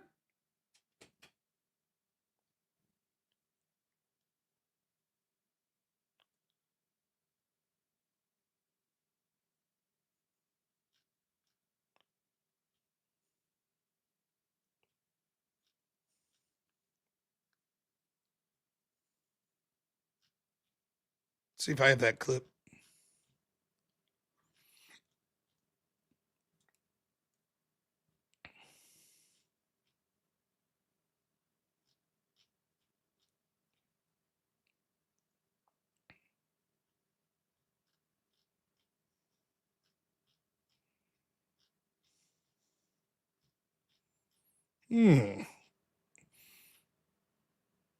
I don't know if I have it, but I do have this.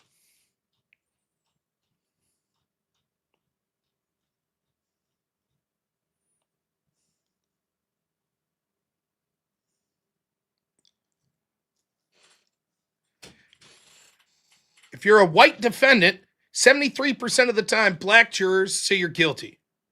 Whites, it's 39. If you're a black defendant, whites find you guilty less, only 32%. But blacks go from 73 to 24.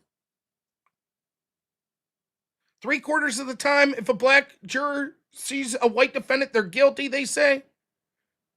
3/4 of the time, if a black defendant sees a black accused, innocent. Here's the mentality. This is where the oppressor-oppressed mentality leads. Do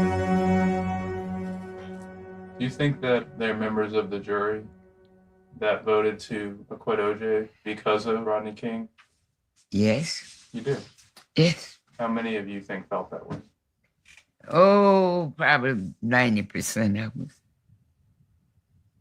90%? Did you feel that way?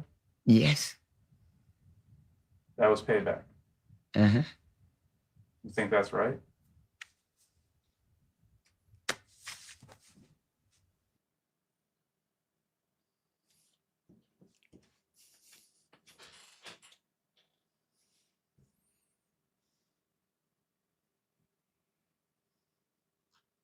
Get it?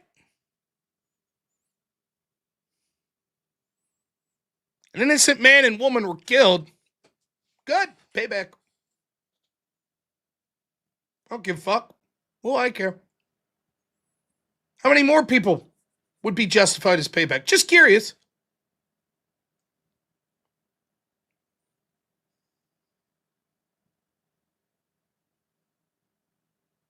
No problem, Gigi. So, I mean,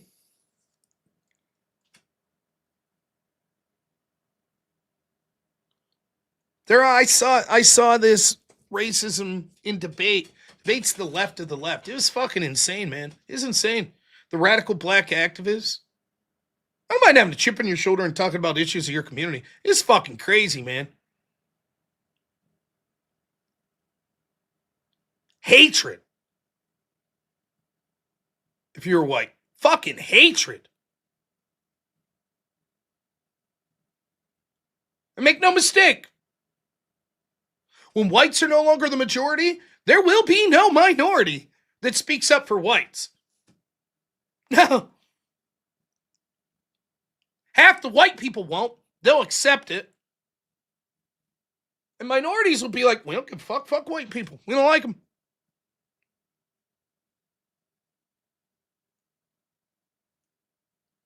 Only whites are called upon to have this disastrous empathy.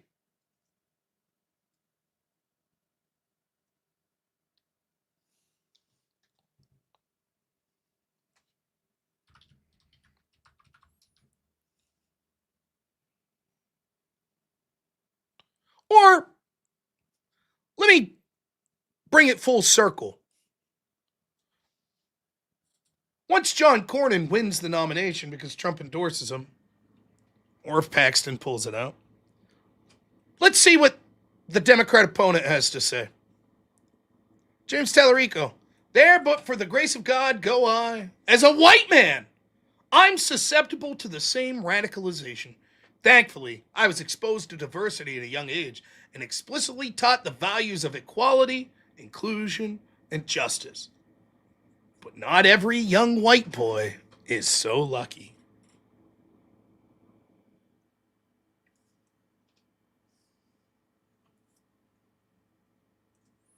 There you go. Your potential next senator. Oh, but man, that's really shit like that. There's a ton of things he said like that. I remind you, the Attorney General of Virginia cheered on the deaths of Republican children and won.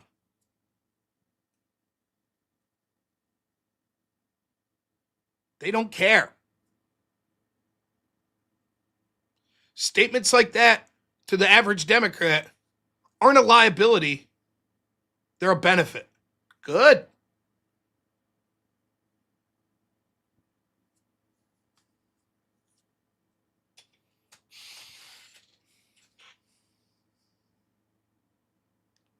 So, all right. Let's see what other super chats we have.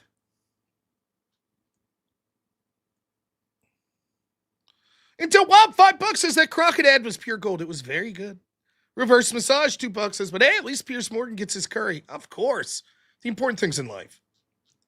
Pierce, curry. Now, I owe one whip song. From this point forward,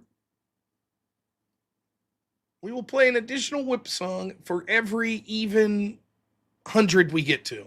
So if we get to 400, we'll play another. So if you only have $5 to give and you want to torture me with whip songs, etc., you can just throw the 5 in and we'll see if we get it to the 400. Of course, a full $100 donation is an automatic song as well. So if Wade Boggs would donate $100 right now, he would get 100 for the dono plus an extra, or he'd get one song for the dono plus one for making it to 400. But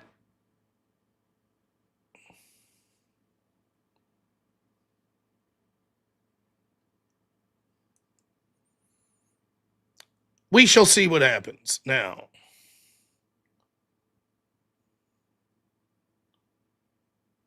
Oh. Wrong button. All right, here we go, you schmohawks. See everyone who's leaving. If you're leaving, one last thing before you leave. Please check out my friend Buzby the Grim's channel before you leave. He was the gentleman I interviewed earlier. It's great. Check out his Patreon. You can support him for as little as $2 a month. And I'll see you all tomorrow around 10 p.m. Eastern, 8 to 10 p.m. Eastern. All right.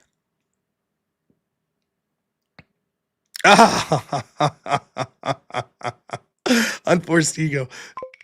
What a Chad.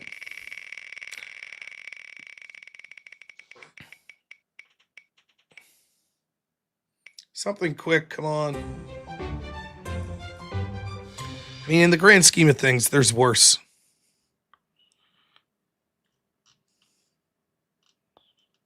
I should ask Buzby that. Is there anything your audience makes you do that you absolutely despise? That's what I should have asked him. Here you go, Mel. Hey, man. I had a whip. Yeah? What about see? I don't do accents. Oh, also don't leave, because while these whip songs play, a lot of times I'm searching the current events news and I find a story, and then half the people have left and I'm actually finding something interesting to talk about. But anyways, here we go.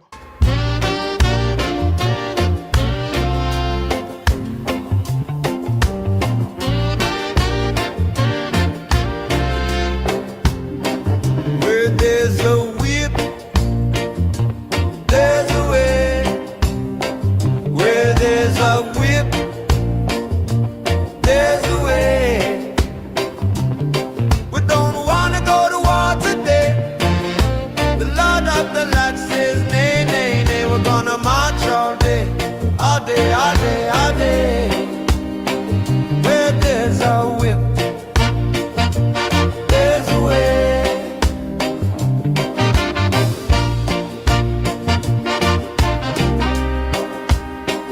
Where there's a whip, there's a way. Where there's a whip, there's a way. Where there's a whip, left, right, left, right, left, right, there's a way. Where there's a whip, left, right.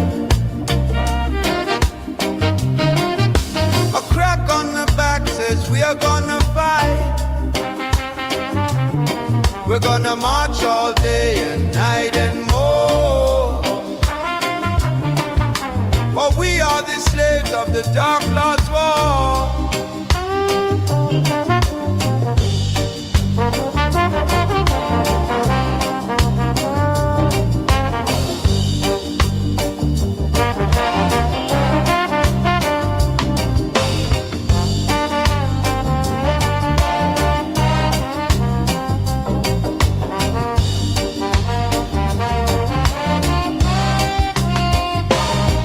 Crack a weed, there's a way.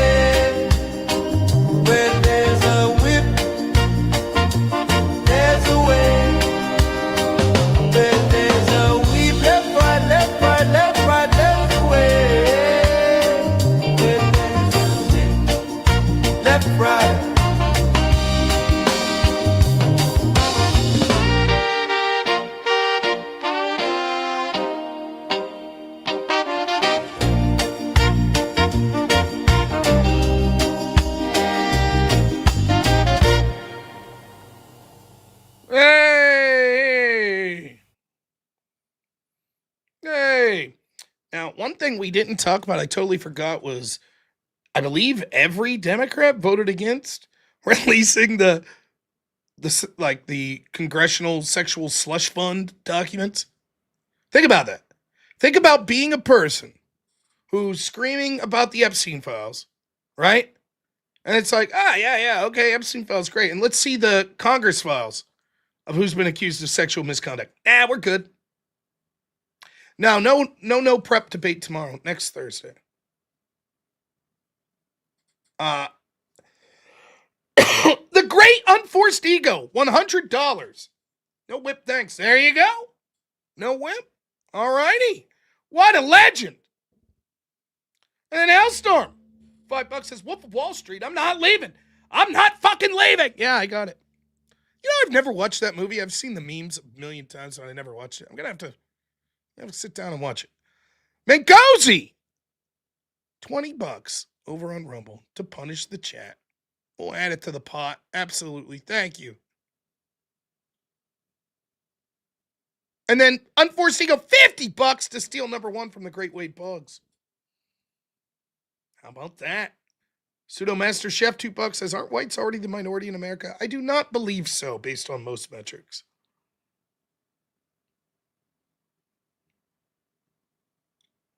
See if gets it. Yeah. Haven't you known it's always Trump Epstein, Trump Epstein, Trump Epstein. So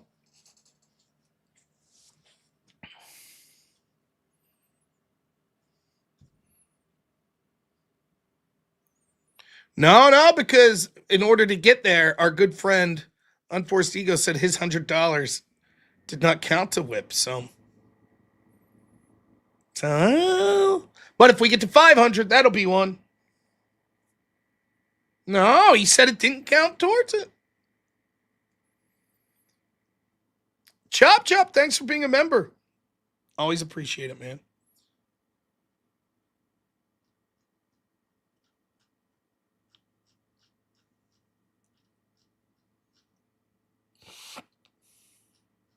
Now, what's the argument against voting for the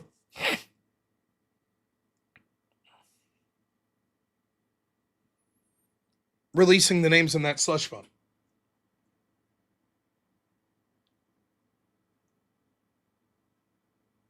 What's the argument? See? Unforced Ego setting you up. Look at that. $32.53.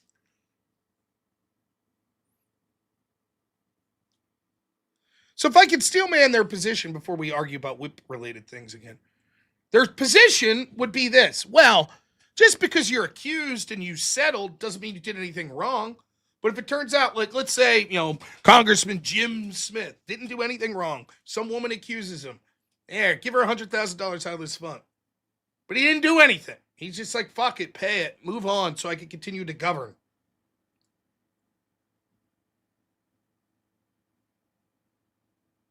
But how is that not the same argument with the Epstein files? Right? The Democrats in particular, their argument was, and some Republicans that voted for it, right, was it doesn't matter if there's innocent people there. The American people deserve to be able to see the evidence for themselves. Okay, why is it any different here? Can someone explain to me how you could be on the opposite end of those two positions? How's that possible? If the argument is we have the right to see the Epstein files, especially, say, the Democrats, and just because there might be innocent people's name there, doesn't matter. People deserve to see the evidence. Wouldn't that also be true about the Congressional Slush Fund? The Congressional Whip Fund? You fuckers. It's infuriating to watch these. They don't give a shit about this stuff.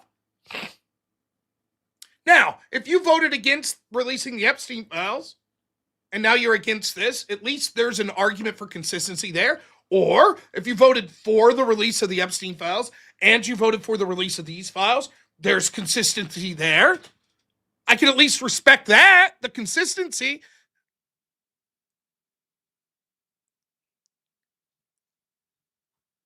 In fact, I could also understand voting against the release of the Epstein files and for this.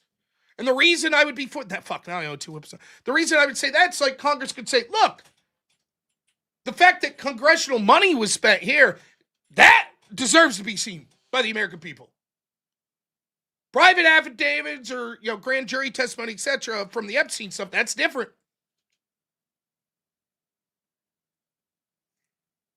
All right, you fuckers. It's funny. I'm talking about an issue I think's important. No one gives a shit. They're like, what's going on with the whip donations? Bastards. Cal ran a mile, gave $2, which took us over 500. So that's 1 whip song I owe. Thank you so much, Cal. Our Wait Up Men was also going to make sure we got there. Thank you, sir. Chop Chop gives 20. Thank you so much. Darth Grumpy Dad with another 2 says whip. Thank you. Caleb. Look at the anger Unforced Ego has brought out. Unleash the anger on Unforced Ego, chat. Oh, fucking hell. Now I'm really in for it. See, the new role's already fucking me. So let me figure this out. Hellstorm, unbelievable there we generosity. Go, you see?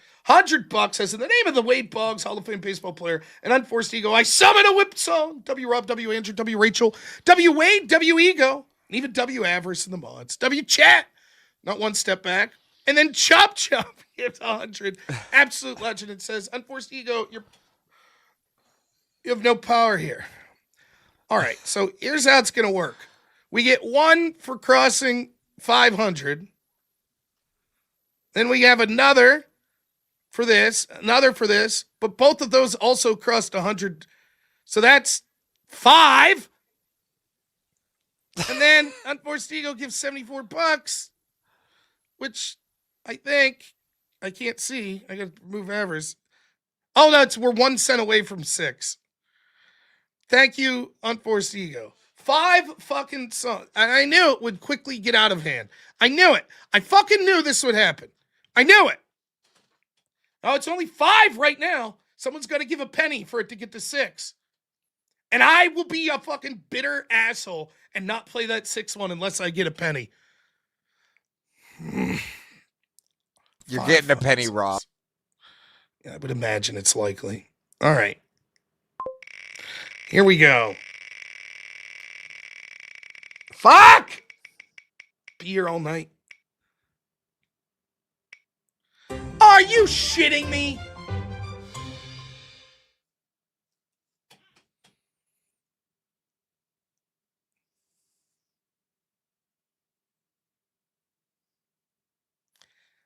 This sucks.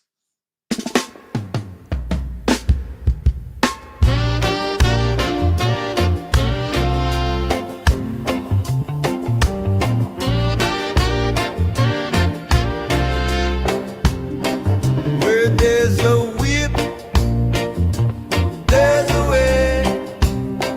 Where there's a whip, there's a way. We don't wanna go to war today. The Lord of the Land says, nay, nay, nay. We're gonna march all day, all day, all day, all day. Where there's a whip, there's a way.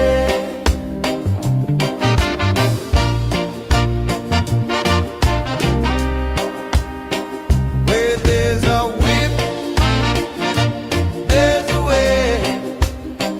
Where there's a whip, there's a way. Where there's a whip, left, right, left, right, left, right, there's a way. Where there's a whip, left, right. A crack on the back says we are gonna fight. We're gonna march all day and night and more. For we are the slaves of the Dark Lord's war.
Well, since that song started playing,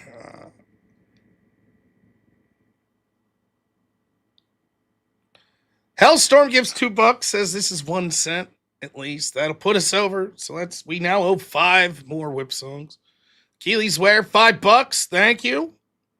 Pseudomaster Chef, $1. Thank you. Kyle Ranamo, $1. Thank you. Hellstorm, $2. Lord help us. What if we get reggae 5 times? Oh, goodness.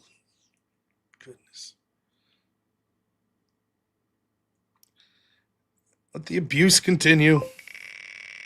All right. Short song. Come on. No reggae, no Disney. Irish folk. Okay, at least it could be worse. Oh, we're getting a Disney, Rob. If we get to 1,000, I'll play a Disney.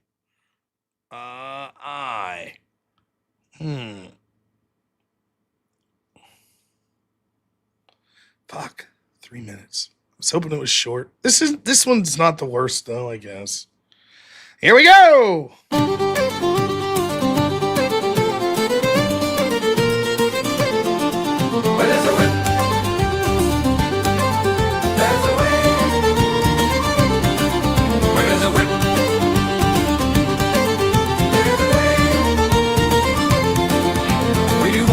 To war today, but the Lord of the Lash says nay, nay, nay. We're gonna march all day, all day, all day. Where does the whip is away? Where does the whip? Where does the way? Where does the whip? Where does the way? We're gonna march all day, all day, all day. Where does the whip is away?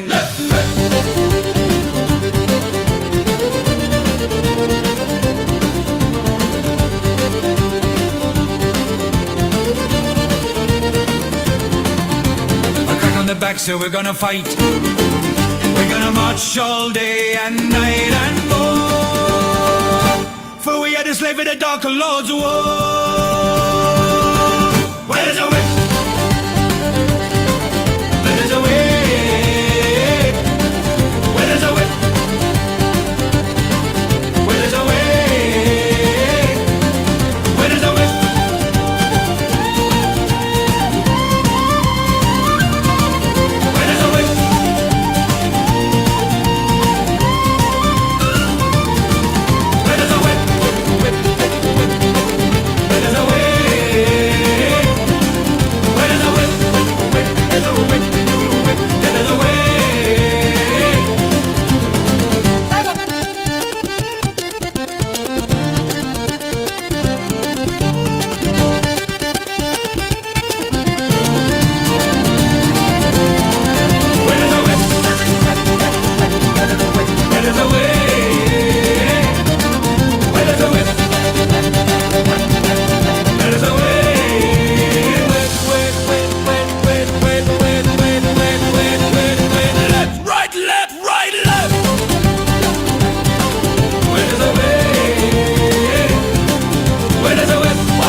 Hey.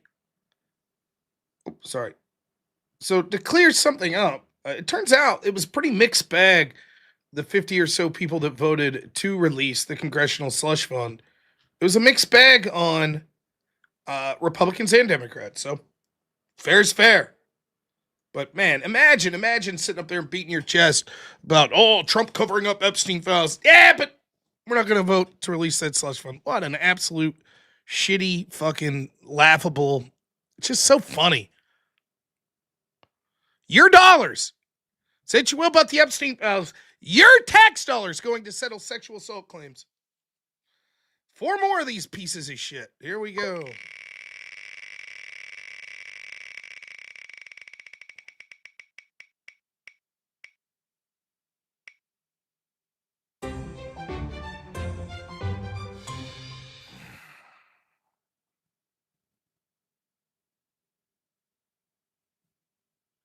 Now, where is the actual K-pop one?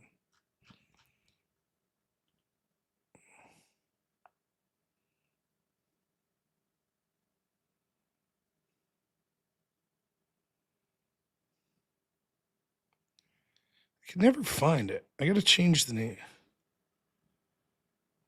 There it is.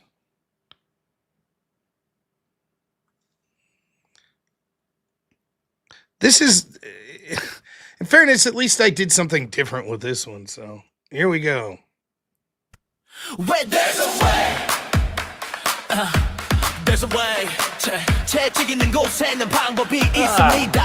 채찍 있는 곳에는 방법이 있습니다. 채찍 있는 곳에는 방법이 있습니다. 우리는 오늘 전쟁에 나가고 싶지 않지만 채찍질의 구주는 아니 우리는 하루 종일 We're gonna march all day. all day, all day. 하루 종일 행진할 거야 채찍.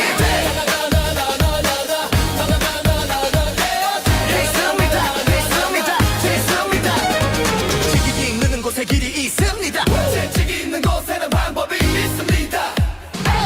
채찍 있는 곳에는 방법이 있습니다. 채찍 있는 곳에는 방법이 있습니다. 왼쪽 오른쪽 왼쪽 오른쪽 왼쪽.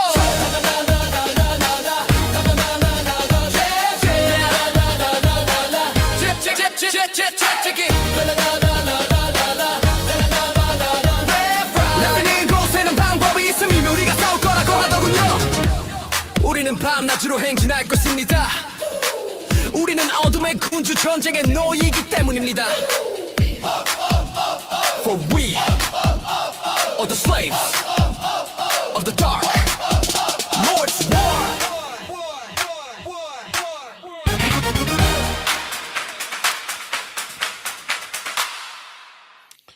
Hey! Wow, we did it. $20 more comes in for Steve Ortiz. Thank you so much, sir, for my burden. Thank you. I appreciate it. Also, I forget to say this, and I should say this more.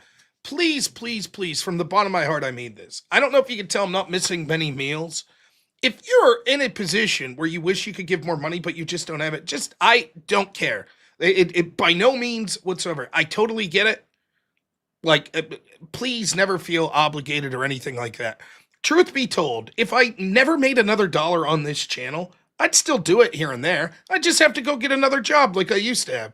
It'd mean less content, but as it is, I am incredibly lucky to have people that support me, even if they're torturing me while they do it. So, please, or I'm just saying that because I don't want more whip songs. Yeah, it's either or. But don't feel bad about it, please. Honestly. All right. Next shitbird whip song. I got 3 more of these left. Oh, I got to actually put it on stage.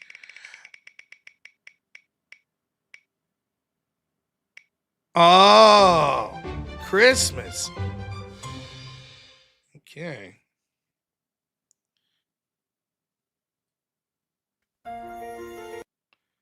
So it's almost as bad as the Disney one. There we go. There we go.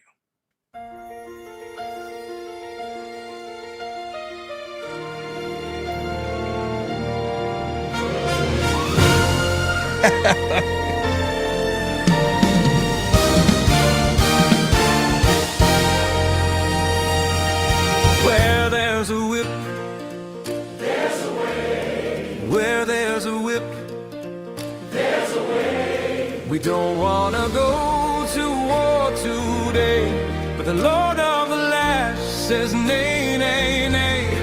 We're gonna march all day, all day, all day. Where there's a whip, there's a way.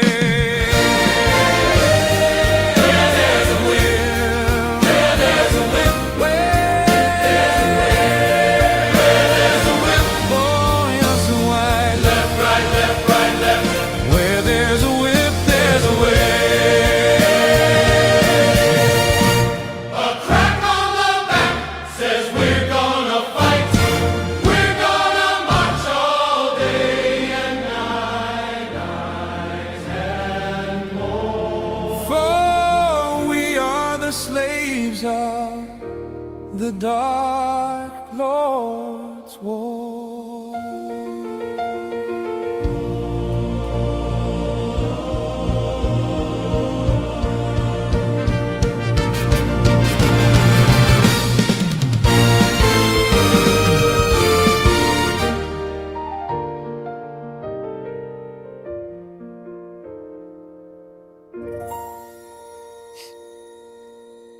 Beautiful. Hey! Beautiful. All right. Two more.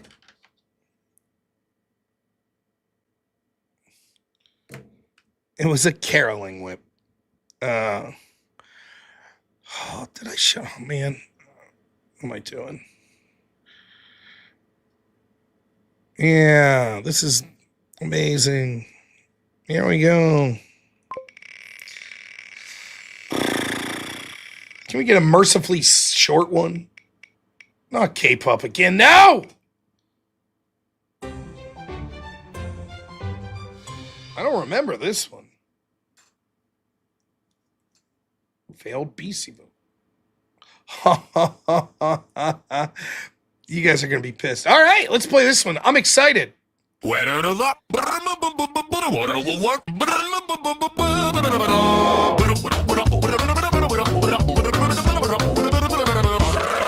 there's a whip, there's a whip. Where there's a whip, there's a whip. We don't want to go to war but today, but the Lord of the Last says, nay, nay, nay. We're gonna march all day, all day, all day, all day. Where there's a whip, there's a way. Where there's a whip, there's a way. Where there's a whip, there's a way. Where there's a whip, there's a way. Left, right,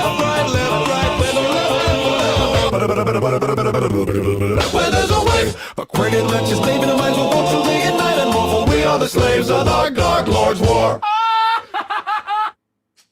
There we go! Easy peasy! Best one yet? Oh, man. Last one. We're pulling it out.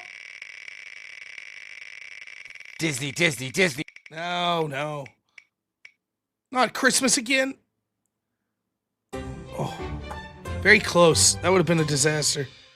Spoken word. It's right. This one makes me laugh at the end of it. But, all right. Wait. Oh, no, this is another good one. You ready? Where there's a whip, there's a way. Where there's a whip, there's a way. We don't want to go to war today, but the Lord of the Last says, nay, nay, nay. We're going to march all day. All day, all day. Where there's a whip, there's a way. Where there's a whip, there's a way. Where there's a whip, there's a way. Where there's a whip, there's a way. Left, right, left, right, left. Where there's a whip, there's a way. Left, right. A crack on the back says, we're gonna fight. We're gonna march all day and night and more. For we are the slaves of the Dark Lord's war. Ooh.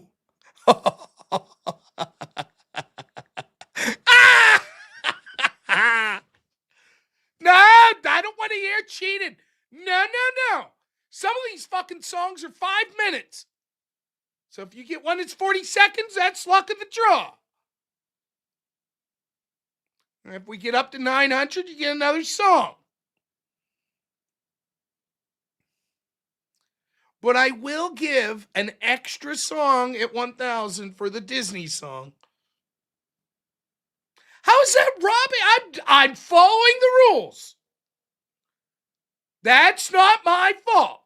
All of these songs were created by the members. Their prompts. How much money buys no more whip songs? That $200 ends whip songs for the night, unless someone donates 200 more. Hellstorm, thanks for being a member. How am I robbing people? It's the fairest whip song in history. Can you create a whip song for 100? Oh, normally we just reserve that for special nights. I don't even know if I still have credit. Let me check here even. I'll allow one created whip song for $100 donation, but you don't get a separate play. You just get the song created and then... What's this shit? Let's have me sign in.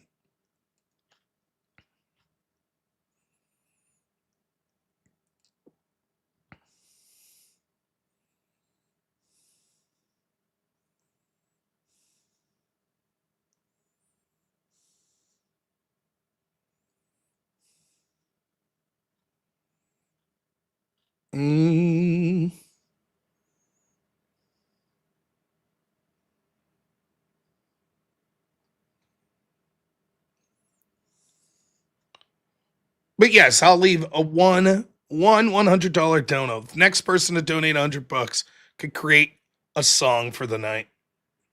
South Park. Well, someone will have to donate the 100. I was mentioned on Joe Rogan. As discussed on Joe Rogan.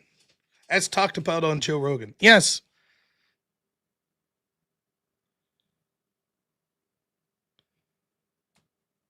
No, the $200, those sorts of donations, if you say that your money is not going to the whip song, it doesn't go for $100. Something called respect. Yeah. Something called respect. Matt Walsh personally makes sandwiches for me. It's a little thing called respect.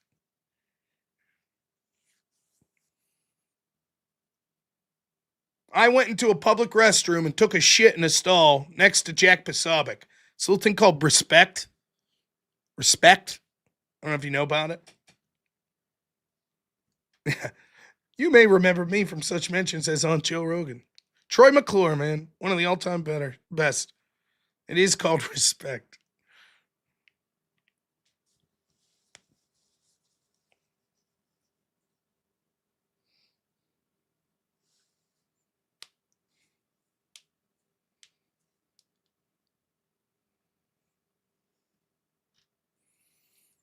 All right, there we go. Chop, $100. All right. Now listen, though. We'll accept. Thank you so much, you absolute legend, Chop. You have to tell me what type of song you want, though. So it's Chop's choice. You don't get the double whip. You don't Super Disney. Disney on Ice. Disney on Ice. Come on. Please. So we'll wait for Chop to tell us what type of song he wants. Inspirational Disney. Now.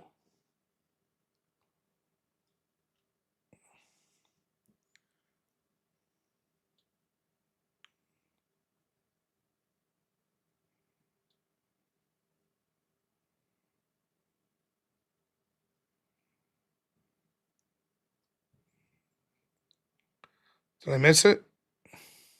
No, he said he knows just the all one. Right, he's Hush good. Avarice. Yeah.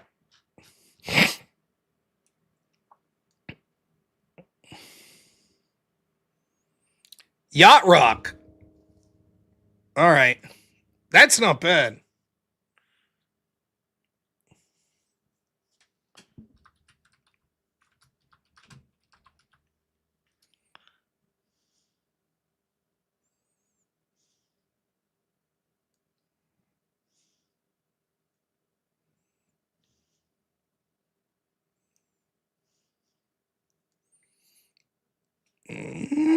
Boy, it's been a while. I got to remember how to do this. I think this will do it. Let's see.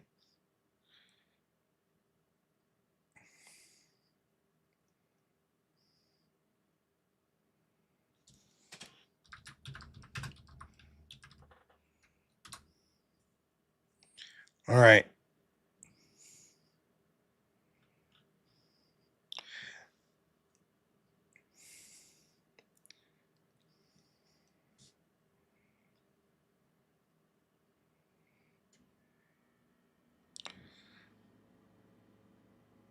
All right.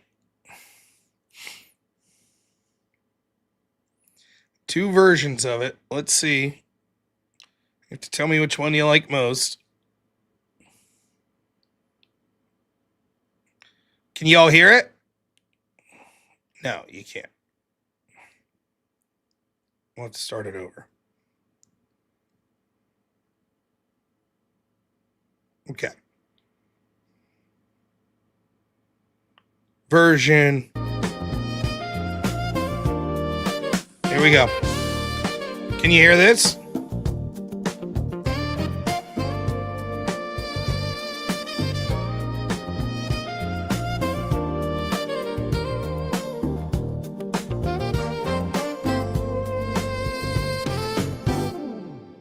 Where there's a whip,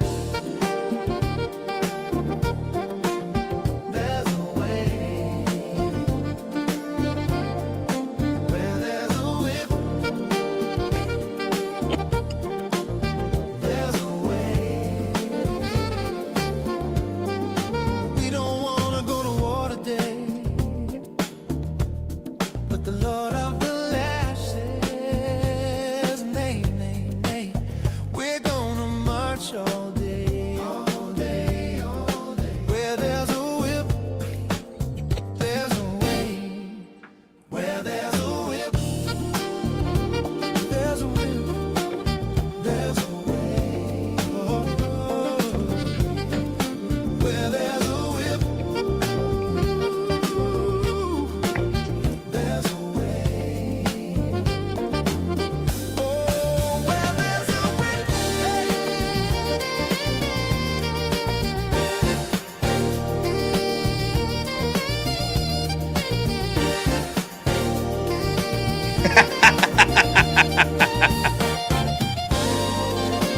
You know, like the saxophone?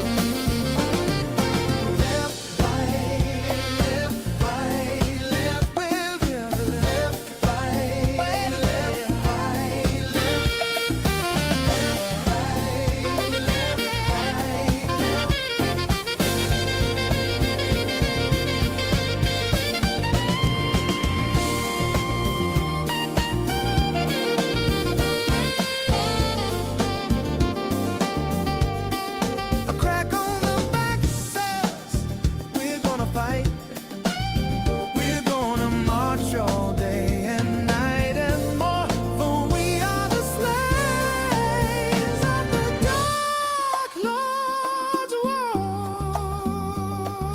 The bongos hitting, man. Now, fuck GG for saying that I put in a minute. That was 2 minutes, 30 seconds. Right? 2 minutes, 30 seconds. Unforced ego, $70.01, you lunatic. Gets us straight to $1,000, which will be a whip song and a Disney whip song. Fuck hell. But I guess I got to do the go.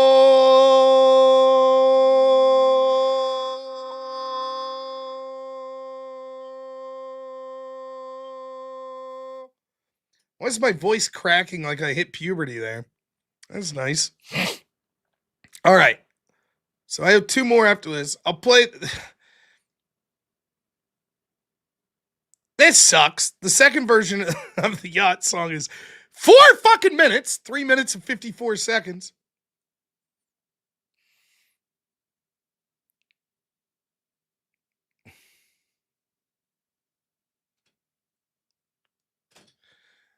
It's been a long, hard week, fellas. Grab your lady, head to the deck of your yacht, stare up at that full moon, and enjoy the dulcet sounds of Where There's a Whip, There's a Way.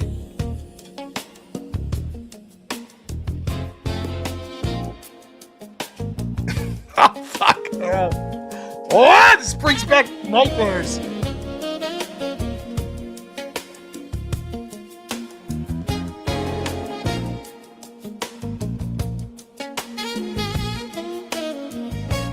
Where there's a whip,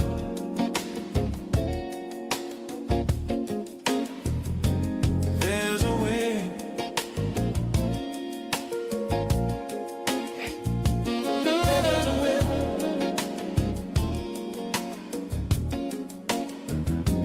there's a way.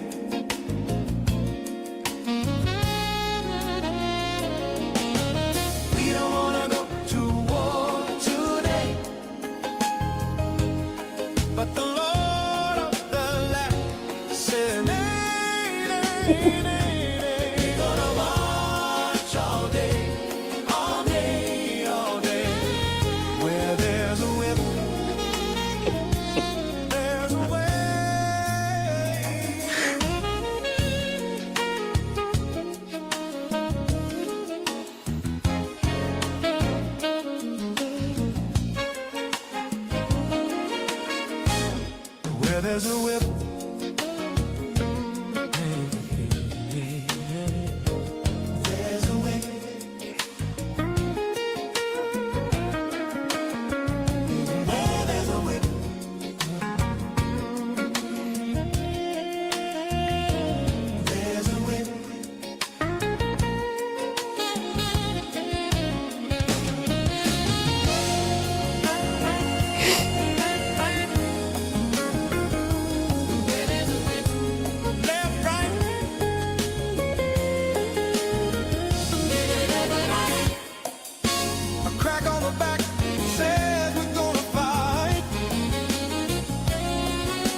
the slaves of the dark.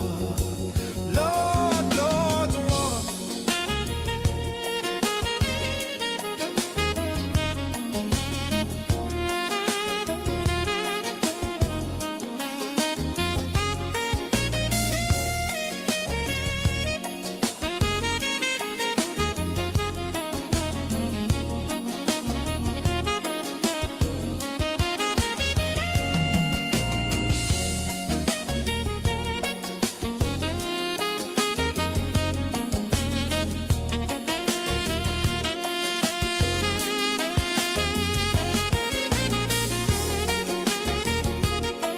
Oh, shoot. Okay.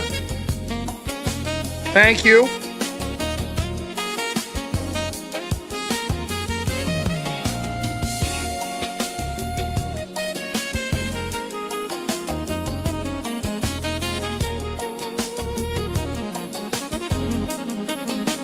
Oh.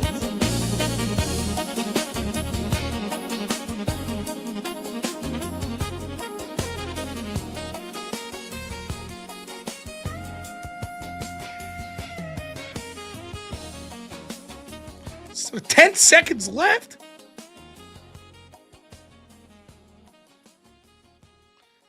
All right. Which one we keeping? We got number 2. Is number 2 going to win? Disney time. Because it's longer? Is that what's going on? Number 2. Now we can't keep both. That's the rules. Everyone doesn't get a trophy here. No, no, no.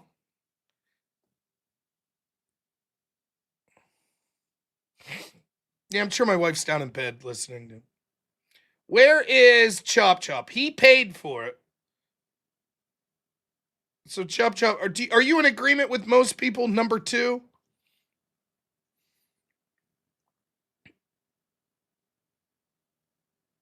Let's see what. Choose one middle. This is a pseudo democracy here.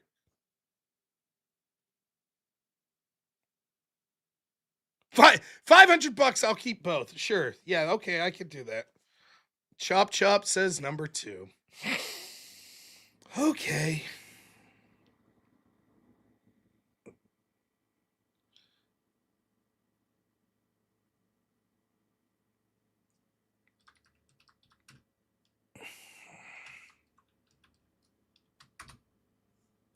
It is done.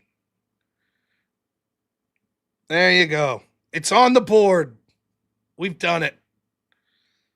Now I owe a Disney whip song and a regular whip song. And unless we get to $1,100, then I'll be done. Hellstorm, $2 says that's baby making whip song right there. Can you imagine? Mom, Dad, how did I come along? Well, we were listening to this fat guy named Normal America with robnoerr. Normally he talks about politics, but he played this AI song from this old Rankin and Bass Lord of the Rings movie, and it was a yacht rock version of it. So your mom locked eyes with me once we heard the dulcet sounds of the saxophone, and one thing led to another, and now 9 months later you were here. That may be the worst procreation story of all time. Hellstorm, $2 says everybody pregnant after number 2. Tiffany, what's up? $10. What did I just walk in on? Yeah. I wonder the same. That's it. Now it'll be $200 to create a new song. By the way, it should be $200 anyways, because you get to create the song, plus then hear 2 minutes of, or 2 versions of it. Anyways, I'm going to play the Disney song first, just to fuck you all up. That's what I'm going to do. And then we'll spin the wheel. Disney song.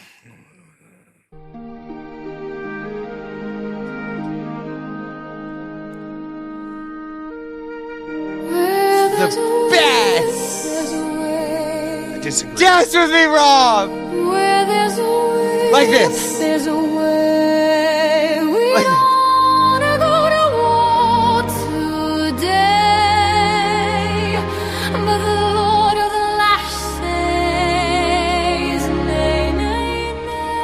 Dance, Rob! Arms out!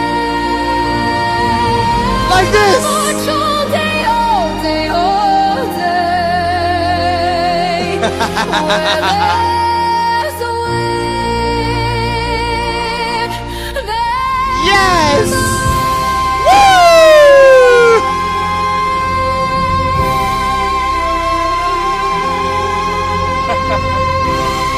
where there's a wind, there's a way.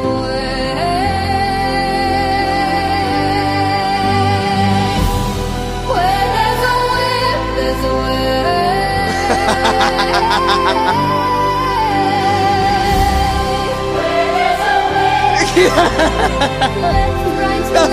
Left, right, left! Yes! Dance, Rob! A crack on the back says we're gonna fight. We're gonna march all day and night and more. For we are the slaves. Yes! The dark clouds war.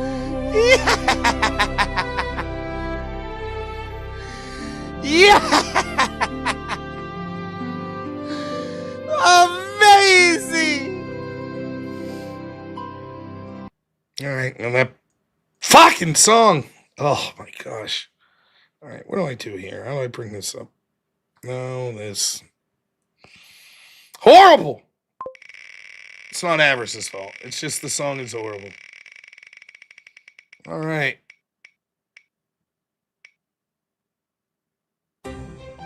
Oh, that sounds promising.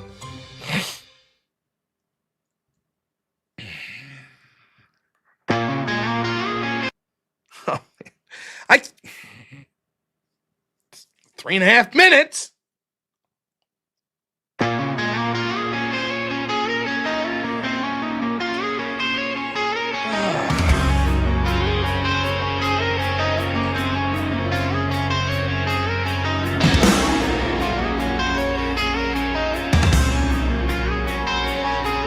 There's a way.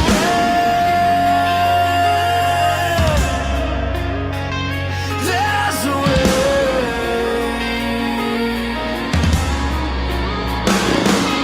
There's a way. There's a way.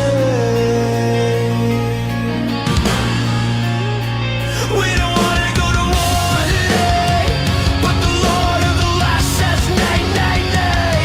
We're gonna march all day, all day, all day. Where there's a way.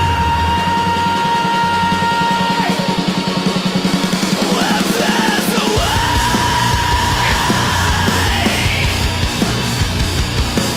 Where there's a way. There's a way.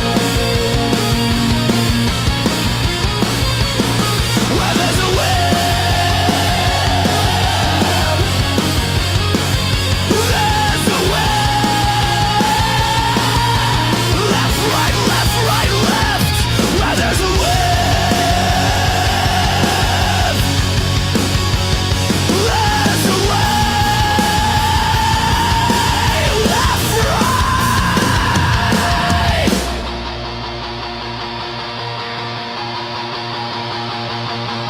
A crack on the back says we're gonna fight. We're gonna march all day and night and more.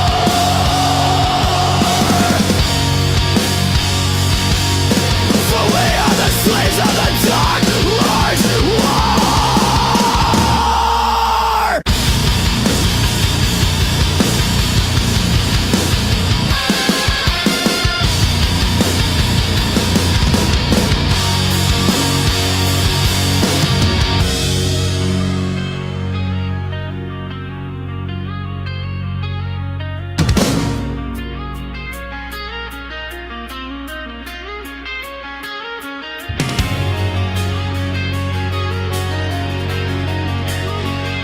Ah!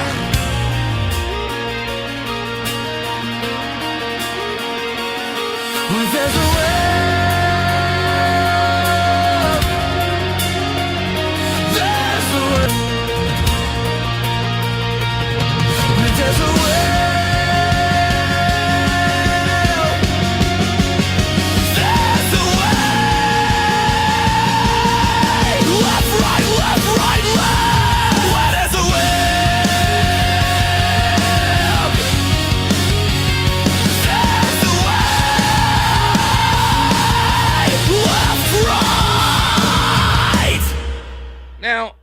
here's the thing. It's not my style music, but it's tolerable for like 2 minutes, but it's a minute and a half too long.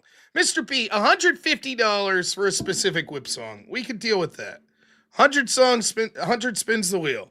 If we get to a round number, so 100. So if we get to 1100, that's an extra 1200, extra 100, or song, etc.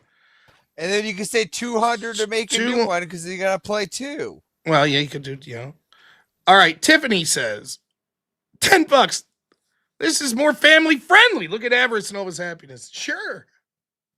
Or psychotic. Tiffany for $10 says, curious what I missed coming in late. Went from Keith Sweat to Disney to Mosh Pit all in 10 seconds. Now, that wasn't the metal, was more Mosh Pit. But how much to play some Pantera? Well, there is a metal version. That's $150 to play the specific version. And if you donate $150, I can show you the list of all the songs if you like. There's a bunch. Spoiler. Oh, wait, we don't want that. No. Here's some of your options. It's $150 to pick a specific one. You got rap, 8-bit, reggae, power metal, country, Disney, Gregorian, new metal, pop punk, opera, barbershop, Mongolian throat, American folk, sea shanty, Irish folk, calypso, funk, EDM, 50s rock, war march, electro, big band, a cappella, punk, dubstep, yodel, K-pop, electric, jazz, fusion, polka, orchestral rock, punk, grunge, cinematic, experimental, electronic, alt indie beatbox, dark emo, disco metal, 1920 scat, power metal, disco, Latin rock, horse vocals, Russian folk, house EDM, techno, opera, experimental, sound collage, Peruvian space lobster, Hungarian war pigeons, maniacal Japanese, black southern church choir, dark blues, Christmas spoken word, failed Beastie Boys, K-pop, and yacht rock. There you have it. Thanks, Clayton. We're just hassling me. You could donate $150 and get the Disney Whip song. Yes. I suppose that's true.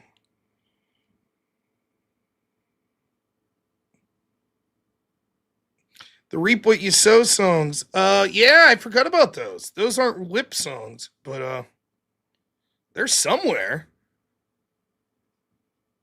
I'm sure that's...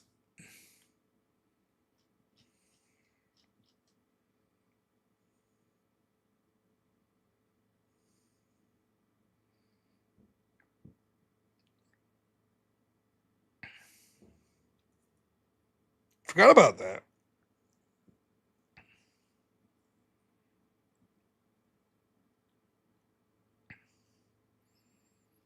We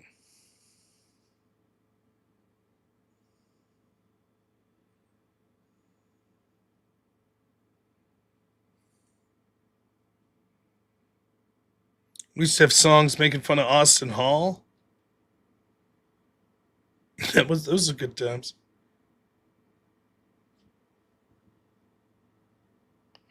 I don't know where the hell I put those. I would imagine they're...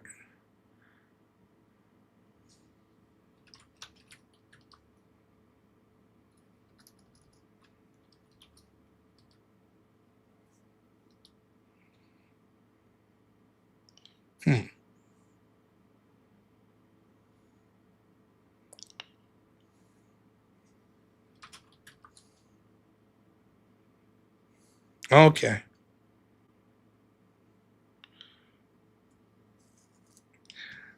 We've come a long way. Now listen. I gotta go. I'm gonna be leaving in like 5 minutes. I'm more than happy to stay here to be abused, but I'm greedy. It's for money. So if people are heading out, I'm not gonna do it. I'm cool with that too. Bed sounds nice. I can't believe I put 4426. What a mistake.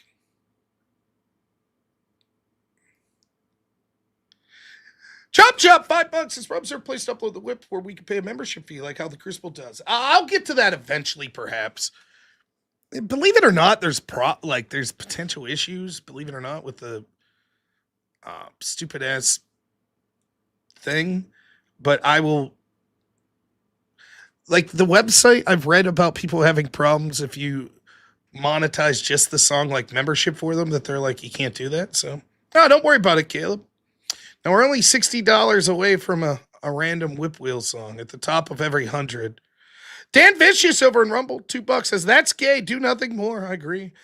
Empty Alex, $5 says, people who dip on the whip deserve eternal sleep in a wet spot. Ah. Mangozi, $5 says, it's bizarre enough the fund exists for Congress. Yep.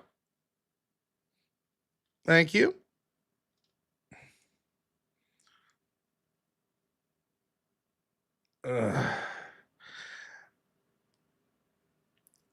It's Disney time, and Rob, you have to dance with Everest this time. It's $150. What a legend. There is no fucking stipulation about me dancing. I will sit here and give my honest reflection with the facial expression is what I'll do.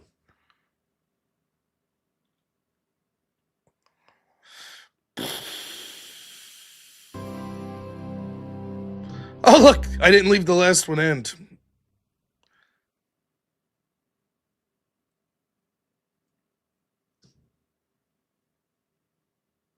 Oh, what happened there?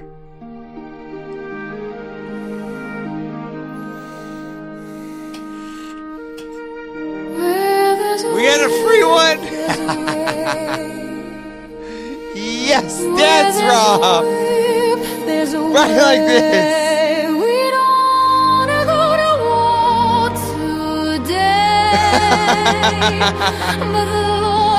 Mr. B wants you to dance like this. Like this. Yes. I have one dance. It's this.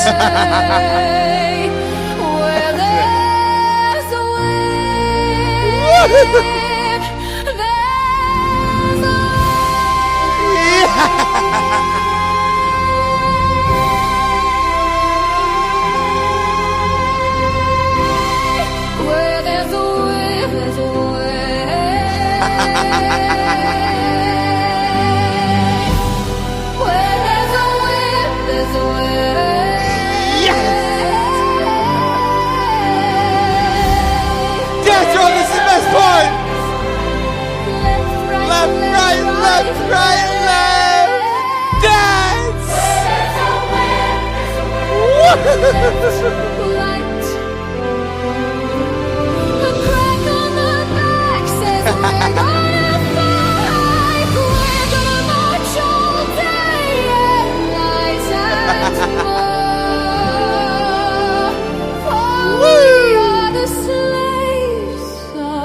Yeah.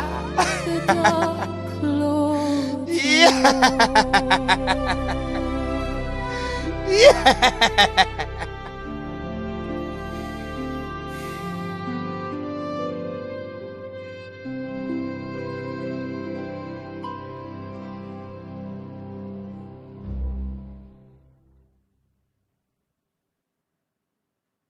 Now listen, I will admit I have a pretty good life because I can say objectively that is the worst part of my day.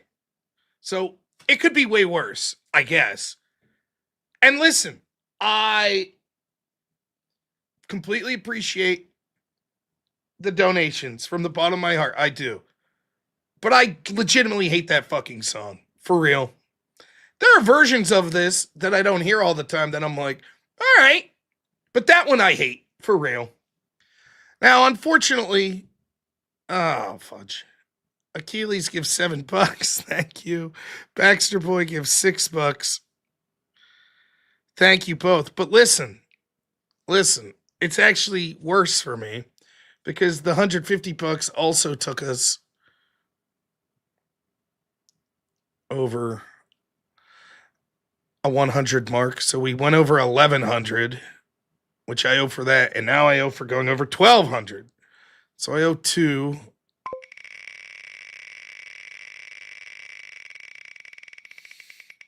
Disney. No, please. I'm not even looking. Don't. Oh, this is one of Avarice's favorites. Oh, I made this one. Yeah. All right. This one's not bad. All right, here we go.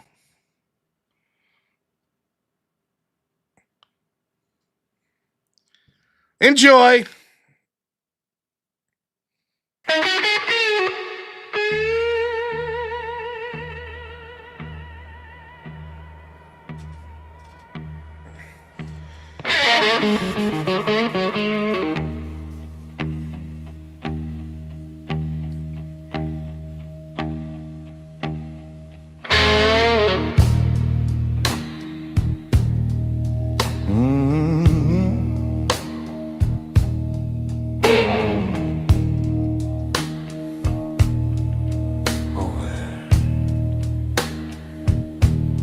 Well, there's a whip. There's a way. Well, there's a way. There's a way. We don't want to go to war today, but the Lord of the land says nay, nay, nay. We're gonna march all day, all day, all day. Well, there's a whip.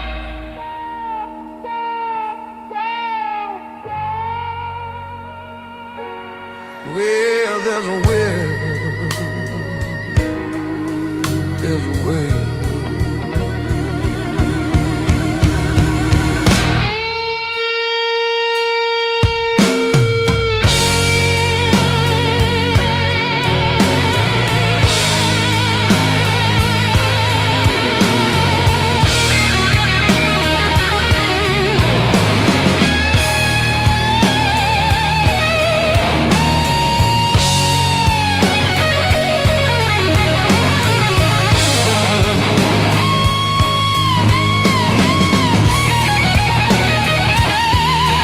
Well, there's a whip, there's a way, left, right, left.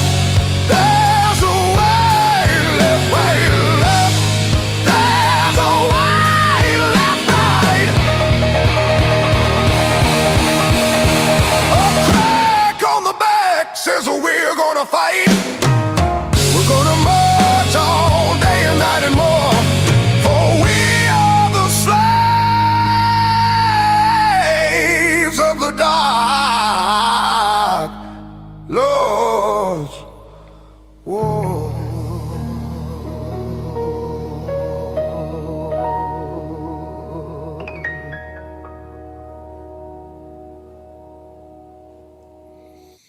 Hey. All right. Elstrom. If you like blues music, search Classices in it channel and song. One more. Please be a short one. We can do it. Short song. Disney. No. Pop punk. This one's not. If I remember, I think this one has the about as good as like the sort of rhythm makes sense with this one, like from like shit I used to listen to. You judge, I guess. We'll see. Here you go. Enjoy. Whoa, whoa, whoa, whoa, whoa, whoa, whoa, whoa, whoa, whoa, whoa, whoa,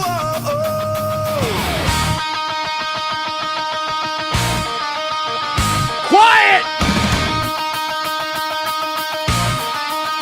where there's a whip, there's a way. Where there's a whip, there's a way.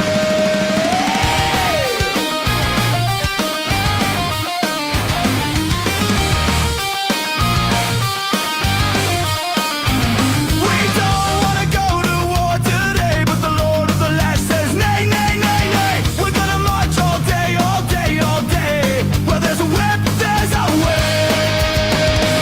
Where there's a whip, there's a way. Where there's a whip, there's a way. Where there's a whip, there's a way.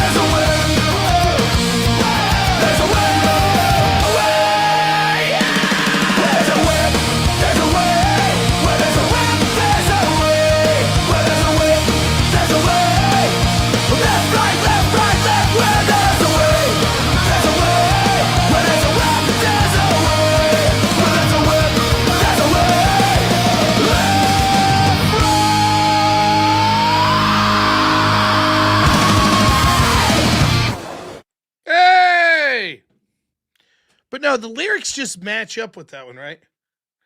He's like, nay, nay, nay. It fits in. All right.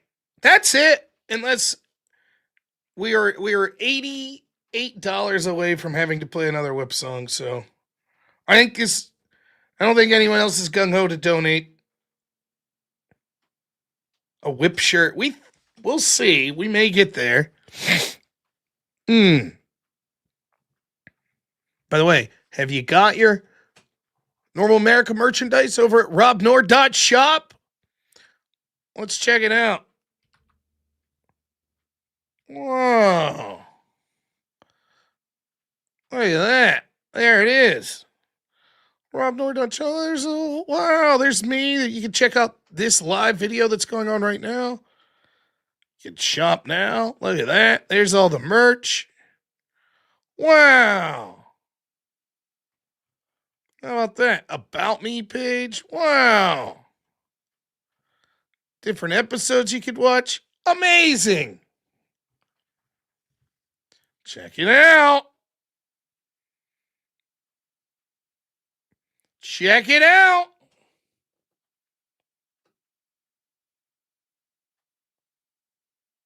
Yeah, we locked in the OGs tonight. Yep. What a great show. Now listen, before I go, y'all been incredibly generous with your money tonight.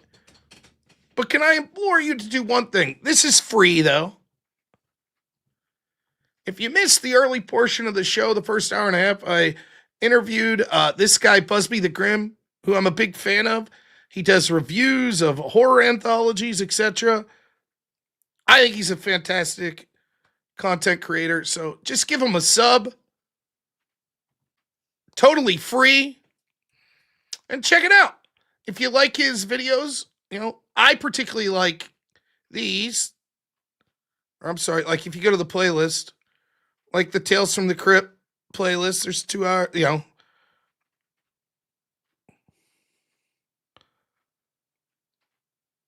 But check it out.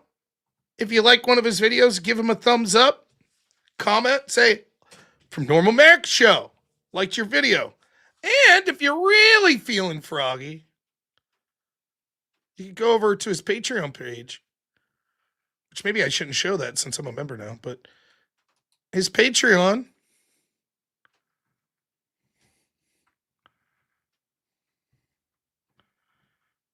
Almost showed I want to do that. My payment details, that'd be bad news. That's no good, right? We don't need that.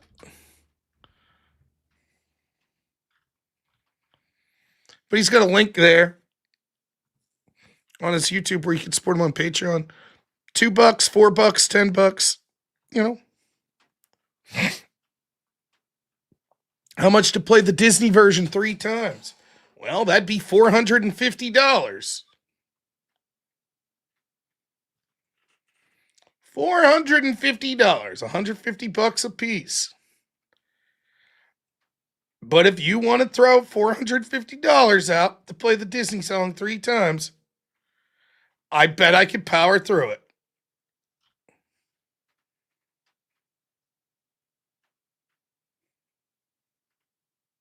Hell, how about this? I'll give you a discount.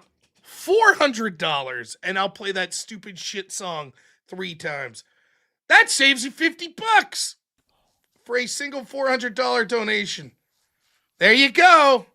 If someone wants to big time it. That's right, Achilles. You're absolutely right, man. No matter how much you donate, even the people that don't donate, I really do appreciate the donations. I really do. Infinite money to take off my shirt. I'm not an OF girl. So, no, everyone who donates, it's incredible. Everyone who just that likes the show, just chats, really does. It means a lot. I am a dirty grifter now. I will keep my shirt on. There will never be a time. Yeah, Brian Shapiro's alt. Nope, there he is. I've never seen this guy and Brian Shapiro in the same room.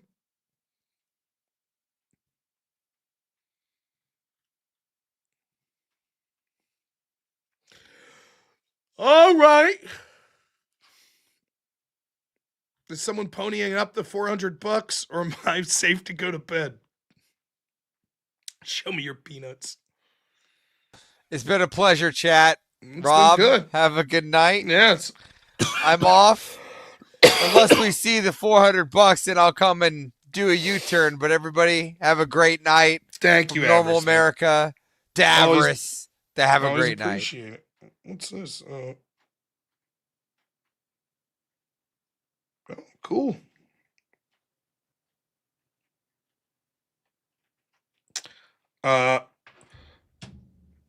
Is that guy real? We don't know.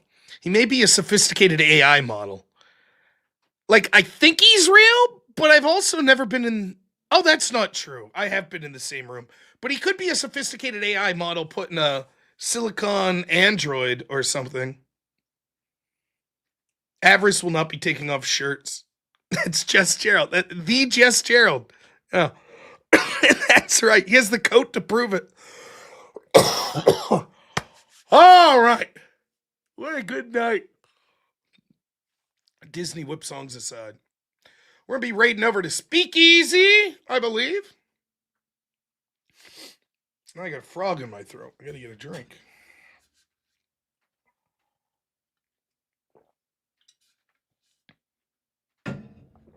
Oh, goodness. All right. Thank you so much to Avarice, my editor, Black Elk, all of my moderators, Achilles Ware, EOD. Thank you to Naughty Germ. Thank you to Zen's Forehead.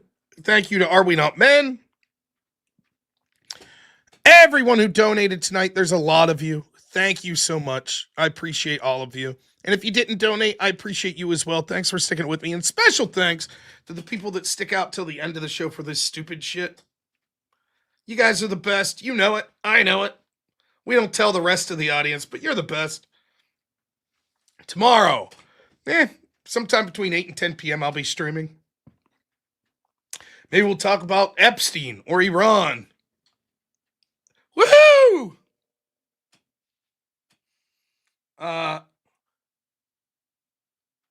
Special shout out one last time for my guest tonight, Buzby the Grim. I thought it was great. Remember too, Buzby was like, he's like, I've never done an interview. I thought he did fantastic. So if you missed it, go back and watch the beginning of this show.